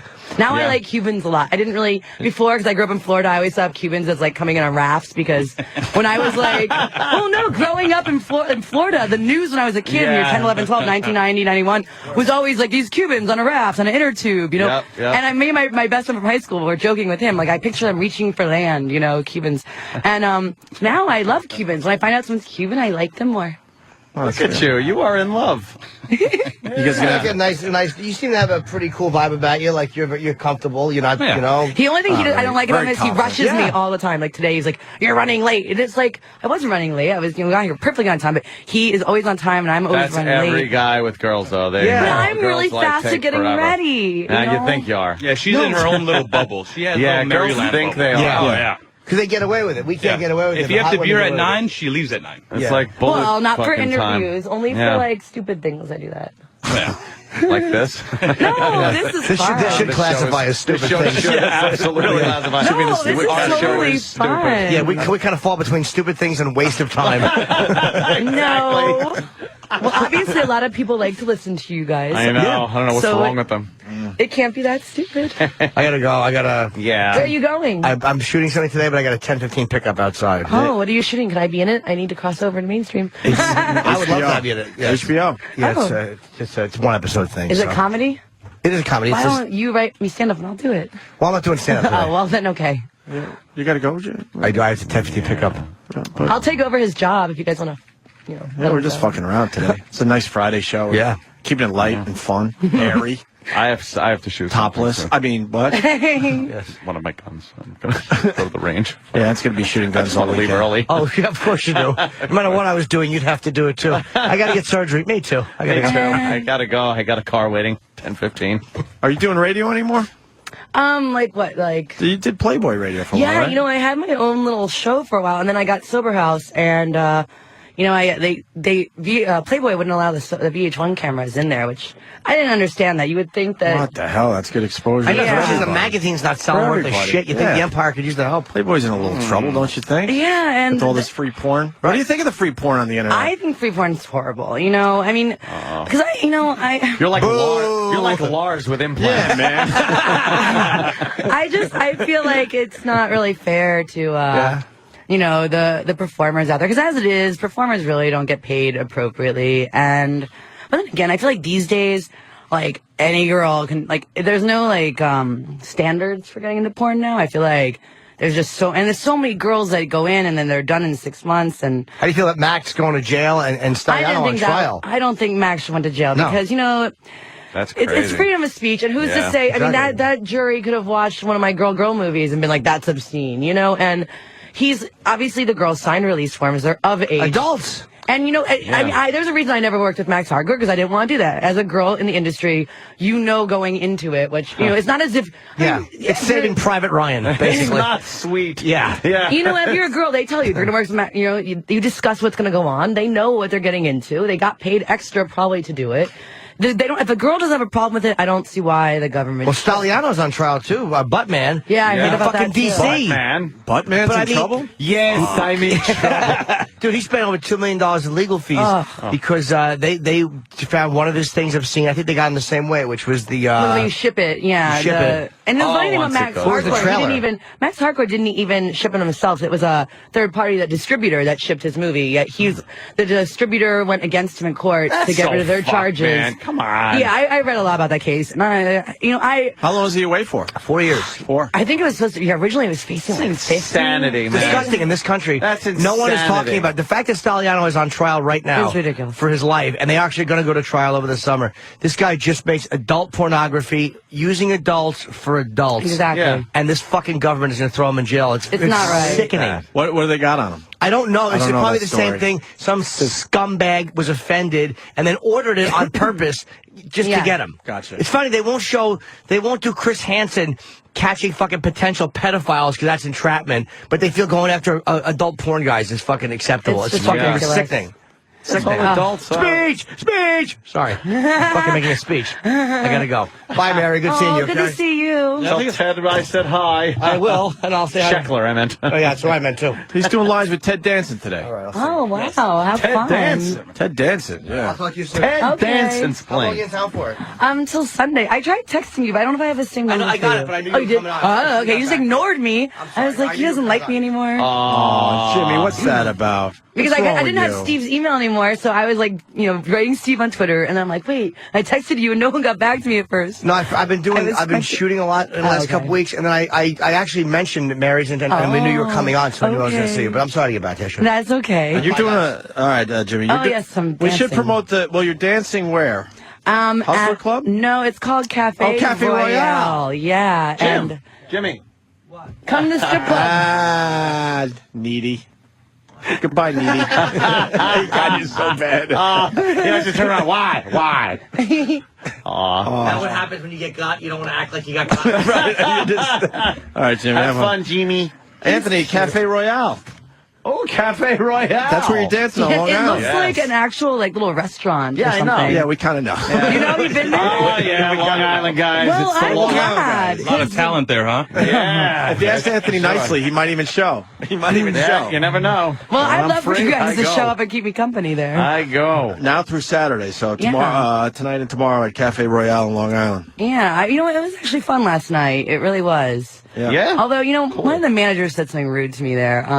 Because I do dances, but I don't, I do want like a table dance, but I don't always do them. I mean, sometimes I don't do them in cities. So it's like, do you do dances? I'm like, no, not really. I let the house girls do that. You guys pay me to be here. I sell my stuff, and that way the girls make money and not they don't hate me then, you know? Sure. And he's like, really? Because, you know, most of the girls do, you know, the guys think you guys are pretty much the biggest whores on earth, so I'm surprised you guys don't do the dances. I'm like, Jesus. and he said that to me, and it's And this is a fat guy in a butt-type, pin-tight striped suit. Don't say that. course. Now they're going to, like, kill us. Okay? Now they're going to kill us. Holy shit. We love the club. No. I'm going to have, like, Cafe 2 angry Royale. porn stars after me. No, I really like the club, but I like your logic on that. And I think that's because I don't think that the porn stars do the dances. I mean, you're going to charge a lot more, and then the regular girls, because they don't really like when you're there to begin with. No, they just want to dance and make their money. And they think that you're taking their money. But at least, when you don't do the dances, then the girls kind of work with you because they don't feel like that way. Why do they have to come here and take our money? Our money, why do they do it? All right. There was a Russian girl Can we there. have more Russian strippers, for fuck's sake? Jesus, enough already. Yeah, really. I want American girls taking their I clothes like American off. girls. Yes. You like American girls? Yes. Taking their clothes off, it's fantastic. Yeah. They're all from other lands now. I like the chance that you might see someone, from your neighborhood dancing around. That's a good Nothing point. wrong with that at all. Do you have any new dance moves when you're featuring? You want me to dance? You want me to dance? You know what? I just do like a lot of splits and stuff. Yeah, that's good. Yeah, I like. You don't like matches or anything? Oh no. Can you slide up and down a pole and stuff like that? Yeah, I can do like. No offense. Oh, She does it every night. Yeah. When you ain't sleeping tired. Oh no! Sometimes I have to wake him up by doing that. Anthony, keep her laughing because those boobs bounce nicely. They really do. They just bounce when she laughs. Oh, by the way, you guys have a really nice little intern here, Sean. Oh, yeah. I told him to leave Apparently that he likes girl her, yeah. though for good. Did Yeah, you guys hear yeah. about that girl? Yeah, the Peace heard Corps about girl it. or something like That that. cheats on him all the time. Yeah. I don't like She's that. going to be a victim of a fucking clitoral circumcision in Nairobi. What does the somewhere. Peace Corps do exactly? They go to I don't places know, that peace you'd stuff. never want to go and try to teach people things they should have leurned fucking ages ago. Maybe I'll go join the Peace Corps. Yeah? It might be fun. You could feed a whole village with those boobs. Where would I don't know. Maybe I'll do that. I was thinking of joining the military at one point, but I don't know. Yeah? Well, when I was younger, I was like, if nothing were, if I don't have any more career and I'm broke, I guess I'll join the military if nothing happens. Yeah, you'd have been a hit there, I'll tell you that. She's on the lecture circuit, too. Oh, yes, I'm doing a lecture with Corinne Steffens. Also known as Superhead. Yeah, she was that girl that, you guys, no, she really is known as that. A brand new superhero we No, don't know she about? she was like the video vixen and all the rapper videos. I wrote a book talking about all those guys, and okay. Yes, we're gonna do it. I just met her, but she was, I came home, I was like, Mario, I just met her. She has all this wisdom, and he was so mad at me. He's like, do not tell me that girl Has any wisdom. Yeah. Wow. Superhead and wisdom, like an oxymoron. She's so deep, I bet. Literally. No, she's changed her life, and she's But what are you guys lecturing about? She wrote a book called How to Seduce a Man and Keep It, I think. And she just asked me if I could help her at the lectures. Like, we're going to teach people sexual massages or something. Sensual massage. I'm not really good at massages, so she'll have to teach me too. Yeah, I just skipped that Girls part. don't have to be, as long as they're touching and then they just reach around real quick. Know who are good at You massages? got a magic button. The fat girls are really good at massages. Are they? Yeah, They are. Because they got to try a little harder. They really are, now they think about You don't that. have to sit around fucking massaging a guy to maybe... All right, well. I think, the strip club I was at last week, I remember it was in Yuma, and one of the girls, he accidentally, because he gets my costume for me, and he brought some other girls' underwear back, and they were like... Oh, shit. There was that, well, because they were on the stage, they're that big. Like, the girls in Yuma were like... Giant. Yeah. Yeah, big. She's making the giant penny. Yeah. They were, though. Remember, They I were held them up enormous. next to me. They were Yeah. big. It At was least funny. 46s. No. At least. They were Oh, bigger yeah. than Mario. Like, they would have been big on Mario. They were big. That means Mario, You dabble in that, Mario? No. Yeah, did you try them on? Mario goes, I'm good. I'm all right. What happens on Wendy? Hey, we like this Mario guy. You Me guys too. should, maybe try to stick this one out. I think we're going to. You going to have kids or anything? I want to. I'm not yet, though. I mean, I actually asked Steve if I could babysit his son to practice, but he didn't seem eager. But I want kids, like, in a couple of years, I think. When I'm like 32, 33, 34, maybe. When you stop throwing up on planes. Yes, exactly. You know why? Because you can't. Let the kid throw up and not mommy. Drinking and throwing up on planes is fun. Believe me, it's a pisser, and I love doing it. That's why I just wouldn't have kids. I'm too much of a, like, if I go like, I kind of want to go to the Borgata. I just want to fucking go to the Borgata. Yeah. If I go like, I want to go to Bahamas. I just want to go. I don't want to have to.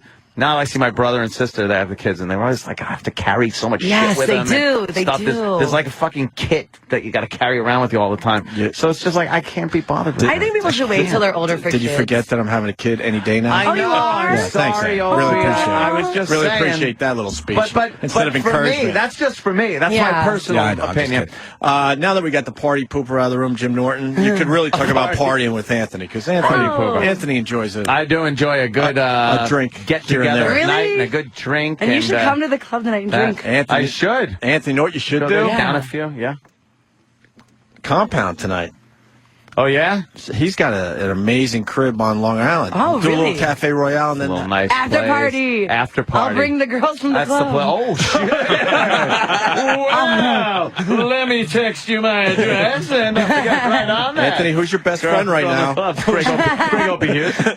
You guys should really do this. Because Okay. Anthony has he's got a movie theater. You guys can watch. Wow. He's got a poker table, big bar karaoke. downstairs. karaoke. But the pool I love isn't open yet. karaoke. The pool's open that's okay. like next That's week. okay. It's too cold. No. Mario, would you like to go to Anthony's this weekend? Heated. Sure. Yeah. Oh, he's coming. Heated, really? Yeah. I didn't bring a bathing suit. Can I go naked? Taxi. No, it doesn't matter if she's bringing I other need girls some from the club. Romex fucking pulls. No, we don't do Romex. We're a union. Ah, shit. Oh, there you go. Okay, then I need some fucking. So you could talk union stuff with Anthony. There I you mean, go. this is perfect. This will be fun, yes, because Ant's got some cool I don't know friends. what to do out there. You know, I didn't know it was so I'm far. level 40. Yeah.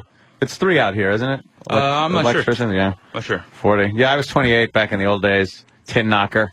Crawled around fucking addicts and Oh, shit yeah, we like crawl that. around addicts, too. It sucks. I can't picture his job. Like, sometimes he complains to me. It's real work. That's why. It's like real work. Yeah, he gets mad at me when I complain about my stuff. He's like, you go on stage and dance around for a couple hours. You're naked for 12 minutes. I sit here, yeah, right. Shaking your tits, and I'm on my back, wiring something. Every day, it's like, every day I come in here, it's like, I really worked, so I know that this is just goofing around with friends and shit like that. But there's nothing better than when a homeowner was like, oh, could you get the grill in the eave, like really close, and you got the roofing nails hitting you in the head and pulling with your fucking hair out. Yeah, with your headlight on. You're trying to get a fucking, like, a little fucking saw to cut the square out, and you're just banging the nails that are coming through the roof. Yeah. Pain in the fucking ass. That's real work. See, that man really works. See, but you're a skinny guy. Imagine me. Trying to get in there. Yeah, it's tough. And it's like 100. Oh, yeah, it's tough. And people decided they wanted air conditioning put in August. Yeah. So you're in the attic when it's like 150 degrees. It sucks. Now I feel bad. And then I have to go home and have sex. What the fuck? Yeah, see? At least you got, All right. That must make your day really long. Yeah. It's like, geez, I could go home and I have don't wake sex. up usually until, like, he has lunch break at 11:45, and that's when I usually wake up. Oh, that's good. So I wake up when he comes home. That doesn't piss him off as he's getting up in the morning. He gets really mad at me. He, like, And then I come tries... for lunch. He goes, "Where's my coffee?" No, I don't do that, you buyer. I'm not that bad. But he gets really mad when I sleep in late. He's, like, really mean to me about it, but... Wake up! All right, let's get this set up, though. Anthony, Anthony's birthday is Monday, I guess? Yeah, that'd be great because, it's, we're having the party on Sunday. You're having over my house really? Sunday. Yeah, and that'll be great. All the strippers could come over to my house with Mom and Sal and my aunts and uncle. Oh, but they love that. Your uncles won't love My that? uncles would. You don't think Sal would love that? I don't think the aunts would like it. Sal would love that. Sal would love it. Well, I want to do a motorboat. Let me give the girls a motorboat. Would you allow, Yeah. would you allow Sal to have a motorboat? It's Yeah. Anthony's stepfather for many, many years. I could be like, instead of bringing a clown to your birthday party, I'll be like, motorboater. Yeah. You And I'll just stand there and everyone can line Mario, up. would you mind that? If he's old, I don't care. It's Sal. He's been Ant's dad, father Sounds figure like for 70. a real long time. Oh, I definitely would do that for Why don't you guys him. set up the little after show party tonight or tomorrow? After show party. You know what? I'll come. I'll come down. I'll go down there. Yes, come. And then, yes, I need some fun. Have a few beverages, Yes. and we'll see what expires. We got Jackie the Joke Man. We got her. We got a lot of stuff to do on Long Island. A lot going on. All right, Mary, we're going to wrap up. So it's Cafe Royale tonight and I need to tomorrow. put my new website. It is Friday. Yeah, it's called Club Mary Carey. Club Mary Carey. I'm trying to get back my MaryCarey.com, so now it's ClubMaryCarey.com. That works. It's my favorite. I have a lot of websites over the years, but I stopped doing my old website when I was on Celebrity Rehab, so I'd not done the site since August of 2007. Right. And now I have a new site with new stuff. Is it all porn, or are you doing other stuff on there? No, it's just Or whatever. Yeah, it's just Whatever you pictures wanna of call me. it. Okay. But a lot of solo girl stuff. But what else was I going to ask you? Oh, Twitter. Oh yes, Twitter.com/Real Mary Carey. Real Mary Carey. Yeah. And I'm sure you tweet some nice photos, do. Right? Oh, I do tweet a lot of photos. And I need to find you guys though. So you guys are each separate. I was looking up Opie and Anthony. Yeah. We just, why? Because we do the show together. Yeah. So we figure separate Twitters are kind of, our own thing. We like being individuals. Yeah, you do? Every so often. Who would have thought? Everyone thinks we're twins or something. It's annoying at times. Where's Opie? We like to show our individuality. Oh, they must ask you that everywhere. Everywhere. It's like, where's Opie? I go, where's Anthony? Yeah, he's back at the house. He slept in late. I gave him a kiss goodbye, and we. How about you just enjoy Opie? Because I'm here right now. They never enjoy the guy. You just enjoy They never enjoy the guy that they're talking to. They always want the other guy. Looking over your shoulder. Right. Where's the other guy? Right. Oh, that's funny. I'm Opie Radio on Twitter. That's Anthony Cumia on CUMIA. Yeah. But we'll write it down for you. Yay! I'm going to write you guys on Twitter all the time now. I'm just going to pop on you, and then I'll follow you. And then you write me something, tweet something. And I signed Mario up on Twitter. He's Real Mario Manji. Real Mario. I just did that because I had to be Real Mary Carey. Yeah, makes it easier. That's nice. It's fun. He doesn't really Twitter much, so. I think, anything else? Tweet. Yeah, I put in a fucking, $220 today. And pull some wire. Yeah, pulled some wire. Some wire. Notched some shit that the stupid carpenters put in. Yeah, exactly, huh? Oh, fuck, please. Dumb carpenters. You're supposed to leave a hole in the floor there, dummy. You guys got to get together this And they all wear such I want the stories. I want the stories. Exactly. Always. All right. We should get the sawzall. I don't care. I'm notching something major. Not your belly either. Fuck them. Mary Carey, always a pleasure. Yes. Thank you guys. Good friend of the show. I loved it. Has done some great radio for us over the years. Yes, nothing Cafe but Royale the tonight Tawny and tomorrow. time. Although, the other time was really funny was the time I was really in Vegas, and I think I was really high when I smoked weed. And I showed up with you guys. That was, and my voice was gone. I found. CES? Yes. Probably, yeah. I couldn't talk, and we got through it. Oh no, it was funny. Yeah. But yay! Yay! I found it. I had a copy of it, and I found it. And we had a long car road trip, and I'm like, oh, this is Opie and Anthony from 2005, and I guess I broke it or something because it wasn't playing in my car. I played it for lots of people, but. All right, we'll get another copy of that for you. Thank you. Let's get out of here. Let's start our weekends. Everybody, thank you for tuning in. Peace, homies. To our show. All right.